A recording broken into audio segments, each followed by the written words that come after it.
gains that confidence, plays a few good events, stops looking inwards into his own insecurities. I like the no expectation part, so like that's something that has gotten better because sure, it's like not my full-time job. It's definitely good for chess in India, and now there is Olympiad also, so there'll be more people following and taking up chess as professional sport. Yeah.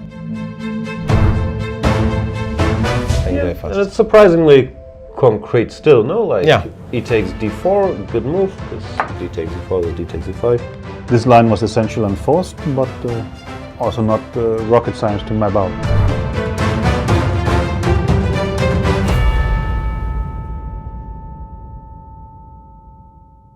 It's time to take control of your journey towards chess mastery. Magnus Carlsen introduces Chessable, the definitive solution for studying chess. Move Trainer uses the science of spaced repetition to identify your strengths and eliminate your weaknesses. There's no need to set up a board, remember which page you're on, or keep track of all the moves you miss. Move Trainer empowers you to go from the opening to the endgame with confidence. It's a seamless, effective, and fun way to study chess. Choose from one of the largest online chess libraries in the world, with hundreds of titles ranging from classic books through to our exclusive Chessable courses, including over 100 free courses. Get expert insights from International Master John Bartholomew, Grandmaster Sam Shankland, International Master Christoph Sulecki, Grandmaster Simon Williams, World Champion Magnus Carlsen, and hundreds of other instructors. Get started now and join our growing community of over 100,000 chess enthusiasts at chessable.com. Chessable, take control of your journey towards chess mastery.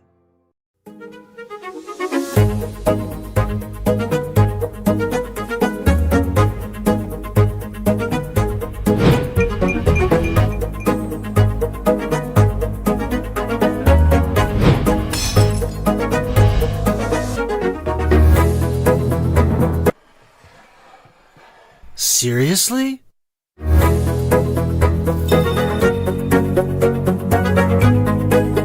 Checkmate! Aim Chess is an intelligent system that analyzes your game, prevents mistakes, and develops recommendations for improving your skill. Phew!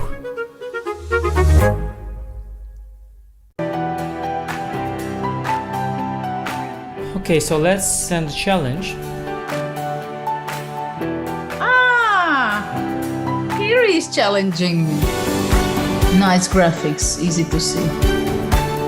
What are you thinking about? You're looking how it can be the most painful? Exactly. Okay, fine. That I give up a phone. He wants to be even rude. This is John.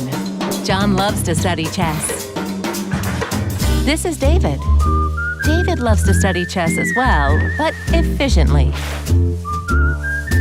John spends more time setting up the board and figuring out what's on the page of his book than he gets to study.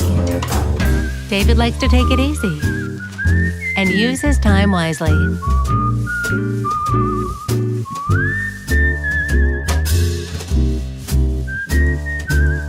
David has finished his exercise for today. John should try the same.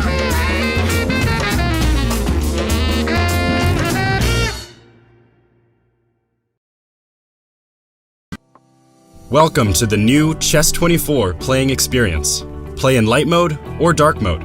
Choose from a range of time controls or create a custom game and get paired with players from around the world fast. Enjoy a polished playing experience while making moves on a fresh, responsive board to claim your victories. Train and improve with over 80,000 puzzles. And that's not all. Download now and discover what more you can enjoy in our brand new app. How many times have you been stuck in a rut where you're just not improving? Why can't I improve? I'm 1600, 1800, even 2000. I can't get to the next level. What am I doing wrong? This course is aimed at taking you to the next level.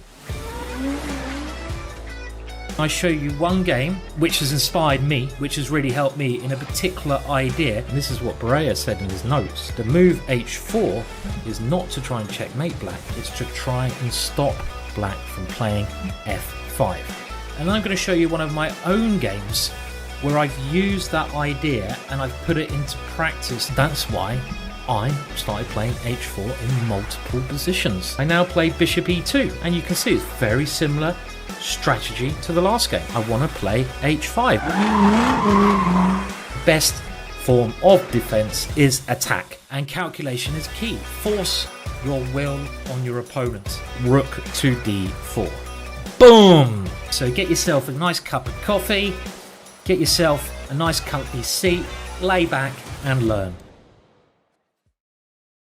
Hi there, it's me, John Chess, inventor of chess. And are you sick of sucking at chess? Well, lucky for you, I have also invented aim chess. Look at this chess puzzle. Did you solve it? Of course not, that's because you're not using aim chess. Aim chess is a digital chess trainer that helps you improve by creating unique lessons based on your recent games. Just link your chess.com or Lichess account and feel that brain wrinkle. Yeah, see, you shouldn't have blundered your queen just there. Now I know! Thanks, Aim Chess! Now all that's left to figure out is how that funny horse moves. They even got acquired by that one chess player other than Hikaru, so you know it's good. Hi, it's me, that guy I just mentioned, and I am the best chess man in the world. But thanks to Aim Chess, I also have a girlfriend now as well. This could be you! Personalized training, game reports and analysis disease, study plans, thick, luscious hair, intuition builder, all this and more available on Aim Chess. Hello? Courtney, did you know that Aim Chess users improve their ratings 43% faster than average? What? So what are you waiting for? Join Aim Chess today. Links will be somewhere, probably. I don't know, I just made the video. Aim Chess. Sign up now and get 50k silver and 2 free months off your VPN. Now that's what I call a Queen's Gambit. That's so fucking dumb. Aim Chess. For when you aim to chess. That's their slogan. It's what they say. Ready, aim, chess. That's another.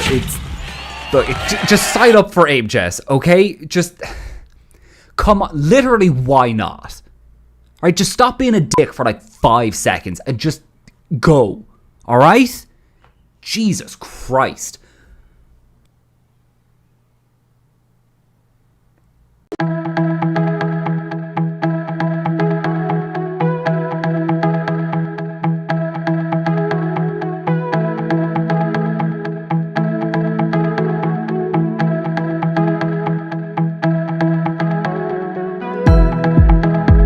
He played the Berlin,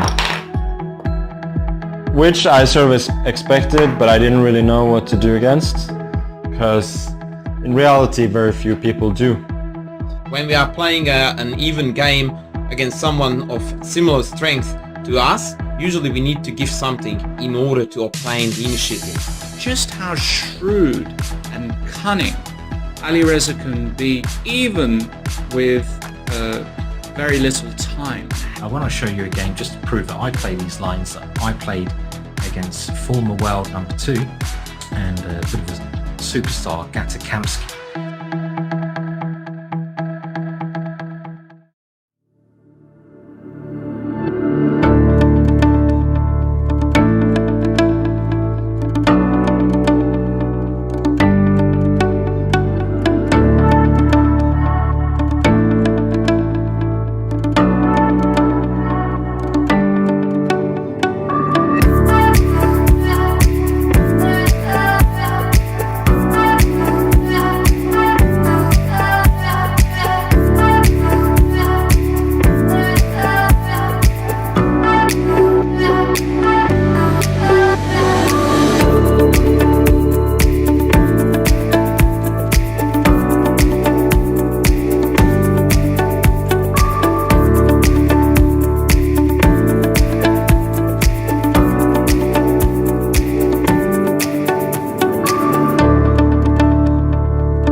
Hello everybody and welcome to round 2 of the European Club Cup here on Chess24. Well, I should say, European Club Cup is not being played on Chess24. We are broadcasting the tournament that is taking place in Austria. One of the most colorful tournaments of the year, one of the most interesting tournaments. We were talking about it yesterday, how, it's an opportunity also for some lesser known players, well-known players, to have a shot at playing some heavyweights in the world of chess. And yesterday we saw precisely that. It turned out that the big guns ended up succeeding nonetheless, but there were some scares. And today we're going to see, again, a lot of big names, not quite as many huge matchups as I would have thought, but nonetheless should be exciting. And with me, I'm delighted to have my brothers in arms, the one and only, Laurent Fressinet, 2012 Mind Games Rapid Champion. Thank you. Hi, Lawrence. That is all his Wikipedia says. But if you go to Mr. and the random dog owner, yes. And Mr. Peter Svidler, random dog owner. And I think that's all his Wikipedia says as well. But we'll do it. At this point, I'd be very amenable to that being the only thing my Wikipedia says, as long as I get to pick the pictures of the dog. Yeah, you should always post the pictures of the dog. Two fantastic grandmasters. Obviously, we're going to take you through all the action of round two. Yesterday, guys, some scares almost for some of the big names in chess. Let's start with Laurent. What did we almost see yesterday? We saw Indian prodigy in big trouble. Eric Gazy was in major trouble. Finally, he came as a winner of his game. Sarin also, we saw till after the time control, it was still not sure that he would win. I think we kind of agreed with you and Peter that he was massively worse at some point, at least from a practical point of view. Yes, so it seemed to me as well, yeah. Machine, I think, disagreed with us somewhat, but yeah, I was pretty sure that I'm always picking white in the position roundabout move 20 or 25. Yeah. And Gukesh didn't win in 25 moves. We were a bit surprised, but still he was much more in control than his countrymen. And of course, the world champion started as a tough game as black against a very solid Latvian grandmaster Meskov, and couldn't make anything out of it. He was even slightly worse at some point. And that's 3.5 rating points gone. So, which is feels very unfair actually, because this guy Meskov is a very strong grandmaster. But today, as we see on the camera, is white against Naumann, very solid German grandmaster, but at least is white today. So we will see what the world champion does with white pieces. We should probably get the all the puns out of the way and say that Magnus was. As was pointed out in our group chat, Magnus was 2 letters away from forfeiting the game and losing more rating. And before Chad does this for us, we probably need to do this once and forget about it. Well, actually, forfeiting the game is not. That actually doesn't lose the rating. Yeah, that's fair. Yeah. That's true. He doesn't lose the rating if he forfeits the game. Yeah. And you've got him there. Look at that. Look at that T-shirt. Puma, the new sponsor, of the Meltwater Champion Chess Tour and probably of Magnus himself. Yeah, it's. I think he's got a personal thing with Puma, and obviously, as you said, a sponsor of the Meltwater Champion Chess Tour. Magnus going casual. I think he enjoys that as well, playing in a T-shirt, because he's used to playing in the suits and maybe feels a bit more free playing. But he's got white today, definitely looking to win. No other result is acceptable for him. You would think so, yeah. He needs to start winning, because the quest for 2900 seems to have been, not derailed exactly, but definitely a little bit postponed with the recent results. Yeah, and so Alexander Norman is representing Solingen. We know him well with sharp Bundesliga. He's playing for forever. I think since I started the Bundesliga, Norman is playing for Solingen, a very solid grandmaster, playing normally these days, I think, on the lower boards, because the team is got very, very strong, this Solingen team. and now he's playing first board, so they don't have big ambition for the tournament, but they are still sending a team. Yeah.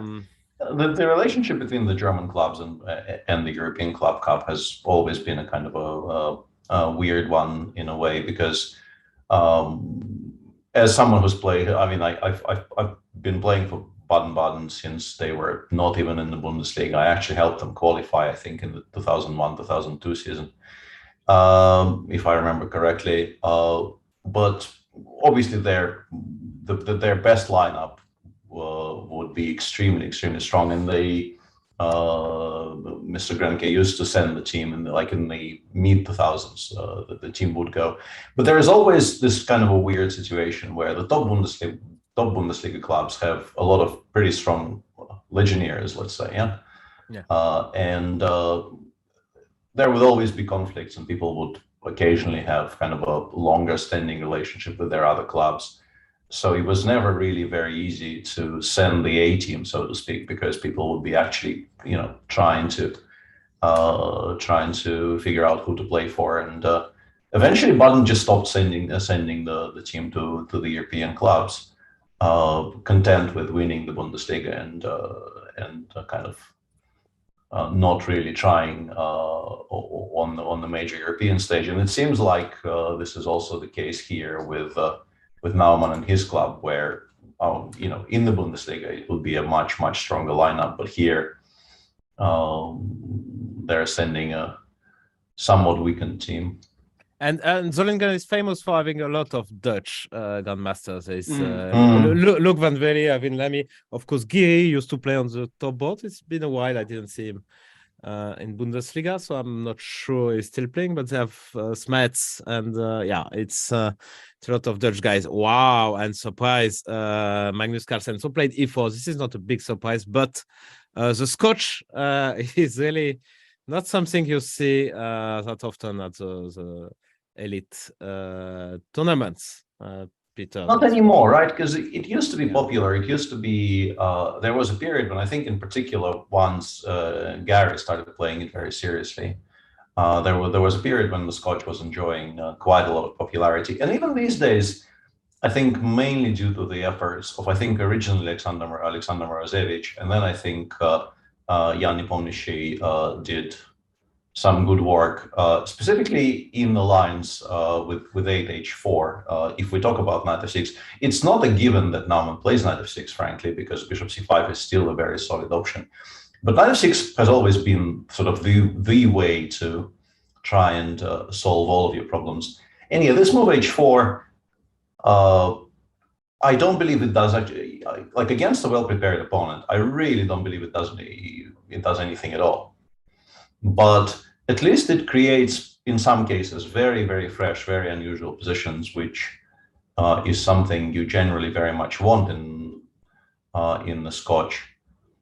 So there's been a bit of a revival connected, I think, specifically with this line, because all the main moves after 95, such as c4, obviously, is by far the main one, but there's also knight d2.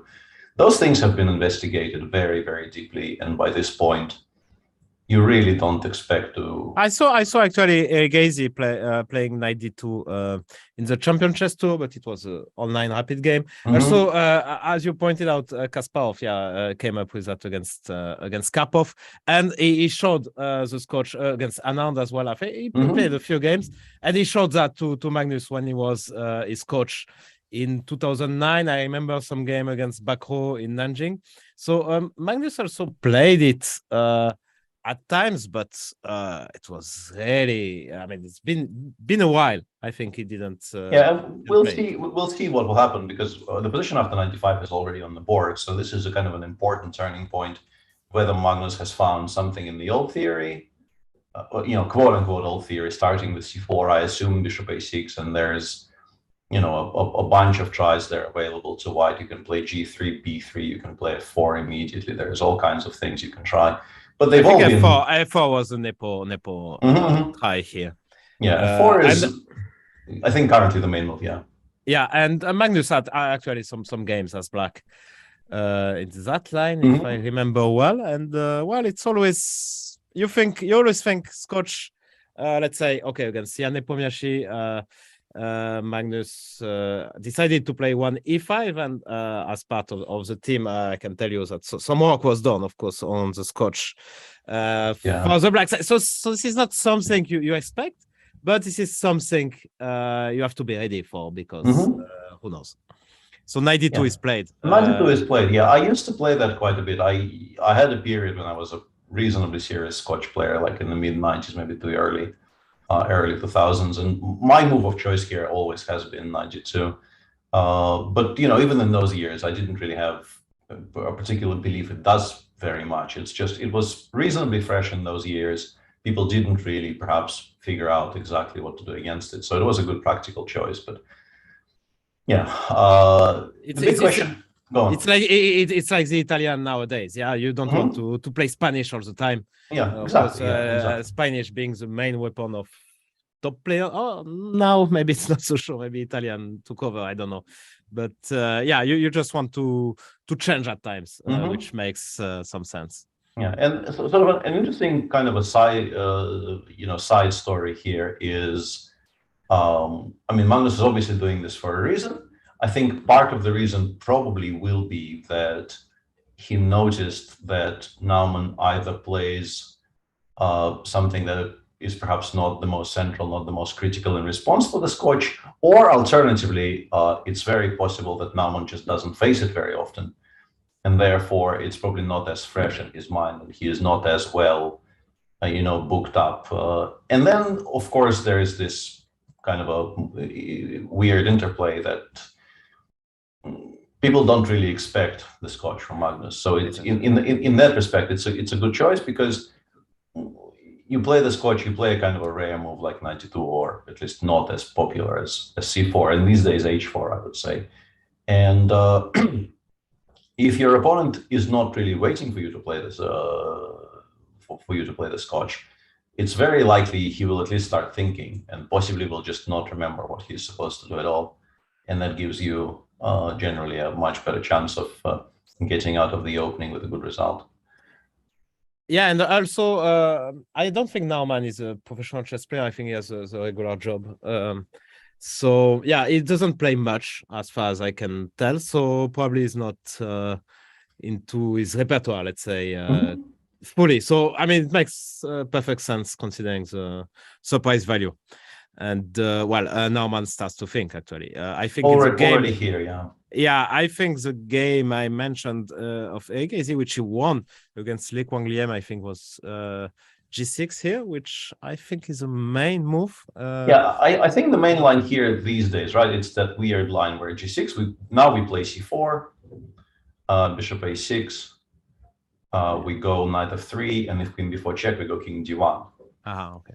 I also had that in a couple of games with the white pieces, and it's a kind of a strange position. King D1 looks extremely weird, but the fact is that's the only way not to lose a pawn in this position, because if you play Queen B, Bishop D2, Queen D2 is obviously bad. 92, you just came from here, so exactly. And Queen D2 actually allows Bishop takes C4.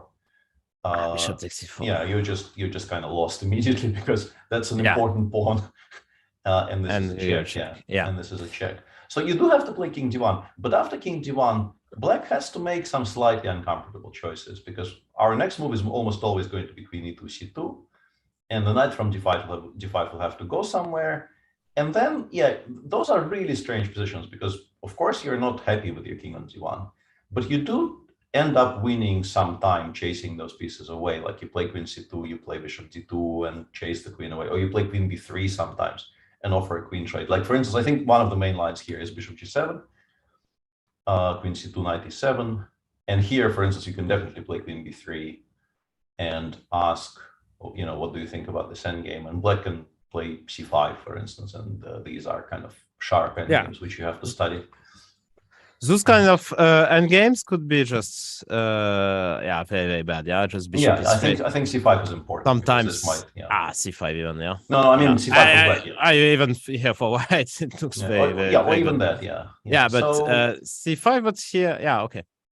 It's very important for Black to open the long diagonal for the Bishop on A6, because if the Bishop on A6 never rejoins the game, you're in trouble. But preparing to play Bishop B7, putting pressure on the F3 knight, and then by extension on the pawn on E5 is how you're supposed to proceed.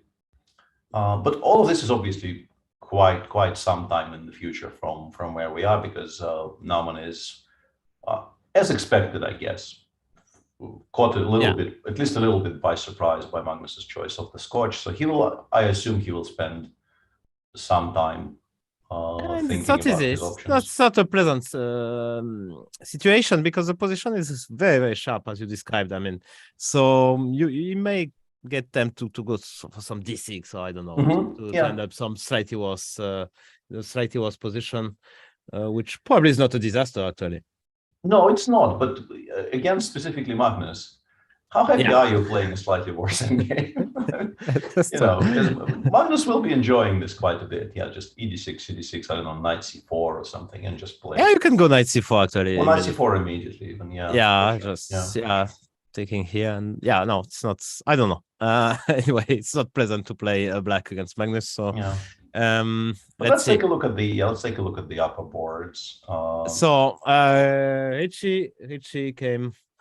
Richard Rapport. It's a bit weird not to see Vishy today as white after he made a draw yesterday as black. In general, you want to play the next game as white, because if you don't play the next day, then you will get black again, because it's board one, so he has no choice. So it's not that pleasant, but okay. I don't know what was the deal there. So bishop g5. Wow, that's for you, Lawrence. Tell us everything. Let's go. Yeah, this is it. So bishop g5, knight e4, of course, the old main line. You can play anything against Trompowsky. Now it's all fine for black. Bishop f4, and now this interesting move e6, which is definitely not the main move. The main moves here tend to be a move like d5. C5 I don't think is that good, actually. I think f3 is a bit problematic for and you take black. there, yeah? And you take there. Yeah, you take there, and it's not great for black. But e6 is yeah, e6 is interesting. And now the point is that on the move f3, which looks natural as well, you've got this interesting move bishop d6. That's the point. Okay, I see.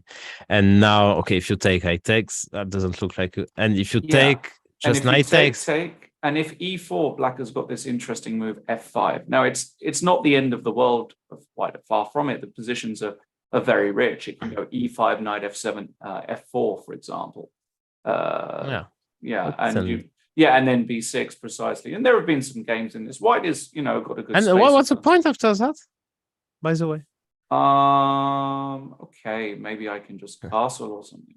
Castle for now, and then we consider. Probably. Because... I mean, I don't know. I'm sure this is. I'm sure this is playable, but. I mean, for white, that's for sure. For black, that was my question. But whatever. I mean, maybe this is even a bit of old theory. I'm not entirely sure. But knight d2 is certainly a very reasonable move. You could. I don't think bishop d6 here really makes too much sense. Yeah, without the pawn on f3, I don't think this is. Because we could take an e4. Yeah, exactly. Nice. This knight is really weird here. But how bad can your position be as black after knight takes d2, queen takes d2, d5, right? I mean, this is a London system almost with, a trade of pair of minor pieces. How bad can black's position be? I don't think it can be that bad, but I also don't think Richie's going to be that disappointed. So he's very happy. I mean, after move 5, they are out of book. Most out of book, just getting to play chess. I mean, this is what he's trying to achieve in basically. If he could achieve that in every game, he would just go for it and long castle. Okay, this is typical Richie. Okay. Oh wow, I didn't expect that. Now we talk. And e4 will come. I can. Probably, I mean, like c5, it will be c5, e4 instantly. Yeah. This is probably already losing for black, right? Bishop b5 check. Bishop b5 check, knight c6. Sorry. Yeah, losing. Bishop d7, dc5 is. Probably, bishop d7, dc5. Playing on the pin is kind of bad. But knight c6, knight e2.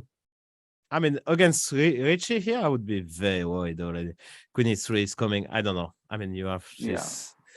Not well developed. I mean, queen c3 can come as well. It's a bit unfortunate. Yeah, you don't want to play. I'm pretty sure this is what he means, because like c5, e3 just doesn't sound like Richie at all. And also, I don't like it. Like, I will play c5, c4 and claim that my mating attack eventually will be quite strong. So I'm pretty sure the idea is to go c5, f4 and start blowing stuff up. knowing Vishy in particular. I have a feeling he's not actually going to play c5 here. I think he's going to play bishop e6. Just get some pieces out. Yeah, that makes a lot of sense. Yeah. Well, and then it's just a normal position. So let's note that Richie just joined Romania. So he's now a player for Romania, but he's playing against his former national team. I don't know how it works for his nationality, but I guess he's still Hungarian, and so he's playing a Hungarian team. But it's true that it's not really a match where we can see the favorite in trouble here. No, I mean, the rating difference is quite big. Not yet, at least. I'm trying to look for a match which is there is an interesting let's see match. how boy Gukesh we can look three at against Zoltan Varga, very experienced grandmaster, and it's a Scandinavian. So does it work against these kids? I really. Knight f6, knight f3, and here bishop f5, which is a slight surprise. I mean, in general, you go c6 here, but bishop f5, okay, why not? And now knight e5 came and c6. I don't know. It's kind of a weird move. It really invites some sort of g4 shenanigans. Yes. But maybe here g4, bishop e4 does exist. Bishop e4, bishop d5. I would go here, but or bishop e6. Here you are helping, but maybe f3 is not such a big deal. F3, bishop d5. Yeah, it looks more or less solid enough, right? Maybe not. I don't know. Yeah. Bishop d2. Yeah, it looks iffy. Yeah, like bishop d2. At some point, we will have access to g5. G5. Yeah, I don't know. Not in love with this. Bishop e6 seems kind bishop of e6 I like, but also kind of more passive as well. I don't know. I'm not as well versed in the Scandi as I maybe should have been, but whenever, like these days, whenever I watch it, it feels to me that it is I can't help but notice that every time I watch people play the Scandi, it feels that like if we survive until move 15, we're just going to be completely fine. Yeah, that's true. Like from a purely structural point of view, from the point of view of how pieces are generally being developed in this opening, it feels like if white doesn't play extremely precisely and doesn't get something very tangible by move 15, it's just going to be, and the old quote about this just being a good Caro-Kann. Yeah, exactly. You look at this, it does feel like it might just be a very decent Caro, even though I understand that. Probably if you do invest some time into trying to figure out how to deal with it precisely, it shouldn't really be all that great. But wouldn't surprise me if this was playable. Gukesh chooses bishop c4 instead of g4 for now. Okay, that's clever actually. Most likely it's an e6. I mean e6. I mean at least you are boxed. You have bishop e4, bishop d5. Yeah, we still have that. Yeah. Yeah, so after g4, you probably shouldn't go there and should play something like that. But maybe even castles. I mean, I understand it's weird, but unpinning the knight on c3 should have, something to recommend itself, right? Just to probably have to move again. Yeah, bishop d5, and now we can think about. I mean, you can do some weird stuff here, right? You can play, for example, bishop d3 here, which I know it looks ridiculous, but bishop here. Yeah, now you have some knight e2 c4 ideas, right? You've got to be a little bit careful. Yeah, you have to be very careful. I would say, but yeah, probably simply a bit slow, yeah, because I will take that. I will have bishop. Yeah, probably it's. But yeah, who knows? Well, knight b1. How ridiculous is knight b1 here? Let me. You got b. Takes 97. c4. Excuse me. c4. Excuse me. I don't excuse you because I lost a piece. No, but it might work. You might get lucky. No, you don't. I think. No. Yeah. Okay, but I can go c5 probably. Yeah. Yeah, but c4.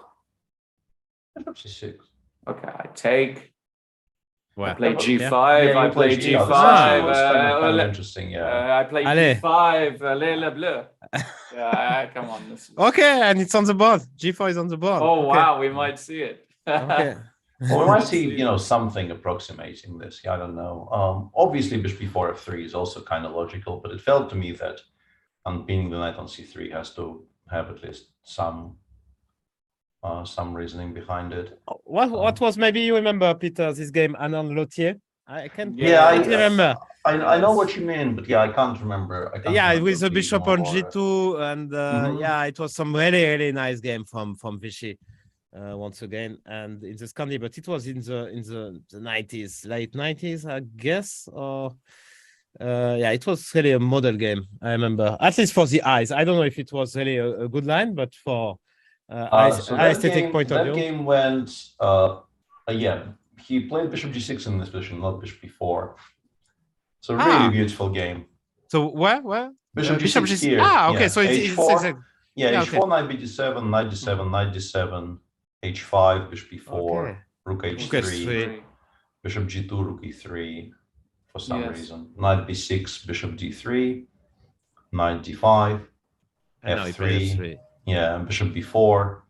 And this famous diagram is coming. Bishop b4, king f2, take on c3 twice. With bishop and queen, bishop and queen. Rook b1, queen takes d4. Rook takes b7. Rook d8. And actually, we should leave this. We should leave this. Peter, no, for the maybe chat, the first version. And for those viewers in the chat who may not have seen this position, the move Vishy played here is quite stunning. Yeah. Really. Actually, I remember the move, but it took me like 10-15 seconds to understand why it was working. It's, and the geometry behind this move is just so beautiful. It is really very, very beautiful. So you can pause your video if you are watching that on YouTube and think about it. If you're on Twitch, you're screwed. So come to Chess24 website. So that's a move. No. Sorry.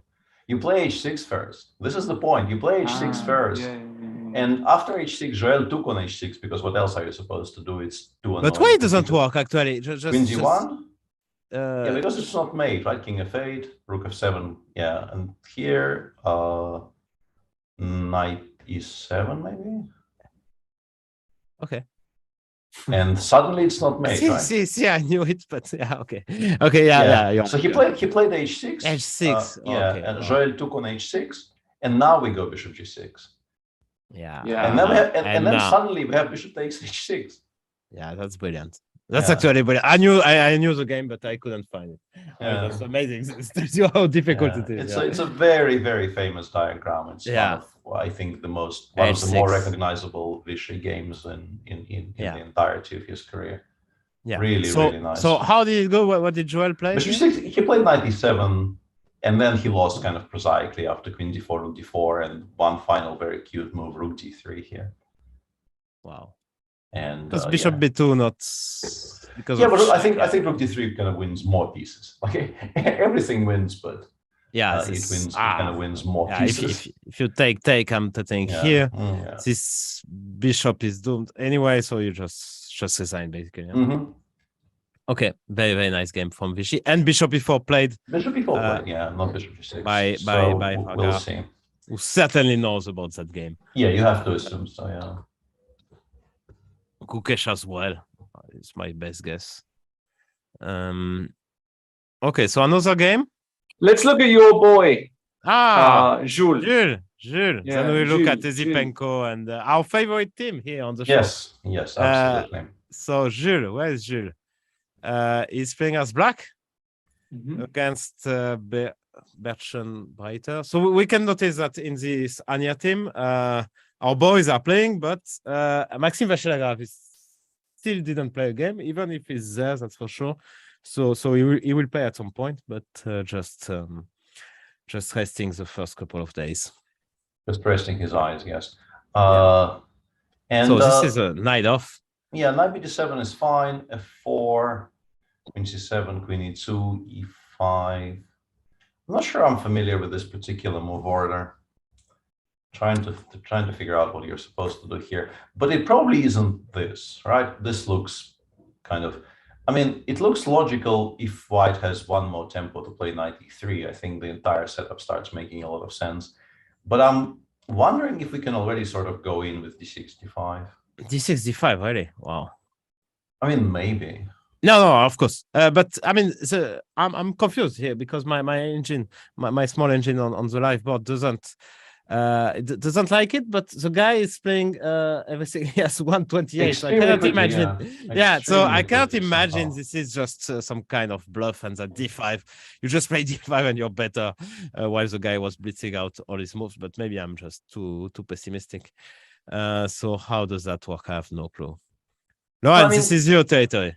I mean, you castle long here, of course. Yeah, you castle long, of course. So after d4, what's the plan? This is the only problem. Now you want to sack this knight somehow, but yeah. I'm not so sure. you want to do? Yeah, you take on. You want E5. to take here, take here. How do you pretend? B1. Yeah, this I don't really understand because this looks very playable for white. Yes. I guess we go g takes f6 here. Maybe the line just continues like gf, put the bishop on e6, and then we are back in business with like queen a5 ideas and everything. But yeah, I mean, you got to have something quicker as well, and I don't see it at all. Mm. You probably, you know, what you could do is you could, sorry, just to get my creative juices flowing in that final position. In that final position. You're probably going to go something like, I don't know, a move like bishop g2 or bishop h3, and on bishop e6 you play rook d5 at tempo and don't care about life. That's so. Yeah, I think that's very valid. Yeah, rook d5 obviously just gets ignored, but it's a good square because we are kind of blunting the bishop on e6. We're definitely very well protected on the a2 cannot square. really play because that will be a check, and it's not easy to for a move here for black. So let's go back to f takes e5 and maybe see if we can improve on this somehow. Maybe of course you can always Yeah, but then white will be okay. Yeah, white. As well as I mean, I can even go rook d4 there, right? Because of the. Are you sure? Yeah. And if I go g6.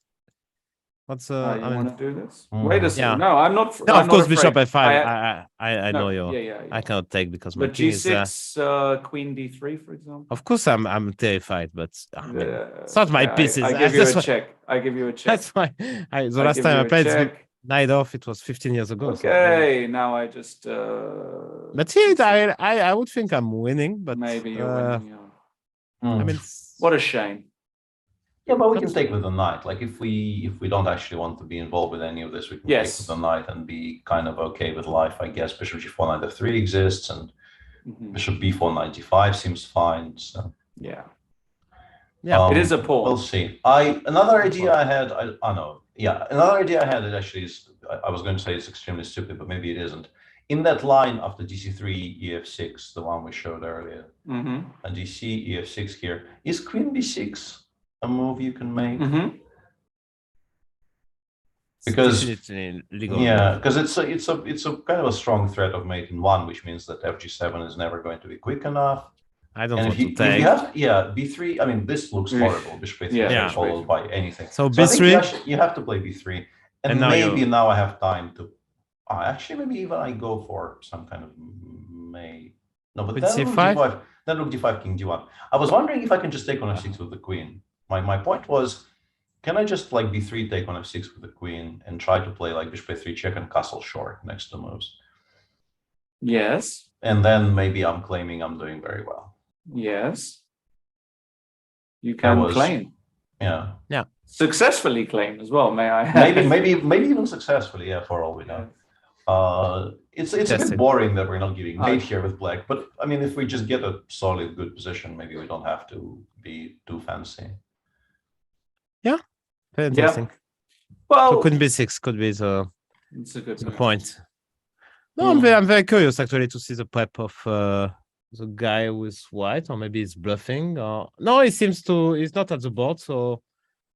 Yeah, it's not bluff. It's not a bluff. I don't think you play g3 in 30 seconds in this position. It's just not a move. I mean, there are a million other moves. You can castle long. You can play. What else? You can There are a million moves here, no? No, there's not million moves, but Not- Well, you not take on million, yeah. e5, castle. you can play storm, 93 could be a move, knight but e3. yeah.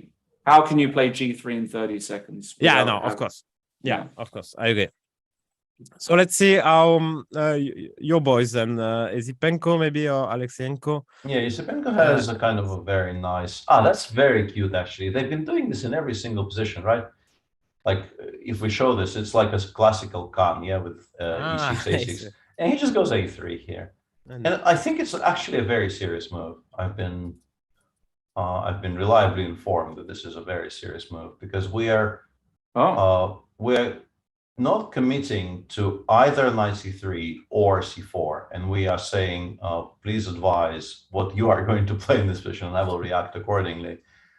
And queen c7 was the choice of Marko Baldauf, and then we switch to, I mean, by this point, it's just a very, very normal looking so prevented bishop hedgehog. g4. Yeah, a3 is useful. Yeah, a3 is useful. Now, yeah, we go like this, and you get a kind of a mix of, it's sort of in spirit, it's quite close to a6 bishop d3 positions, where black hasn't really made any quote-unquote unnecessary moves. Like, all the moves that Baldauf played so far are generally being played in those types of positions, whereas we did spend the tempo on a3. But as a counterpoint to that, these are supposedly very good positions for white. Yeah. So the fact that we're playing them like half a tempo down, a3 is not going to be a completely useless move. It's not the first order of business, but it's never going to be like counterproductive. So we're playing what would have been a very, very good position, like half a tempo down with white. So we're still happy, I would assume. Yeah, no, it doesn't really matter. Yeah, it's clear. Mm. So what do you do in such should you just castle queen e2 and something king h1? I think we're not fast enough to really go for mate, like specifically because black seemingly is in time now to play g6 bishop g7. I think we probably have to go for, you know, the hedgehog parts. Although, I mean, the pawn is already on f4. I'm a bit confused because if we want to play sort of the slow positional plans against the hedgehog, you normally keep the pawn on f3, right? Yeah. You don't really play f4, which means that he might be somewhat committed Castle and f5. to playing f5 immediately, actually. Or to playing on the king side or in the center. Yeah. f5, I mean, what does it do really? Like bishop g7? Just ignore me. I'm going to try to finish development, try to get my knight to e5. What can I say? It makes a lot of sense. Yeah. I'm not sure. Yeah. Yeah, it's interesting. It's interesting. Yeah, no, I don't know. I'm really curious. I never played this kind of positions as white, and I'm always wondering what's the deal here, because it looks, of course, you have this space advantage, so it looks very, very nice. But what are you doing now? Exactly. Yeah, this is the big question. He's gone for bishop b3 now, so which I think is an indication. Go on. Yeah. So no, he was thinking for 15 minutes. So he doesn't have a clear idea of where to put the pieces, where to push, and I know that sometimes you can go long castle as well, and go g4, h4. I saw these kind of plans as well. Yeah, for sure. It's the king on b1 will be reasonably safe because we are controlling the b5 square so well. Yeah. That, you know, it will always going to be a pawn sacrifice if black wants to go for that, and yeah. Let's go. Let's say that, and now long castle and king b1 next, and then you go. And then we go off on the king side. Yeah. Yeah, that's maybe what he wants to do. I don't know. It kind of depends. Like, black does have a reasonably quick plan of just going like knight bd7, bishop b7, knight c5. Once again, reminding white that the pawn on e4 could become a target. But yeah, we'll see. It's a very sharp position. I'm pretty sure he's sort of fine with a very unclear sharp Sicilian, but I don't know how much better he actually is. There's also Swan boss 3 is Alexeyenko, another boy from your home city. So g6, d4 takes, and this is just another Marogzi. And queen b6. Wow. Yeah, I played this once. I played this against the sister of Pragnananda, Vaishali, before she was really good. And it went something like knight b3, queen d8, knight d4, queen b6. And I found out just before the round she was the sister of Prague, and I thought, yeah, that's enough. We'll just repeat, and I'll go and have a nice lunch. And if that doesn't get me access to the Chicken Chess Club, I don't know what will. Yeah, that's all. Very solid planning, and also understanding. As our any self-help book will tell you that understanding your limitations is incredibly important in life. This must have been about three or 4 years ago. So Ragnarnanda at that time was, well, he was probably not even, he was maybe 2,500 or something. But yeah. But the line that Kirill played is probably critical, I would assume. Knight f6, and his opponent is someone I know very well as a junior. As a junior, we used to play together, Cyril Marcella, and I can tell you, he was playing the Berlin before Kramnik did. So and I was struggling in that endgame, which were at that time before Kramnik played it against Kasparov in 2000. It was supposed to be just much better for White, and people with black was not playing Berlin at all, and he was playing the Berlin quite successfully. But now that everybody plays it, he doesn't play it anymore. So trying to surprise, I don't know his opponent, but with success actually as 130. I can tell you he's not joking with openings. I mean, like he knows what he's doing. So if he's doing that, it's definitely a line that can be played.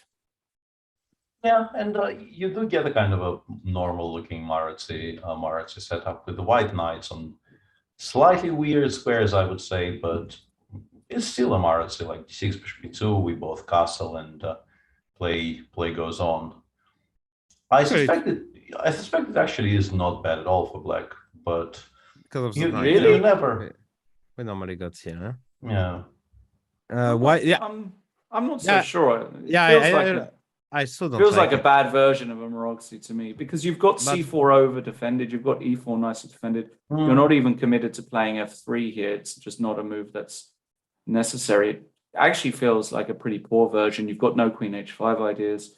Your queen on a5 is misplaced. Yeah, that is fair. Yeah, I'm maybe starting to revise my opinion a little bit. Like, okay, let's 97, 95 followed by 5 would be like one kind of a stand-in here for the normal play. But I think we actually kind of reasonably well prepared for it. Rook c1, knight c5, a3, for instance, and you already have to start thinking about, getting pushed back. Yeah, getting pushed back. Maybe I can I do something more clever? d6 bishop to knight d7 now. This I want to take. Rook c1. Do it, Laurent. Do it. I know you want to do it. Do it. I dare you.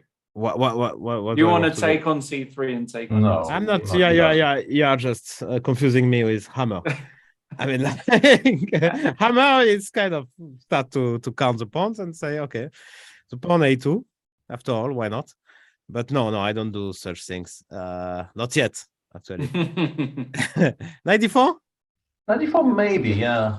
Take one of your bishops. Yeah, and the point is, if you include castles, this just loses material. Yeah, exactly.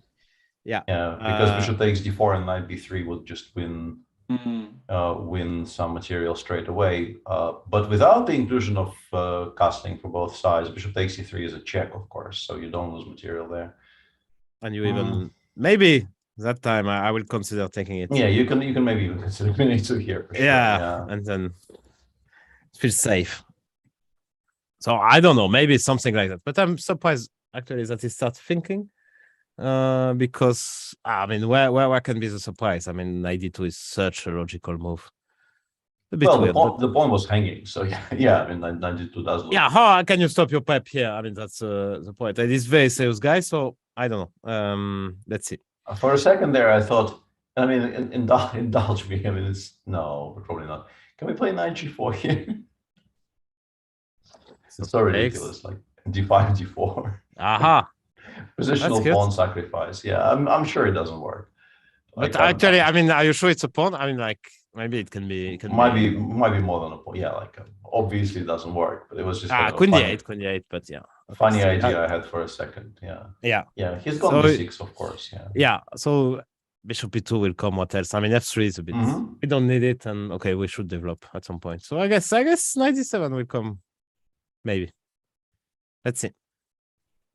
So who do you want to see? Well, Lawrence. well, it's an interesting. I'll tell you a game that I am a little curious about. It's the game Carlsen against Arjun Irigasi. And I think we should also go to the women's section after this because sure. there are a lot of big matchups there. So we'll have a look at this first. Of course. Gumi playing with the white pieces. Gudmunda Gumi. Carlsen. Yeah, we call him Gumi. Great guy. He is he's a grandmaster now. So he'd been grinding for years and years and years. We were kind of the same rating for years.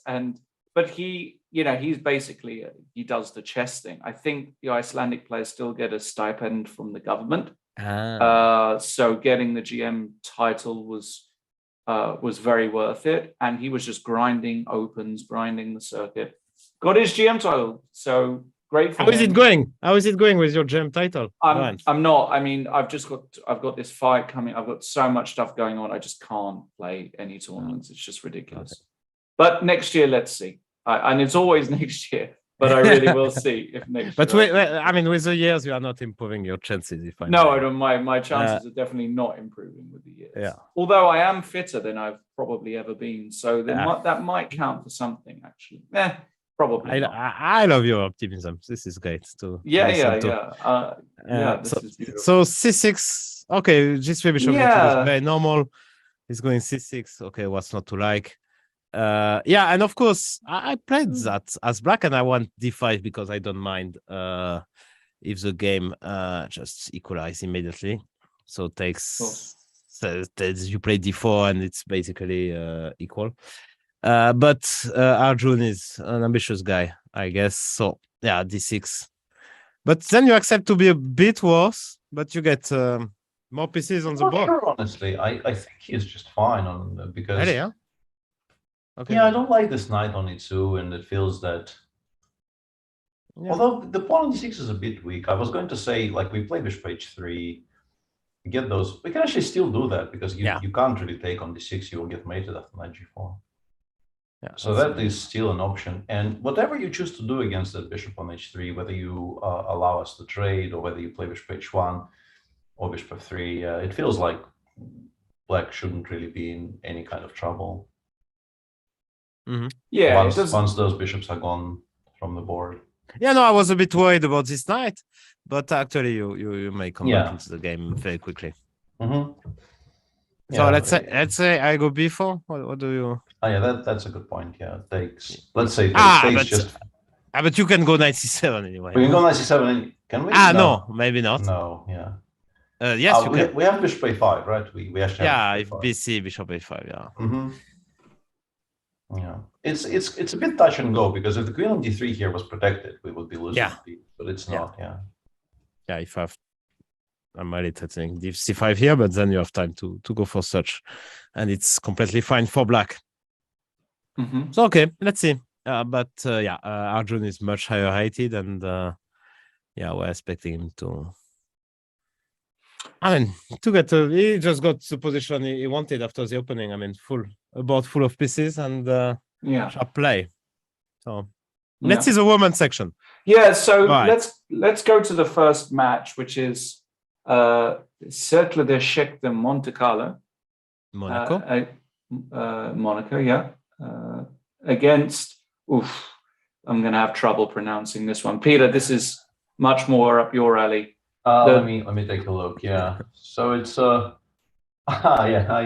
know what you mean. Yeah. I'm very sure it's Gwiazda Bydgoszcz, but Gwiazda Bydgoszcz. All right. Yeah. And of course, this Polish team features Alina Kaszlińska, the Polish number one, who it's actually surprising. Talking about grandmaster titles, I think she has 2 norms. She definitely had the rating. I actually thought she made her title, which is interesting, but still says that she's an IM here. And of course, on board to the star of. So it was a Petrov. Let's show quickly against Anna Muzyczuk, of course, with I mean, famous grandmaster, c3 b6 rook e1, and yeah, we get some. c5 is weird to me, Yeah. but because you don't want to. I mean, I don't know.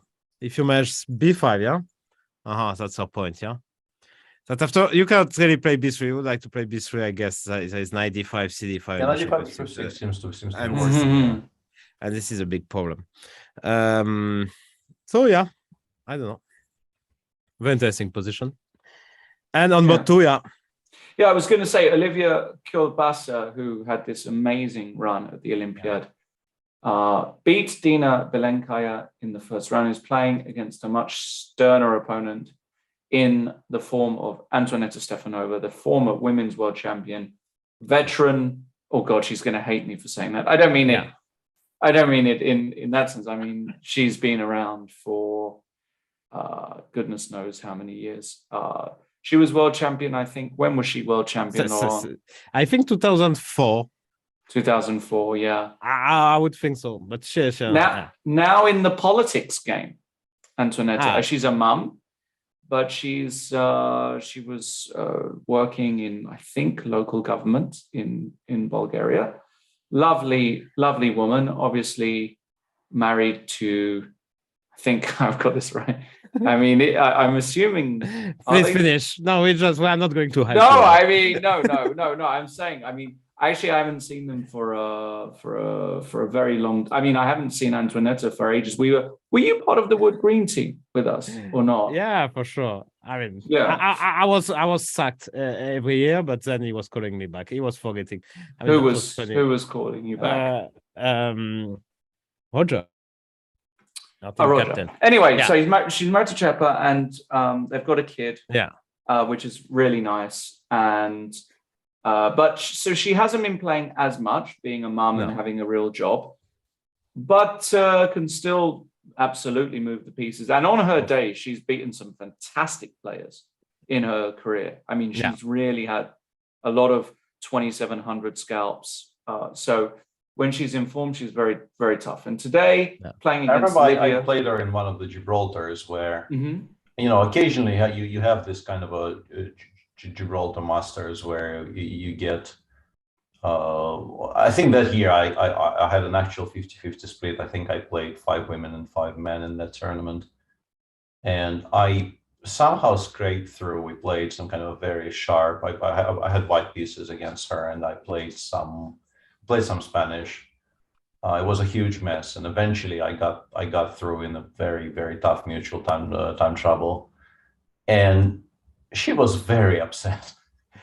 She felt like she let one get away there. Like she really felt like I got very lucky. And honestly, like purely from the way the game went, she had every right to be upset. Like she outplayed me for large parts of the game. I just was slightly more stable in the very, very serious time trouble, and like blundered. She blundered last basically. And yeah, I remember, we shook hands, and she looked kind of disgusted with that result. And yeah, fair play to her. That was a very, very tough game, which I barely scraped through in. Yeah, I agree with you guys. I mean, she's a very strong player, and you just said that she plays some Spanish. It's what she used to do, actually, like changing, playing all kind of setups in Spanish. But she got now to the right pass and play Berlin. So this is the thing you should do. So she played knight f6, d3, bishop c5, and now some really 97, which was this maneuver introduced at least in the Berlin by Vladimir Kramnik. 97, you want to put the knight on g6, protects e5, and play c6, d5 later on. Rook e1, c6, bishop a4, knight g6. So this is all very standard, all very normal, and d5 will probably come on the very next move. So yeah. Not the most well. I mean, we'll it's very exciting. No, I know it's very big for yourself. I think it's very exciting. So and the next two. And the next two, yeah. So we've got actually an interesting position in Kramling against Julia Antolak. Samantha Grunfeld. Okay. Yeah, Samantha Grunfeld Wow. and Queen A4 check in an early 95. Yeah, and then Takes, a takes. Queen A5. Interesting, but should be better for white somehow, you would think. But I would definitely start considering E4 here, threatening Bishop B5. yeah, I guess for example, you have to go A6. you probably have to go A6. Yeah. You have to lose the tempo here, which is not very nice. Yeah, so it's a typical position that I think Pia is going to enjoy, finding the little moves. So I think that's going to be actually a tough defense for. Yeah, the Polish actually, player. this pawn on C5 is really a problem because it's mainly weaker, so preventing the bishop to go on a good square. And Peter can probably tell us much more about it because he used to have this kind of position. I remember that was Magnus Carlsen here played. Started to play that, and then many people played it. And the only problem in that endgame is that your pawn is on c5. Your pawn would be on c7. It would be just nothing. But with a pawn on c5, actually, people like Peter started to play queen c7 here just to avoid the endgame. I'm not sure. You will confirm you played queen c7 here. Yeah, I switched to queen c7 after that truly horrendous game I lost to Timur Rajabov in, I think in one of the Grand Prix. It was not in Palma, it was in the previous one, in Zurich, I think, right? Where I took on d1 here, and like by move 15, I wanted to resign. With reason, like I'm known for wanting to resign in all kinds of situations, but I had actual reasons. Yeah, I switched to queen c7. I had better luck after queen c7, at least in some, like I wasn't as lost as quickly. But I mean, it's a legit system. It's weirdly, this is quite serious. This requires attention. I don't believe black is worse, but you do have to know what you're doing. If you're not entirely sure with what you're doing, you will not equalize. Yeah, actually, the first time I heard about this system, it's Magnus who told me, like, we started to work together, like, before the 2013 match, and he said, okay, if he does that, I will just go e3, knight takes, and dc3. I thought, okay, what's going on here? There's some Anderson game, and he mentioned, and he said, this you don't need to, I mean, like, he mentioned even, like, you don't need to check, I will, this is fine, I will just play it. And actually, it became one of the main lines, like it's 5-6 serious years now. later. So yeah, even till now. Yeah, and we have the same kind of stuff here for PR. I guess she's very happy with the outcome of the opening, and she has all the reasons to be.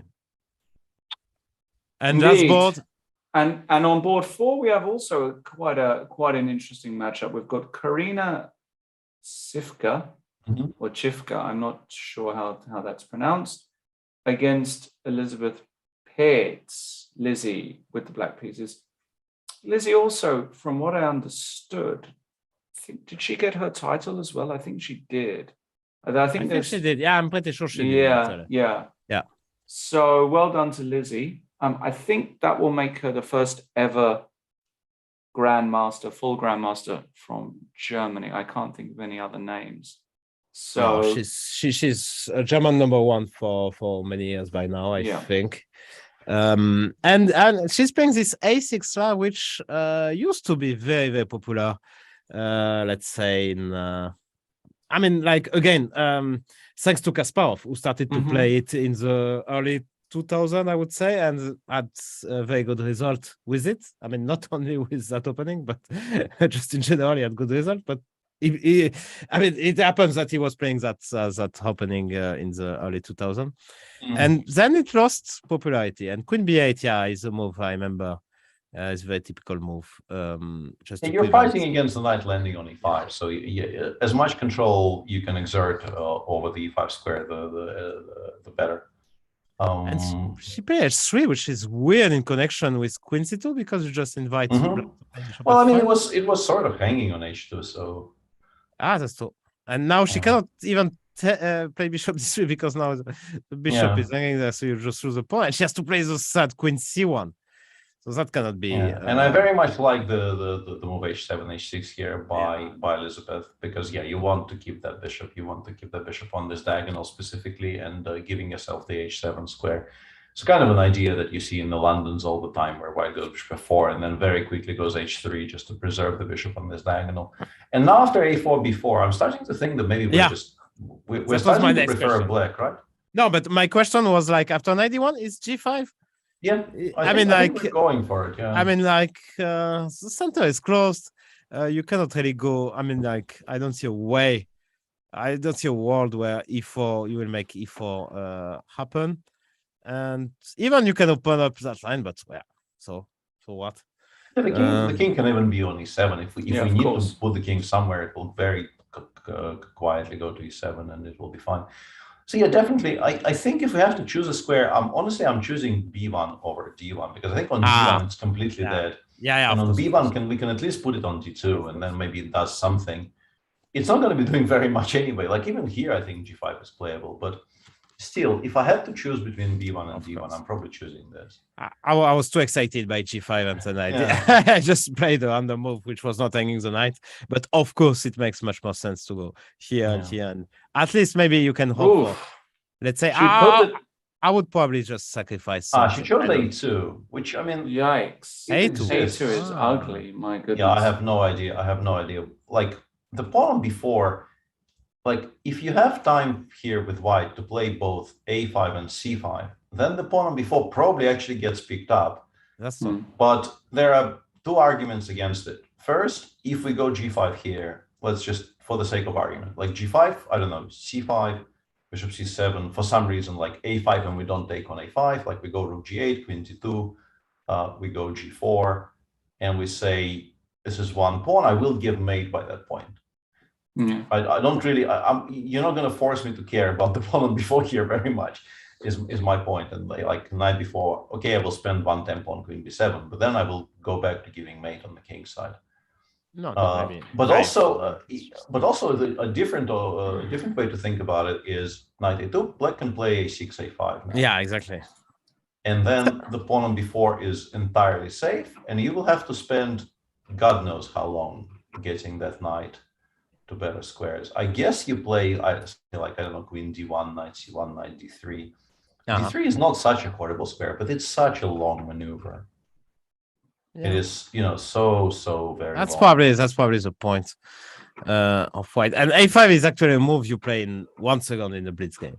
Yeah, actually, you just don't even think. You just play a5 and see. But now that it's a classical game, she can start actually realizing that maybe g5 immediately is just good. But g5, can I go knight e5? Maybe that's the point. As this pawn on b4. Now b4 is hanging. Maybe you can justify this way. Takes, and now I get some play. Maybe I take first here. I'm not sure. Or I play knight b4, which looks kind of good. And this is unclear. This is playable. Yeah, this is playable. Okay, then we don't go all in yet. We go a5 to begin with. And we wait for white to choose a move. Anyway, we have to go here, but it's a bit slow, yeah. Well, it's a bit slow. It's very slow. It's incredibly slow. Still, I mean, rook g8 and g4, or the immediate g4, whichever way you want to do this. Yeah, like take the knight here. I mean, knight h4, but maybe we get mate again.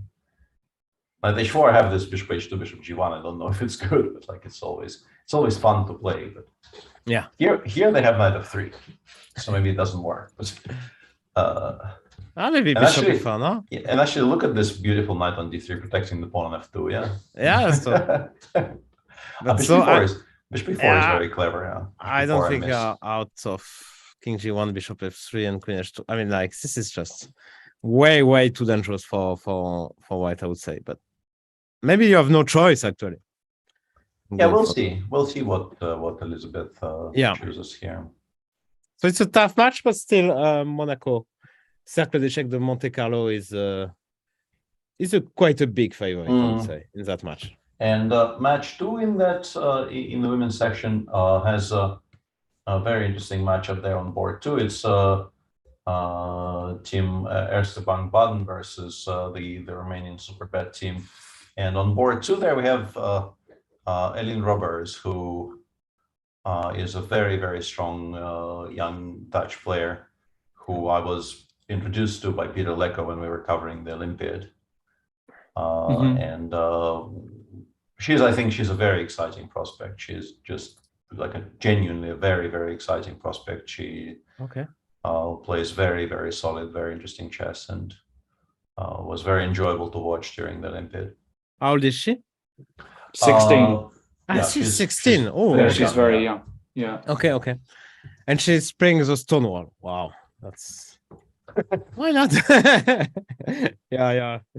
Probably you are too young to play the Stonewall. Time will come. But Bishop D6, Bishop D2, Knight H6, which sometimes you see, because you want the knight on F7. But okay, it's not very, very common in that position. Of course, you just can go Knight F6 and it's mainline Stonewall. And Sotiris informs us that she got a silver medal on board 1 in Chennai, behind Pia Crumling. So a kind of a generational gap there. And the second best performance of all the Olympiad in the women's section, also behind Pia. So like she had a very, very impressive Olympiad just now. Castle came knight d3, knight f7, bishop f4. That looks to me who enjoys the Stonewall at times. It looks like a very bad version actually for black. I'm not a Stonewall enjoyer personally. I don't know why you would do this to yourself, to be honest. I understand it's a playable opening, but like in this case in particular, like it feels like she was specifically aiming for this setup with the knight on f7. But I would much rather have it on f6 so that I can play knight e4 and get something in the way of what white is doing. But I mean, I will freely admit I don't understand this opening at all. So my opinions are, I have not very high confidence in them myself. No, I don't know. Here it's very tough for black because you're supposed to, to get out with that bishop at some point. So you want to play b6, bishop a6. And here it looks like already the pawn c6. You cannot go knight d7 already because there is knight f7. Okay, you still have bishop b4, but you have to use the fact that white didn't castle, I guess. So maybe you can take and bishop b5. Maybe there is bishop b4 check. And and then I go knight we d7. can maybe try something. But I can still play here, and I don't see what you. G5. What your shift? G5. Oof. Allez. Let's get mated. Because there's no king on g1, but there is a king on g8. So I will just play h4, and I will. So where do we? Bishop d2, I guess, right? Bishop d2, yeah. But you will go c5. You know him, yeah. I need to undermine this knight somehow. I think even Lawrence is regrettably sane enough not to play c5 here. Don't underestimate. I could easily play c5 in this position. I don't know. I'm not sure I'm underestimating you there. Oh. I'm not sure. Also, you can take with the pawn. You can make an argument. Yes. You will get this nice square for the knight. You are winning again one tempo here.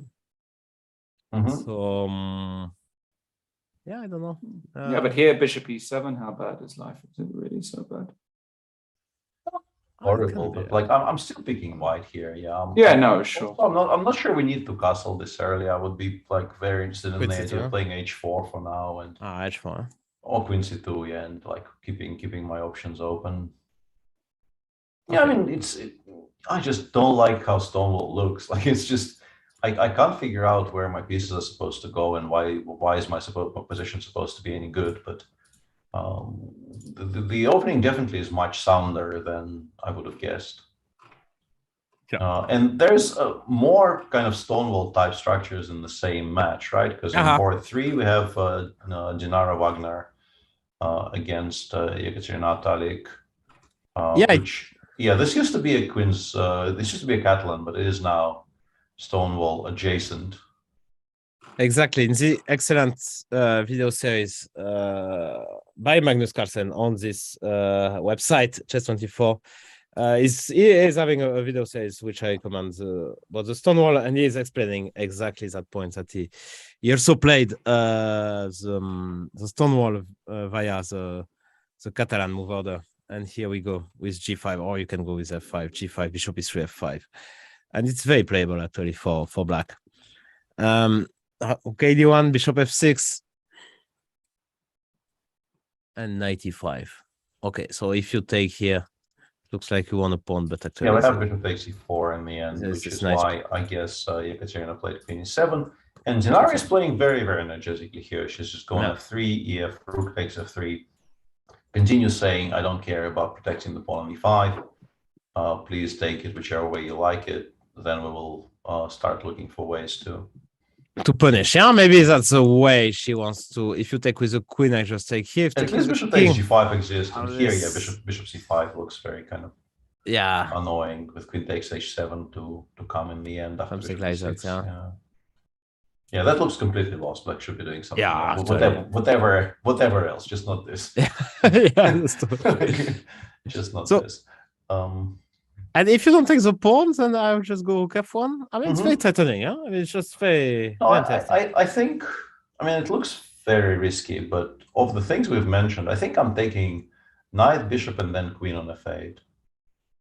And after bishop takes g5, I want to play, maybe I want to include queen g7 for now. And then I want to, like, if I get bishop d7, rook f8, bishop e8, those types of moves in, maybe I'm not doing so horribly. But obviously, like, I could also get mated in the meantime, like queen d2 here, followed by bishop h6 or something. I'm worried.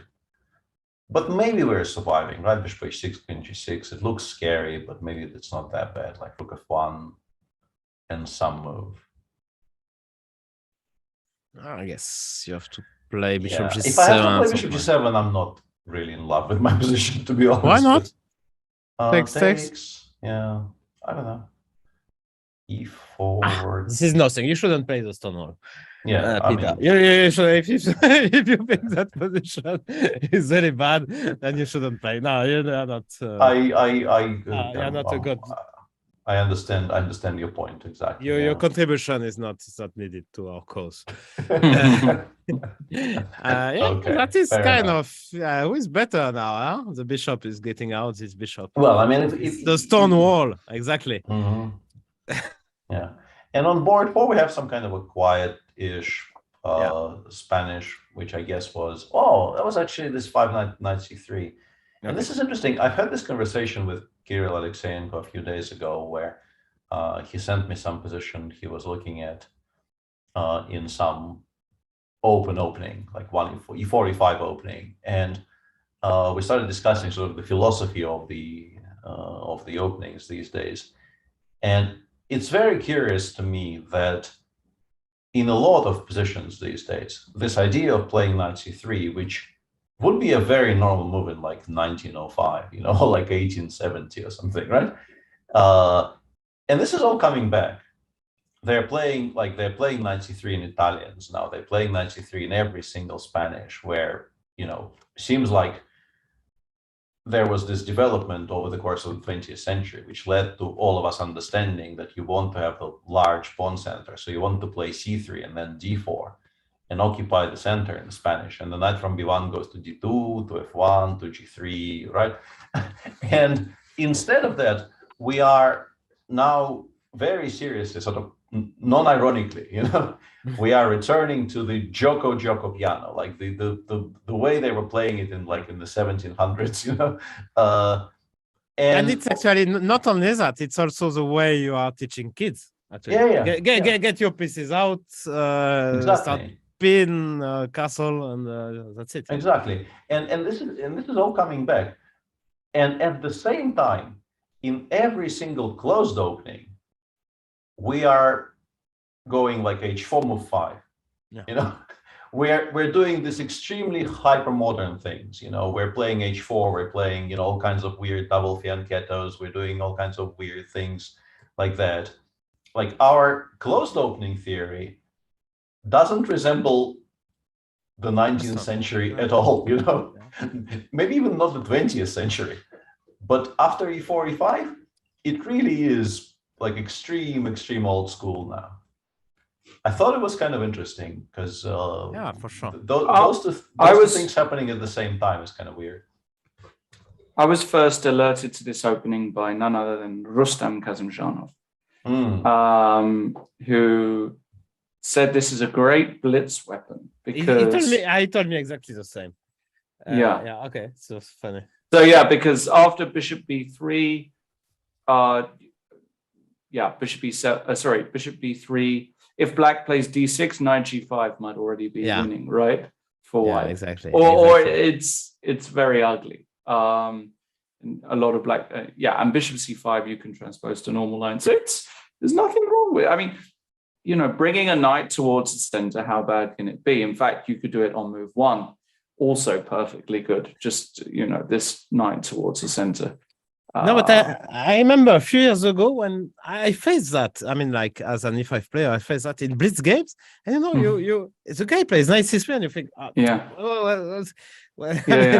like what is this? What should I do? And you start losing. I mean, you start thinking. I mean, that's not anymore, I guess. But it used to be a great blitz weapon. Bishop B3, Bishop C5, Knight D5. D6. I'm not sure now. White will get D4 in one go, which I think is a very, very good deal. Actually, you're not supposed to get that. So she knows what she was doing actually as White. Bishop A7 takes Bishop D5, Bishop D7, A4, which makes a lot of sense. Playing on the pin. Castle takes. Bishop E3, threatening to take, I guess. Because that's Bishop Queen E7 and castle. But this is very pleasant for White. This position. This is It's you have to be quite careful with Black because you're like without playing Bishop B6, you might never really be coming out of the corner. And after Bishop B6, at the very least, we can at least consider like D5 and E takes D6 somewhere after like Rook A8, Rook A8, I guess, and. You have to think about this. You do have Bishop takes F2 though, right? ED6, Bishop F2. Maybe it's not that great. And CD, I guess. But CD Knight D4. Knight D4, maybe Queen. Like maybe here, it's good material. And Queen D6, something will happen here. I don't know what, but maybe probably, Knight D4. Knight D4 probably wins material. Knight G5 might win the game, maybe in some, like if we're lucky.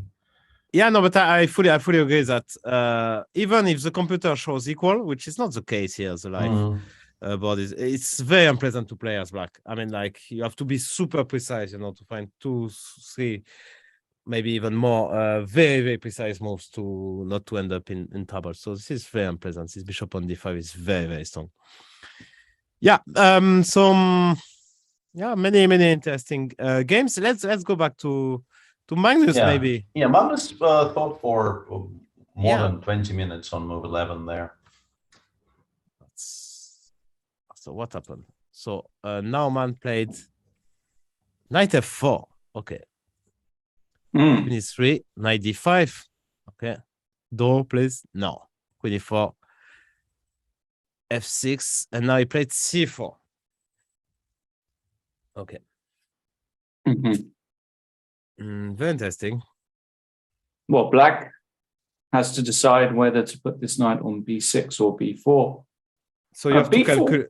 So B4 actually A3, looks interesting. D5, yeah, exactly. And if I take en passant, you just you lose. I lose. Okay, so I don't want to lose. So here, that looks good. Idea. Looks good for Black, doesn't it? I mean, what's going on here? Queen B1, Queen 65 trick. So, what is the move? Peter. It's interesting that he played Queen E3. I'm trying to remember because I definitely looked at Knight F4 when I was kind of preparing to play Knight G2. That was obviously 25 years ago, so it's not very relevant. But I think you're supposed to play Queen E4, Knight G6. And Knight G6. I think the point is Knight G6. I mean, Knight G5 doesn't make any sense here. It has to be Knight G6. And we can play F4 here, and I think we can be reasonably happy with the outcome of the opening. But he tried to kind of finesse it a little bit. He played Queen E3, I guess, with the idea I mean, here, if knight g6, I'm pretty sure he wants to go knight f3. The difference being that the queen is not hanging, so d6 is, he will just take on d6 quite happily and be a little bit better in the opening. Sorry, in the end game now. Yeah. But after queen e3, obviously you do get the option of playing knight e5, and of course he's not repeating. The point is not to repeat, so he goes queen e4, f6, and yeah, c4 is logical, but you do have to have the answer to knight b4, which I'm not sure what the answer is. Yeah. And what's knight f3 d6, huh? How does that? No, knight f3 maybe. If you go knight before here, I go a3. You will play something, and I will just retreat. And yeah, I think probably knight f3, fe5 is what he didn't really like. I guess. Yeah, just take and play this position. Really? Why? Takes. Knight b4 maybe. Might be a bit annoying. That could be potentially very good for white d6. actually, because the pawns are. d6 knight d3 maybe, right? Yeah, I don't know. I thought maybe d6 bishop f5 could be useful. Yeah, but knight d3 is strong. Yeah, knight d3. Yeah. Although it's not apparently not a disaster. Apparently, I played queen e3 myself in a tournament game. Okay. In 1995, which I of course did not remember at all. Thanks, chat, for confirming I'm always full of shit. Okay, and how was the game? I think my opponent played knight g6. I'm pretty sure it wasn't knight f5 then. Okay. And you played f4 or you played knight f3? So I'm pretty sure I think I played knight f3, yeah. You played knight f3, yeah? Okay. Yeah. I would really have guessed f4. Okay, interesting. So queen e4, f6, and now is it Magnus to... No. What did he play, Magnus? Move came in. He played c4, yeah? So now Naumann is thinking, I guess. Okay. That's interesting. If you go knight b6, I will be for sure better. I mean, like, I don't know how much. The kind of endgame you. I mean, I'm not sure how much, but I'm sure I'm better here. So you cannot really. I mean, like, of course you can do that, but. And after knight b4, sorry, we still. I mean, D1. King d1. You might be forced because what if a3 d5? Okay, a3 d5 looks. But this looks. I mean, a3. I mean, sorry. a3. I can even go knight a6 here. You can go d5 here. But before. Oh no, you can't. Sorry. Why? Because I go queen b4. No. I can take with the knight here. Yeah. I'm a pawn up. Yeah. No, I mean, no. Magnus doesn't want this. I'm very curious what he wants. I think a3 and now d5. Okay. Yeah, a3, d5. What are you supposed to do? CD? CD? No. Sorry, I blundered my knight now. No, but it's good. It's good. I have queen e5 check. Such a luck. So, and bishop b5, c6, no? Yeah. How does that work? Same idea. Wow. I like it. Yeah, this is very confusing. Check. Quite confusing, yeah. Yeah, this is incredibly confusing. So CD, this is very easy to miss, actually. Actually, are you losing here with what? Or what's going on here? Yeah, people are saying knight before a3 d5 is -3. Knight before a3 d5 -3. Wow. I mean, if that happens, that just can't happen, right? Wow. He's not playing a3. No. He means something else. I'm not quite sure what. Maybe it actually is king d1, just to push the knight back. But yeah, I'm fe5. Maybe I can justify somehow. Even here, though, yeah, like how great is this? d5, cd5. You'll have to take with the knight, right? And maybe you have something. He played knight before. Yeah, he played that before, so we'll see in a moment. But yeah, this is kind of confusing because you have to be careful now as Magnus. Oof, yeah, I mean that could be something if he's playing a3, because what else? No, it I really, mean, is like- king, it really is King D1, I'm pretty sure. And then, I mean, FE5 is kind of sharp, but I think the bigger issue for Magnus will be just Queen takes E5. Of course. And like, how are you supposed to, like, why are you supposed to be doing well here with white here? I mean, it's a pawn. Can you count? It's a famous. I mean, there will be pawn. some compensation because we'll go a3 b4 here. Like, we'll maybe even without taking on e5, we'll just go like a3 knight a6 b4 here. And yes, it's a very, very stupid knight on a6, but it's also a healthy pawn. I mean, reasonably healthy. So I mean, it's a Santal pawn as well. I mean, like, yeah. So it's not going very convincingly so far for Magnus. That's just terrible, actually. Yeah, and he's thinking, which is not a very good sign, actually. No. Because King D1 is technically the only move, yeah? So it would appear, yeah. So it would appear. Okay. Let's see. That will be interesting. Okay, his team is not really okay, let's see that. I mean, his team is really a huge favorite. I mean, we see Iron Tyrion bot 2 was like 250 points more than his opponent. And it's basically the same in every other board. So, yeah, massive favorite. Yeah, I mean, Johann Sebastian is under some pressure potentially, but already, yeah, he played d4. Well, I mean, yeah, it depends on how all of these tactics are going to work out because he already, you know, it looks like he felt obliged to play d5, d4 here. So knight d4. I mean, bishop h4 exists, but that would be. I was curious if maybe we could go knight like d takes e5 or something instead.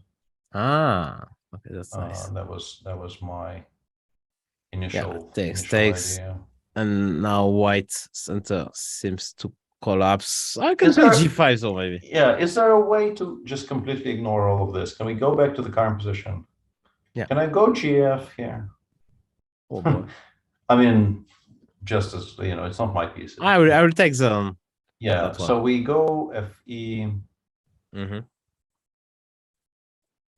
Interesting.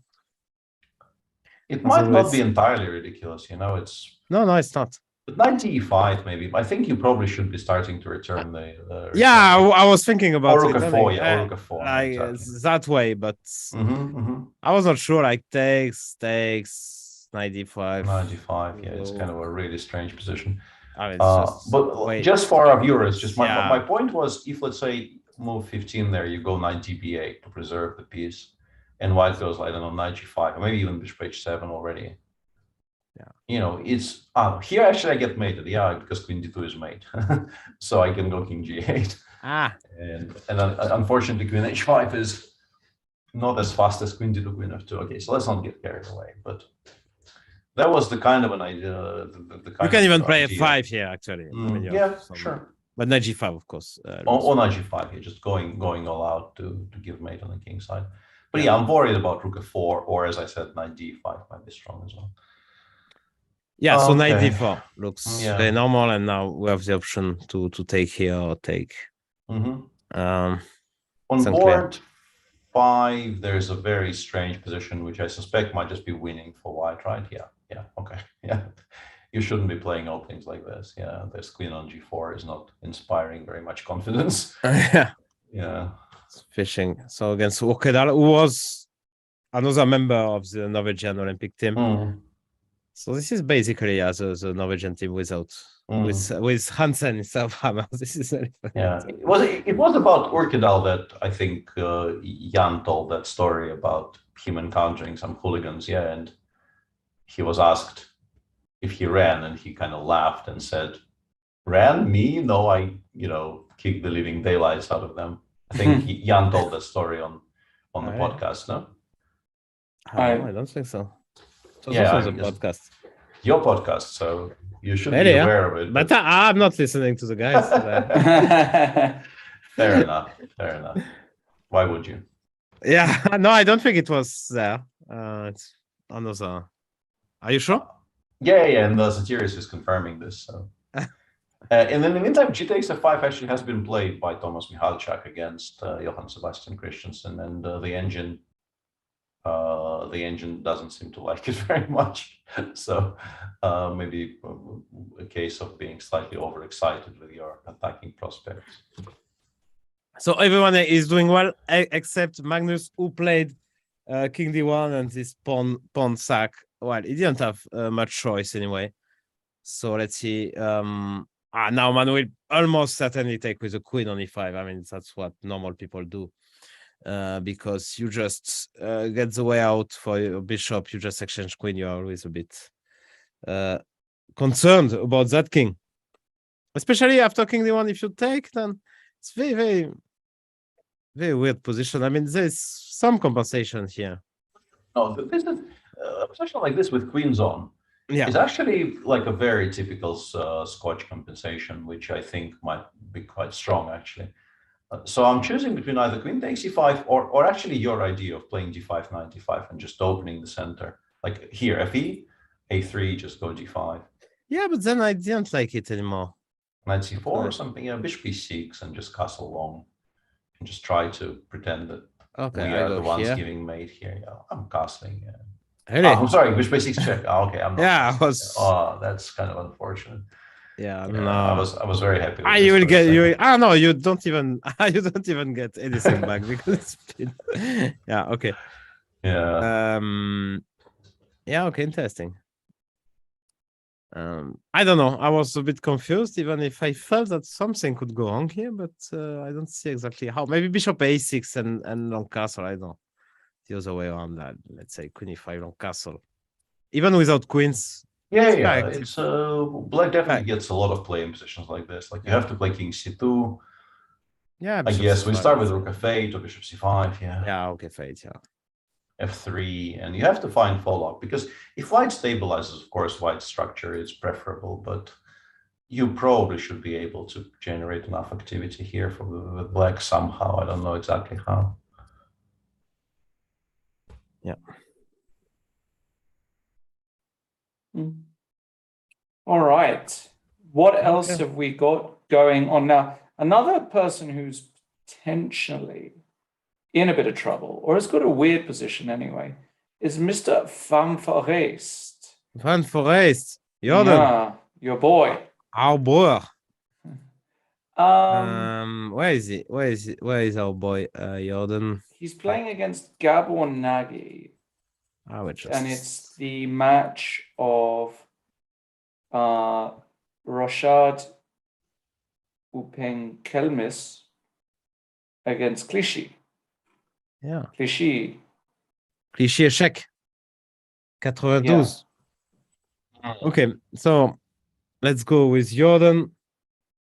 Who is on the black side of King's Indian. But whatever, I mean, the moves are not really. He's staying really to this h5. As you mentioned, Peter, I mean, this is just. Now we see h5, we see, okay. In every single position, yeah. Yeah, I mean, it's fine. But this is just good for white, no? Basically. Yeah, this is very happy. Yeah, this is very happy for black. Yeah. But so, I mean, white's got the space advantage. The c file is more relevant for white. d6 is very weak. Okay, rook fd8 played, but you know, any. Most moves here should give white some advantage. What about going a4? It's not too much, but it definitely is quite pleasant for white. Yeah, I like a4. A5 on knight c3, knight d5. Putting the rook on the c file also will never be a mistake. And it's more of a question, you know, how is black generating any counterplay here is kind of unclear. This is how we used to say that's how you win games as black. I mean, you have to be slightly worse at some point or massively worse, and then you know, your weaker opponent tries to do something out of it, and well, then you get chances. But then Gukesh came and just win as black, which, you know, left hand just from the very first move. So I don't know, yeah, but Jordan, yeah, he doesn't have a good position there, that's for sure. Yeah, this is not very enjoyable, but there's No. plenty of play left, of course. But yeah, I wouldn't be very happy with the outcome of the opening here as black. That's board one. On board two, in that match, Luki has a very, very good game against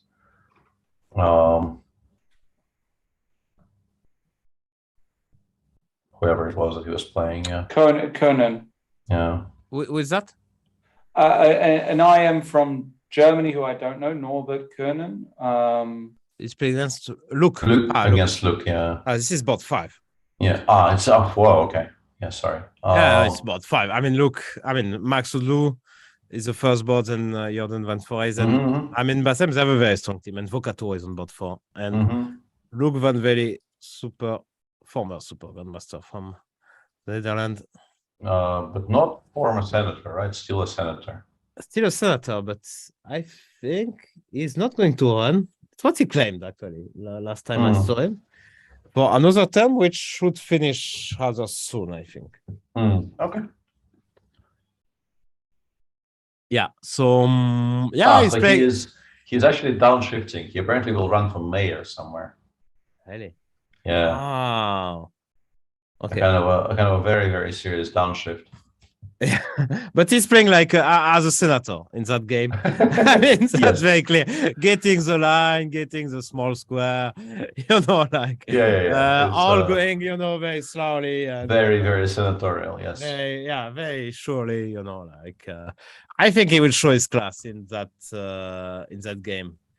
Because he already has a very... We may have done him a bit of a political disservice, though, because apparently it's not entirely sure if he announced he's running yet. So maybe this stream will be his official announcement. Don't worry, look, nobody is listening to us, so it's okay. So if it was a surprise plan, I think it's gone. The surprise value is gone, look. Yeah. So, okay. I will give you the mouse. I think I will take a small break. Give me. Why am I okay? There we are.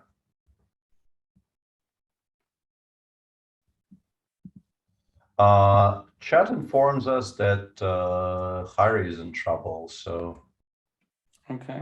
Let's try to find that. Hang on a second. This is that. match 2. So Harry is playing against. There is that. Yeah, that looks scary. Whoa, something has gone wrong. And actually, I know this line. I know at least of the existence of this line. This is kind of a curious thing. I can talk a little bit about the theory. Okay, yeah, let's talk about it. Yeah, what do you know about the Briar, and this is something that I've kind of always was curious whether I can play this as white against the Briar. This idea of, the Briar sort of starts here, knight b8 in this very, very classical position where black has a ton of options, and knight b8 is definitely one of the more serious ones.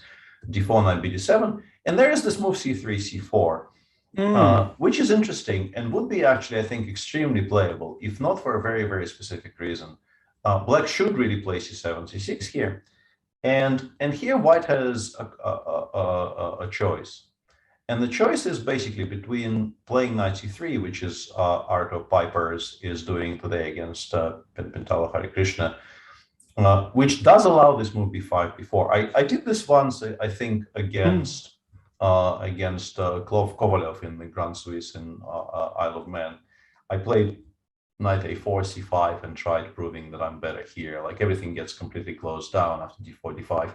White does have more space, but proving that you have anything significant is extremely difficult here. What you would like to do here is to play knight c3 too, but that unfortunately does allow black to win this pawn with knight takes c4. But then play becomes kind of sharp, and clearly Pipers came with very, very good prep today. He played queen c2. I think f5 is kind of playable here. I'm not 100% convinced, but I have a feeling you can actually play f7, f5 here. It looks very scary, but it's based on the fact that discovered check to c4, c5 can be met by d6, d5, closing things down. And yes, you might lose the pawn on e5, but then the pawn on c5 is very weak. But Harry instead played knight ef6, knight g3, and this is sort of the plan here for white. We've given up the central pawn on e4, but now the pawn on e5 is hanging. The knight on g3 obviously has very good prospects of coming to some very attacking squares. In some positions, I guess c4, c5 could be, eventually reviving the bishop on b3 could be useful. And to stop that plan, at least, Harry immediately returned the pawn with c6, c5, just giving white his material back. But unfortunately for black, play remains kind of very sharp and very concrete. If you give black time here to play something like, I don't know, bishop b7, rook e8, unmolested, black will be completely fine. But as things stand, this knight on f6 is awkward. You can play bishop b5 for now, but you will have to once again solve the similar problems after rook e1, so it's not very comfortable.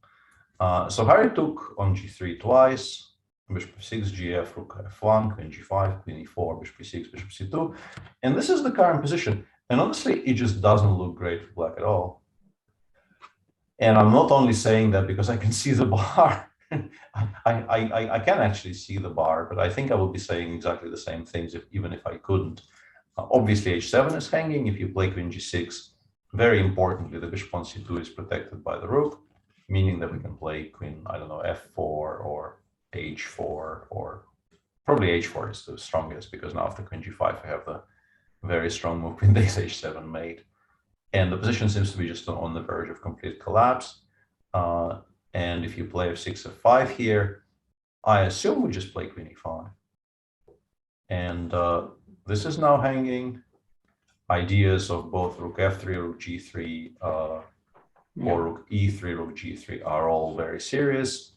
And also the pawn on c5 is hanging. Even if let's say black somehow doesn't get mated, I can definitely envisage, some sequence of events which ends with black just losing the pawn on c5 for not very much, and then having to defend some very, very annoying endgames. So yeah, this is sort of shockingly unfun for Harry. And he's gotten here, the interesting bit here for me is the clocks. Because before I actually glanced at the clocks, I would have assumed that this is Arthur Piper's just catching Hare Krishna with some kind of very decent prep, which Harry was entirely unready for. And, he burned through a lot of time and got into trouble. But Harry is like solidly ahead on the clock. He somehow got here quite quickly.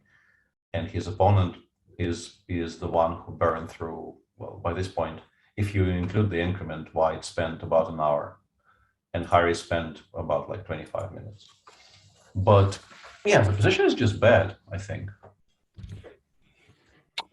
And it's one of those positions which, it's very difficult to actually create something here as Hare Krishna. Just for a second, because it's kind of curious. Go on, yeah. Apparently, I'm being informed by chat that all of this was best played by Harry until this moment, where he did not realize he's supposed to play bishop takes h3. But that's also not an easy move to play somehow, right? Because it feels like it's very loose and like you feels like it's something like this, and then or bishop c2 or something. Bishop c2 here, even, it feels like, but it's a play-by-play position, move by move. And I think the point of bishop h3 is specifically that if the bishop gets challenged, I did something stupid. Let me try to undo the stupid that I did somehow. How did I do that? What did I click, and how do I unclick it? We'll get. Hang on. Okay, there we go. Yeah, I thought so. Excellent.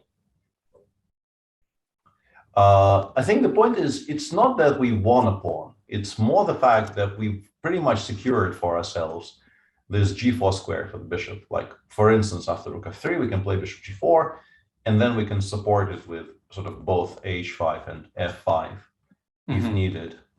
So it's I think it's more about this. It's that we badly need the g4 square for the bishop. Yeah, it's kind of uncharacteristic for Hare Krishna to miscalculate like this, because he is a very, very strong player in general, but I think what he does maybe the best of all of his varied skills is like he calculates precisely. He is very unafraid to go for principled continuations. And bishop e6, by his standards, is an incredibly timid move. And I'm also not entirely sure what he could have missed here, because this really doesn't look right. Yeah, I think Hare Krishna is in serious trouble, actually. Yeah. I mean, like, that is... I can't really I can't really figure out how you even proceed, because like we discussed f5, it might still be the best option, but this looks very scary. And not just the fact, as I mentioned, not even maybe specifically the fact that both of these guys are hanging. I'm most afraid of like rook f3, g3, just ending the game next to moves. So, and if you have to play something like queen g7, you're just not going to be, enjoying any of this. It's just going to be very, very unpleasant. And if you play queen g7 first, there's all kinds of bad things that can happen. Or rook takes f6. Yeah, the simplest is just to take on f6. We don't have to be fancy. Just win the pawn back, put the queen on f4, put the other rook on f2, or e3, g3. Rook e5. We're not even behind on material. Like we didn't even have to sacrifice anything for this, which is the really scary part here for Hare, is that he's not even up a single pawn in a position which really, really looks kind of bad. So I get the feeling you have to play f5, and after queen e5, you have to find a way to continue somehow. But yeah, I'm not entirely sure how. Yeah, scary, and the first candidate for an upset of the round, I feel. Yeah, and today it's a bit different compared to yesterday, because yesterday the guys who had the really promising positions, they were rated 2200, 2250, and you still in the back of your head think, there's a chance for slipping up. But if this guy is rated 2455, he's just a huge favorite here. I mean, he should really convert this position a lot if the position is as good as you say it is. And I don't see any reason why it shouldn't be. Just looks absolutely, it just looks dead lost to my eyes. So f5 drops. I think is strong, but yeah, he's in trouble for sure. Yeah, f5 queen g7. I've settled on f5 queen g7 being my current best guess as to how we proceed here, so as not to resign immediately. And if queen takes e5 is the best move white has, this is maybe not so catastrophic. I have rook c8. I have maybe even queen takes b2 to be really greedy. Just to grab this one so that endgames are better for me later in the game, and then I don't know, rook c8, king h8, try to survive. But it looks very, very scary. And of course, white has all kinds of, like, if you want to be really annoying after queen g7, you can play something like b2, b3 here. And and then I will take either on c5 or on f5 eventually, and I will be much, much better with zero risk. Exactly. So yeah, Hare is in trouble, but Hare is a very, very resourceful defender. All right, Hare in trouble is going to need all that resourcefulness if he's going to survive. The rest of his team seems to be doing pretty okay. As for other matchups, we still got. We looked at Alexenko, Yepisenko. We looked at that match. Let's have a look at Jules again and see his night off. No, Jules. Jules. Moussa. Jules. After G3. Let's see what f5. Yeah, he did not play d5. He went for a kind of a solid continuation, which I think he'll be okay, but it will be very difficult for him to win this game now. Because he got this kind of a position where, he's fine. I would suspect, but with the bishop on d5 being as strong as it is, white pretty much always will have the option of just trading everything along the d file. So I think this will be a draw, because Jules is a good player, and the weight of his rating advantage probably makes white play slightly more carefully than the position deserves. because I think he hasn't equalized yet, but I also think he doesn't lose. Yeah. It's a kind of a position where if white was very serious about playing for a win, I think you can still suffer quite a bit here with black, but you know, considering that white is severely outrated, temptation to just make everything safe by trading some pieces might be quite strong. That's true. And while Zipenko is doing the old classical plan hedgehog, and it looks good actually for white. It looks fine, but I will say that, you know, if this is what you want against the hedgehog, I think you would generally prefer as I've mentioned earlier, prefer to have the pawn on f3, right? But maybe it's okay. Maybe we're stopping 95, so it's not that bad. But it does make it kind of more difficult to play, you know, on the queen side when your pawn on e4 kind of demands constant attention. Yeah, that's true. So not so easy. Let's see how he does. Of course, for black, it's a bit. You just have to sit and wait. Basically, I mean, you don't have much choice. So yes, it's always a bit annoying. And Alexeyenko is also getting this Maoxi. Okay, it's a different like bishop is on. I mean, this is double Franketo. It's completely different kind of position. I mean, not completely, but yeah, not totally similar. Let's say. Yeah, this is a kind of a. In my mind, I call it sort of the Azerbaijani Maratse. I think you know Gadir Guseynov and the other Azerbaijani players played so much of this. But I think you're quite unhappy about your pawn on b6 here. Because you would like to play a4 queen a5, like the setup I think they normally aim for is a4 queen a5, and now that the pawn is on b6, the queen on g8 will be very, very difficult to get into the game. So I'm a bit surprised actually Kirill hasn't played b3 yet, because even with the queen on g8, I think I don't like the idea of allowing a4. I think I would be extremely interested in playing b3 just so that we always can meet a4 with b4. Yeah, I know it's a problem. Yeah, and with the queen on g8, it will be very difficult to deal with because like you need queen a5 or queen b6 is sometimes useful, but now none of those options exist. So he's gone rook f d1, and as black, I think I will be playing a5 a4 here because it feels to me that if we don't do this immediately, we might never get to do this, and this is at least some source of counterplay. You know, maybe some kind of a well-timed a4, a3 might become annoying in some moment in the game. Not right now, but maybe there will be some moment where it makes sense. Yeah, but it's very passive anyway. It is for black. That's for sure. So Magnus, maybe. Yeah, let's go. Magnus, let's go back to that Scotch. Yeah, and see how. Okay. So what happened? Yeah, and he took here. Yeah, he took immediately, which I don't think was forced, but I mean, he wants the queens off the board. He's a pawn up. I can understand the impulse. B4, of course, and C5 very early. Yeah, but C5 was kind of after bishop B7. C5 was kind of very, very ugly for black. So this is very understandable, but. I'm not sure, honestly. Like, can we go back for a second there? Like, bishop e7, c5. I'm not sure we're even playing c5. Like, I played d5 here. You go somewhere. I go like knight b8, knight d7. I mean, it's fine. I'm like. Can I go like I want to go to d4? So knight g3, knight f5, I guess. Yeah, but still, like knight b8, play a5 next move.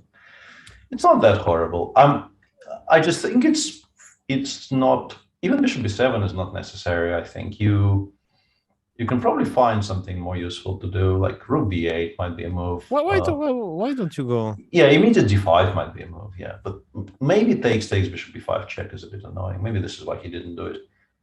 But if this is, now knight f6, yeah. If this is the case, then maybe this is why we're playing rook b8, actually. B8, yeah. So like we go rook b8, and if you do nothing now, maybe d7, d5 does become a very serious option. But bishop e3 hitting on a7, threatening b5 actually. Yeah, I'm not sure. Anyway, so he played c5, b5, bishop e7. Magnus replied with bishop d3, knight b8, rook e1, king f7. And now the equation is pretty simple, right? If black gets to play d6, 97, 95, black will be better. Yeah. So we have to be very, very quick here with white. Exactly. But for the time being, we are massively, massively better developed. So we should maybe have something. I'm not sure what though. It's not easy, yeah. No, not at all. Can I go give another pawn? But that will be too many, huh? If I go knight c3 with the ideas. After d6, I want bishop f5.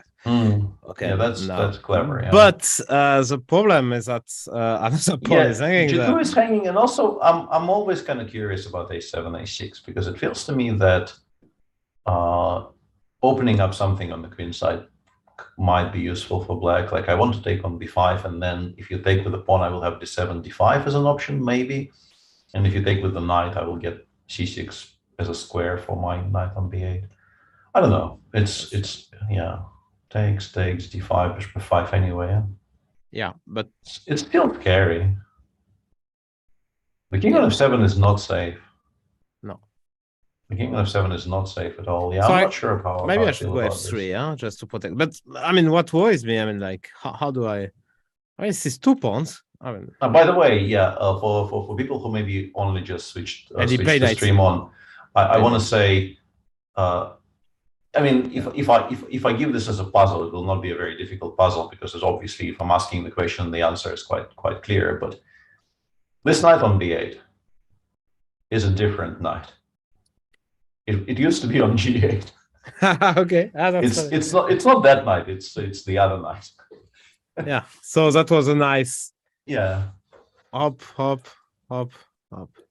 Is this a? Yeah. I know, of course not. Yeah, because you can go this way. Yeah, Mm. that's not exactly the fastest way. But that's a well-traveled knight for sure. Yeah. yeah, and he played knight c3, Magnus Carlsen. Mhm. So gifting. I mean, gifting. It's a strong word, but giving another pawn. So what's the plan after bishop takes g2? What about just going like bishop f4, hitting c7? Yeah, d6, provoking bishop f5, d6. yeah. Ah, okay. Honestly, it Okay. feels to me like we might have to play. You have this funny. Oh no! This is Oh just- no! Bishop e4. Yeah, and bishop kind of e4. Black resigns probably somewhere. Yeah, here, and yeah. then knight. Even knight takes e4, no long. Even knight e4 is Okay. pretty good. Yeah. I wanted my knight here, but good point. Yeah, knight d6 Yeah. check. So we just Maybe- go d6 maybe- and bishop yeah, and then f5. bishop huh? f5. Yeah, this is kind of Aha, scary this is because that very- knight on b8 is very dead. Can we go g6 right now? I want to try to stop. No, previous move. I'm not taking on g2. I don't think we have time. Ah, that's wow. This is a bit too much, no? Yeah, this is why. No, I mean, Nine. like immediately. Sorry. Current position.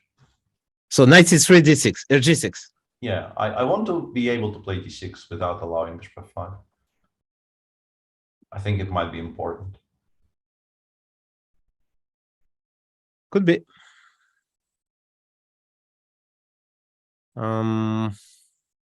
You can go bishop e4 even here, try to get the knight to d5. I have a 5 bishop g7. I'm not sure this is good.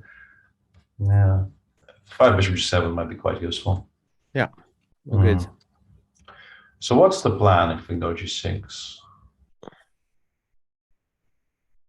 It's not maybe like Yeah, a4, a5 is definitely something we can try. Yeah, I wanted to say that even if we do it very stupidly, like just to illustrate the structure, let's say we go a4, d6, we go, I don't know, just the structure, a5, 97, 95, I don't know which order, yeah, like 95, bishop d5, cd5, I don't know, a5, f4, some kind of position like this, and then I put the bishop on c4. We're a pawn down, but I think we might be okay, because I think we've closed down enough that black has no real way to make progress, but Magnus is not interested in locking things down. He will still be playing this game kind of sharply for a win as much as possible. So that's 100% sure. Yeah, he's going to be aiming for something else. So g6, yeah. So g6, yeah. What do we do here? What do we do? can I go like this? And my point is that after d6 I will get but you have a 5. Yeah, Yeah, I have a 5. Yeah, that was the position I was trying to calculate. Yeah, of course. Yeah. So we should need we need something clever here, but yeah, I can't find it.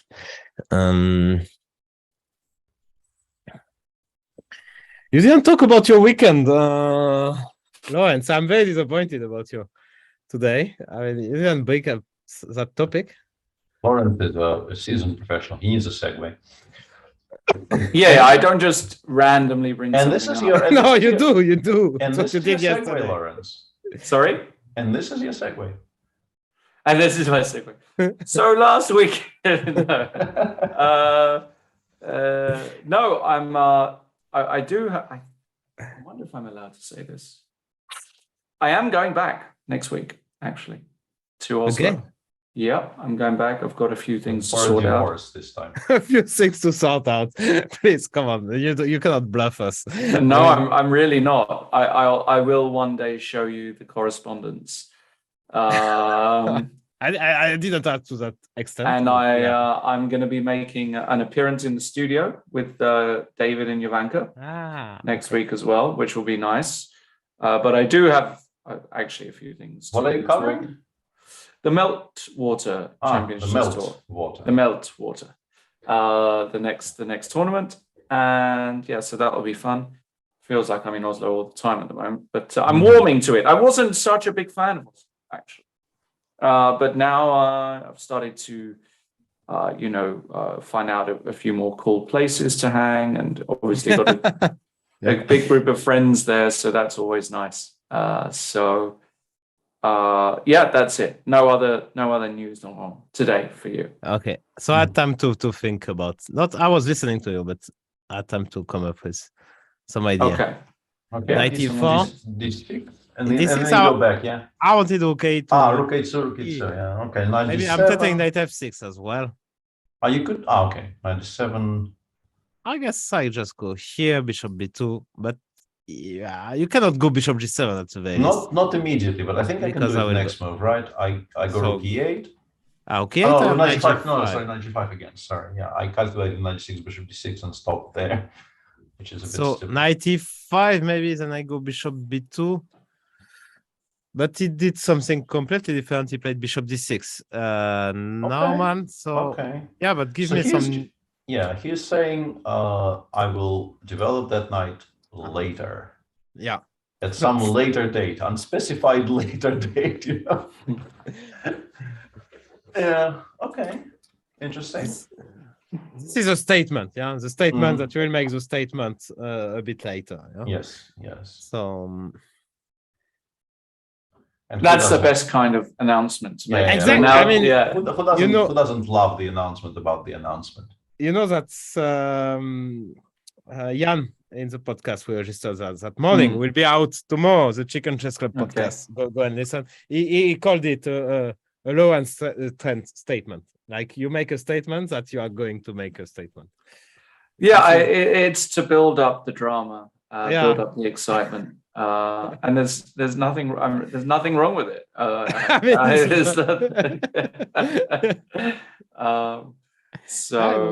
F4 came almost instantly, preventing bishop e5. It's interesting though, because now we can take on g2, because like we were worried about bishop f4, right?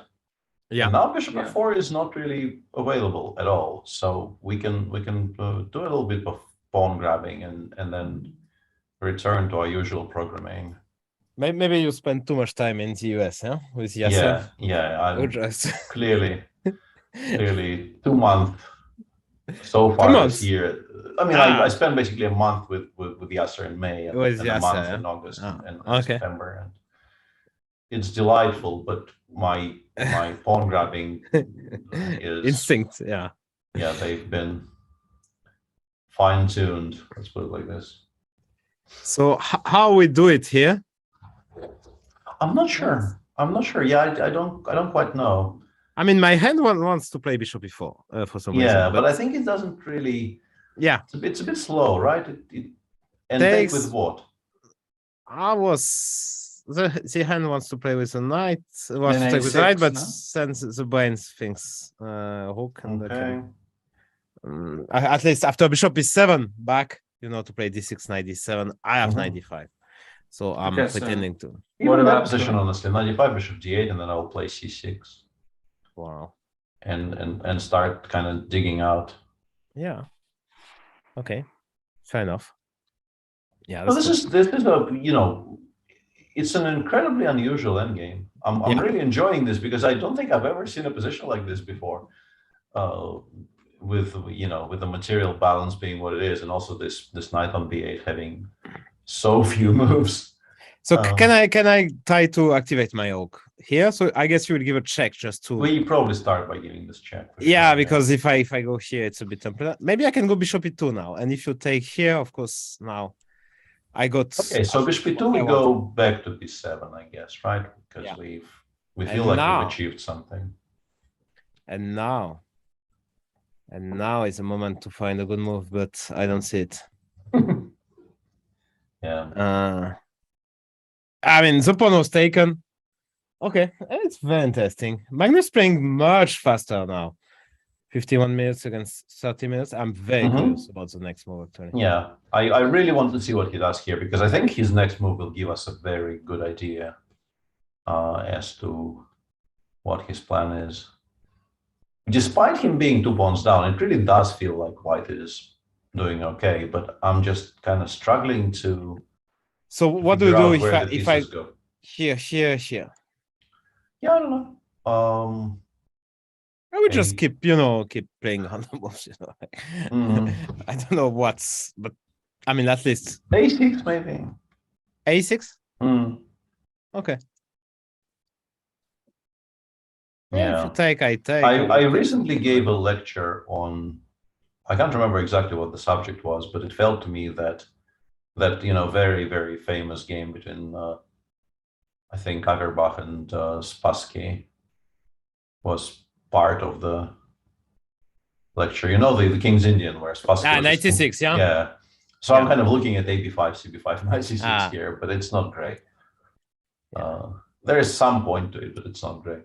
Yeah, it's a very famous game. Or you either resign or play knight c6, which pretty much, yeah. Boris Vasilyevich did, and okay, it was not. I mean, people are complaining that black is completely lost after knight c6. It's true, but from a practical point of view, it's by far the best. Black was already completely lost before knight c6 as well. So it was a very decent, and he almost won that game at one point. Yeah. But it's true that we would have never heard about that game if he would have lost. I mean, probably not. Yeah, probably. Yeah, not. I mean, that would have been a genius move, Yeah. but it was because he didn't. And Magnus just says, sort of like you were doing. Yeah, Magnus says, I don't need to be, playing concretely. I don't need to be forcing solutions. The king wasn't very good on d1, so let's improve it and pass the move over to Naumann.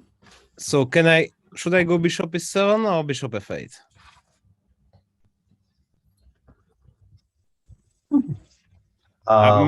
My instinct tells me bishop e7, but I don't know. Because what else, really? I mean, like h5, h4, h3 kind of comes to mind to maybe activate something, but first of all, h5, h4, maybe we have. And you give rook g1, bishop g1, bishop g6. Yeah, no, okay, I'm taking it all back. Yeah. Just a disaster, yeah. So I would remove the. So where? That's a problem. I don't see. Yeah, exactly. Like it's those moves just don't look very. Yeah. Let's look at bishop e7 though, because you really do need a plan, and that actually is a kind of a plan. Because if that knight comes out, we are. But how? Happier. Let me. If you go d6, I go bishop f5. And no, so you cannot do that. You have to play g6 first, I guess. Rook a2. And maybe that's why you had to put the bishop on f8, actually. Because now you will lose one more tempo. Yeah, okay. So it's not the end of the world, actually. No, it's not, but like it feels kind of worse and worse, despite maybe not being horrible at all, but it just feels like we're constantly retreating, and we haven't even played d6 yet. So yeah, I don't know if I like this. Yeah, I'm not sure. Bishop f8. Okay. So you go king b3. I can't go d6. So I go g6 first. Rook a2. Bishop b7. Yeah. And hope for the best. Maybe even f5. Yeah, ideal scenario is for black is we get to play f5 and d6. And then the knight comes out, and white still hasn't really achieved anything significant. Such a strange position. Yeah. Such a strange position. I can't even come here now. I'm trying to take here. You can't go bishop g7 because I take that pawn. If you take here, I take here. This is not. Yeah. So maybe just 94 here actually is very, very strong. I mean, I don't. It could be, yeah, it could be. d6, knight f6, and okay, I got back one pawn already. Take, but yeah, maybe not so clear actually. Yeah, but I think kind of very relevantly is just going to be so difficult for Naumann to make moves in this position, because like all of your pattern recognition software in your brain is just completely switched off here, because you've never seen anything like it. Like it's just so weird. Like it's completely alien terrain for you. Yeah, no, a very interesting play by Magnus, who was a bit forced, I think, into that. Yeah, exactly. Yeah, yeah. Still, it's a very interesting concept, but he did kind of bring it upon himself by perhaps forgetting something in the opening or whatever happened there. We don't exactly know what happened there. So let's take a look at something else. Gukesh's game is kind of heating up. This is what used to be a Caro, I'm pretty sure, right? Oh no, that's our Scandinavian. Yeah, that's our Scandinavian. Yeah, because it looks like this. You know the line I mean, right? It looks like a Caro, a very specific Caro. This is advanced, you mean, yeah? Yeah. In the CD5 94 97, you get positions like this. Yeah, okay. For sure, yeah, okay. And so he played bishop d5 immediately. So he didn't play this fancy bishop d3, which was a bit too much. Bishop d3, knight c6, c3. Well, no, pawn g4 looks a bit weird, but yeah, why not? Yeah, but he's now trying to justify it by pushing with very quickly pushing with 4 or 5, which he just gone rook f7, and hg4 played by Zoltan. I was wondering about queen takes e5. I couldn't really see much wrong with. Oh, hang on, rook d7. Rook d7. Okay. That's important. That's actually important. Mm-hmm. So it took on g4. So and here, I mean, bishop f4 looks logical. Queen takes g4 doesn't look horrible as well, I think, because if queen e5, we have bishop f4, and this looks very strong. Yeah, actually. You have queen h5, but I think no, I can't take on e6, but queen f3 unfortunately is not going to end well for us. Here. Bishop c5 is maybe even stronger. Yeah, it's not bad. Yeah. Let's face it. But I can just play the endgame, and the endgame I think is quite good for white. Yeah, it looks very good. Yeah, because. But also, I mean, the pawn on e5, the pawn on e5 feels important, so we could definitely consider if it's going bishop f4 right now, right? Keeping everything under control. If you play bishop h6, I will just put it on g3, and then I will put my rook on f1, and then I will start collecting. This looks very good for.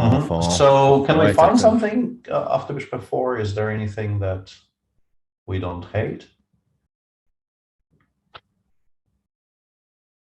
It's difficult to find a move apart from bishop h6, right? Because this is pin. The queen is not going anywhere. Yeah, you can try queen c6, but there is always bishop b5. Yeah, like queen c6 would have been maybe something, but after bishop b5, you have to look for more squares. Yes. Yeah, I don't know. So bishop h6 looks very natural, actually. But bishop g3. But I have to get rid of your hook now, I guess.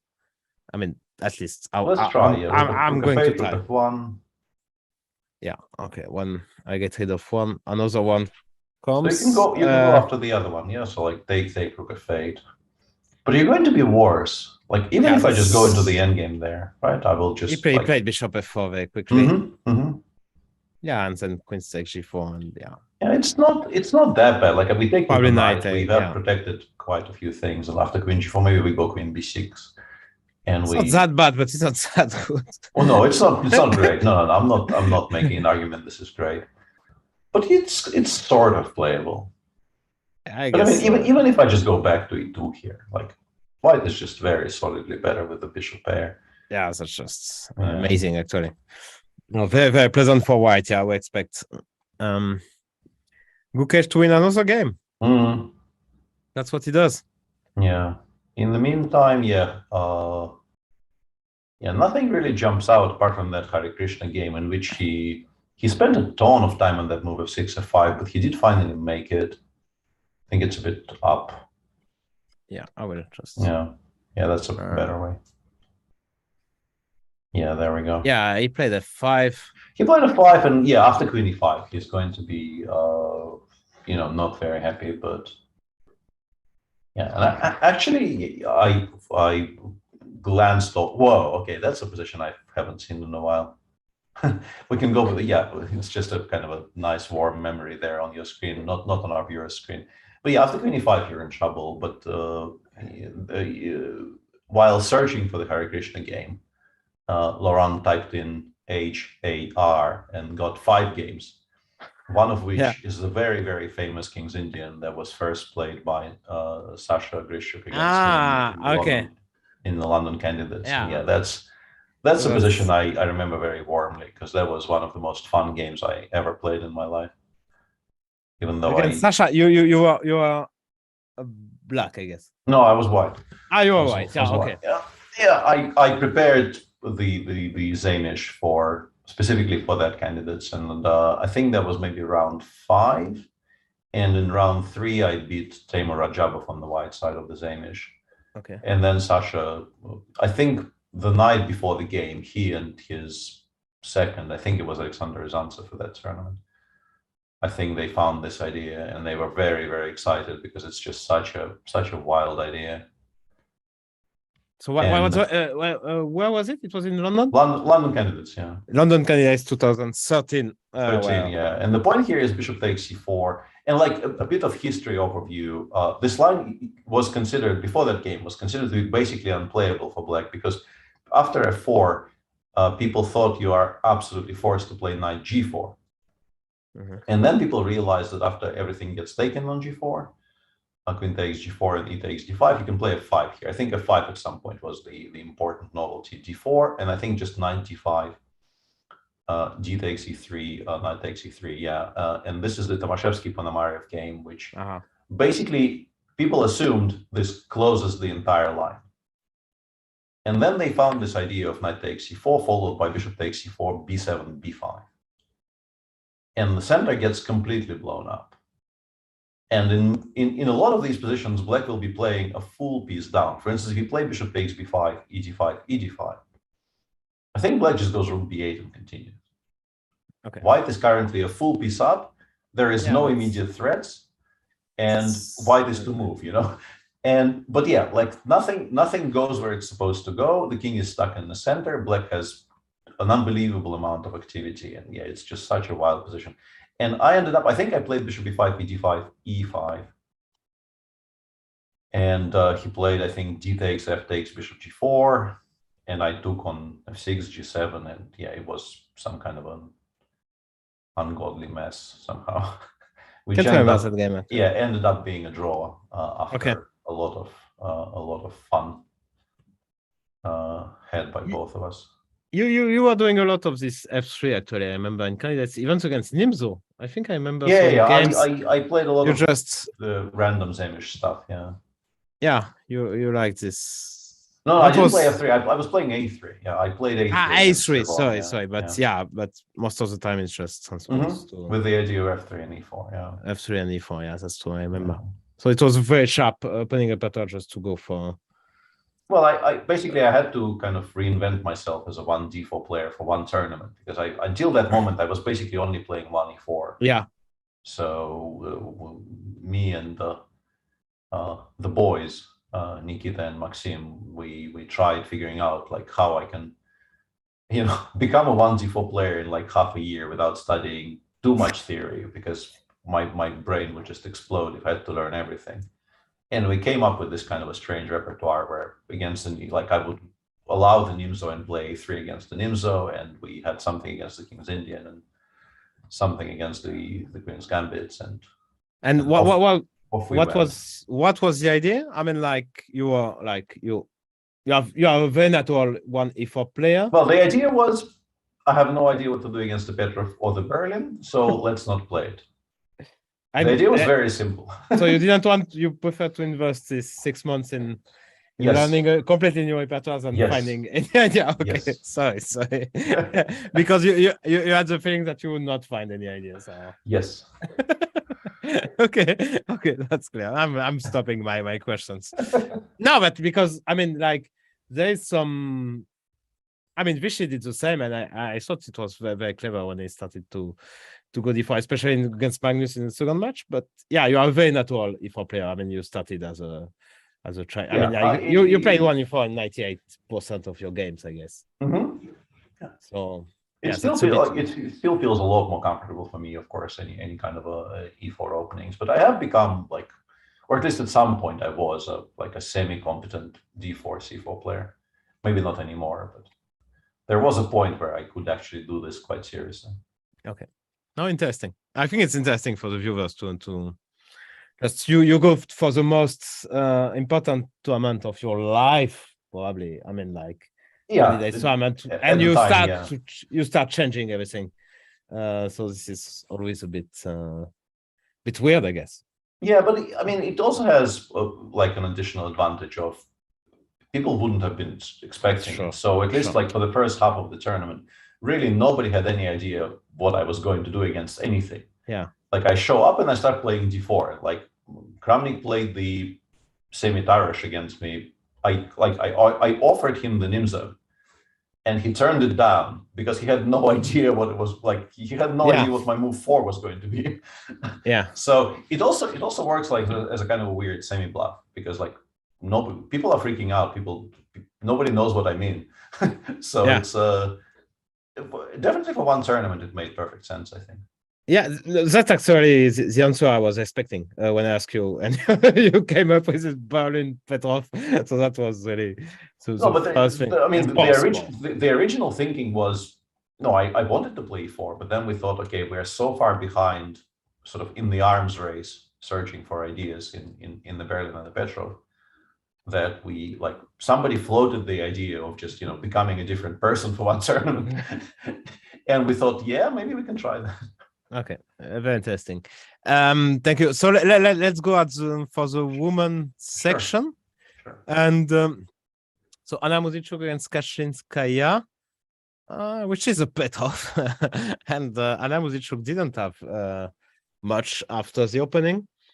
This has gone a bit wrong for Anna. I would say this weakness on the king's side. A knight landing on f4. Okay, maybe it's not the end of the world. You have some contemplation. Yeah, you have. There are some serious trumps on the queen side, and also a lot of pieces have come off. I mean, you're absolutely right. I mean, the structure got completely destroyed, but it's almost an endgame already. So you're less likely to get mated. And yeah, a5 b6 is going to be a very serious threat if the knight ever goes to f4. Yeah, I'm not sure what I think about this position because initially I thought, okay, black must be doing okay, or maybe even better, but I'm not so sure anymore. I think white is fine. Yeah. Okay. So second board is Kyolbasa against Stefanova. This is very equal. Very dull. Yeah, very equal.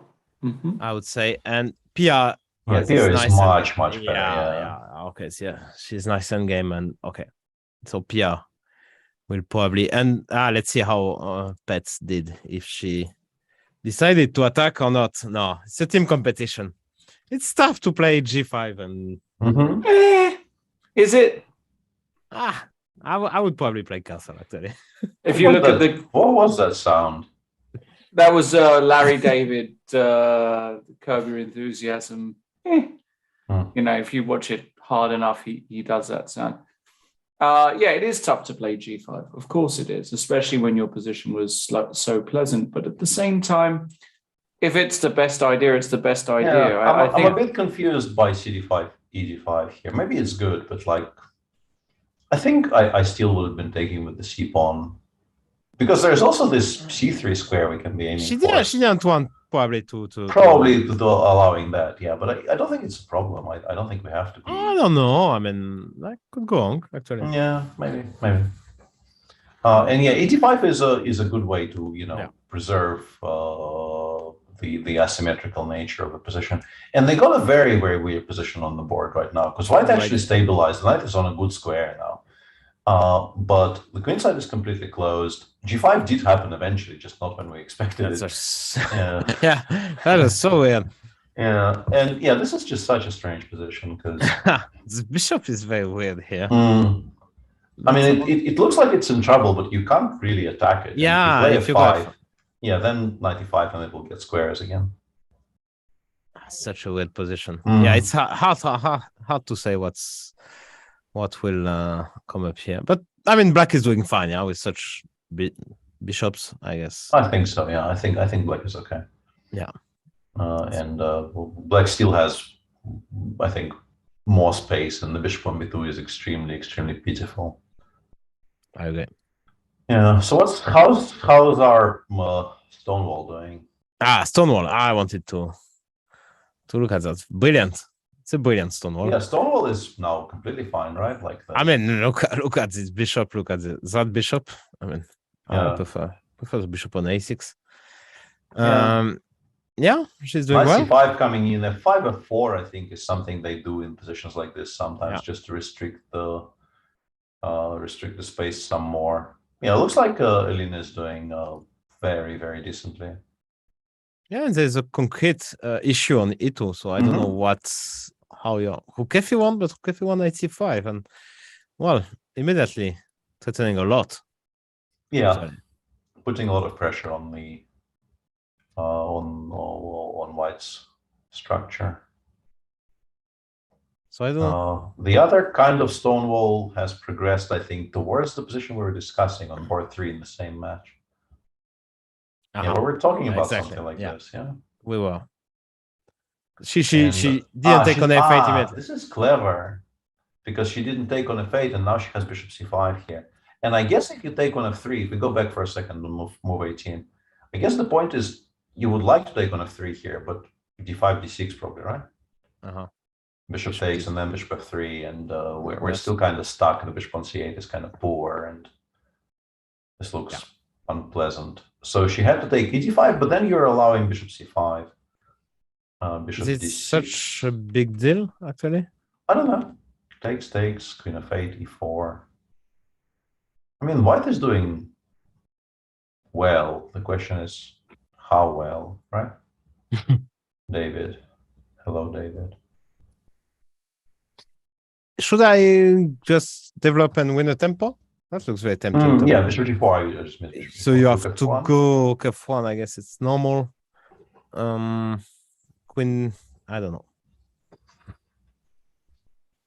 Queen d6, but queen. I wanted that originally, but then. Queen b3. Yeah, both of those seem decent. Yeah, still a very sharp position. I don't know. Queen d2 as well. Yeah. Yeah, queen d2 also kind of annoying, right? It's. Yeah.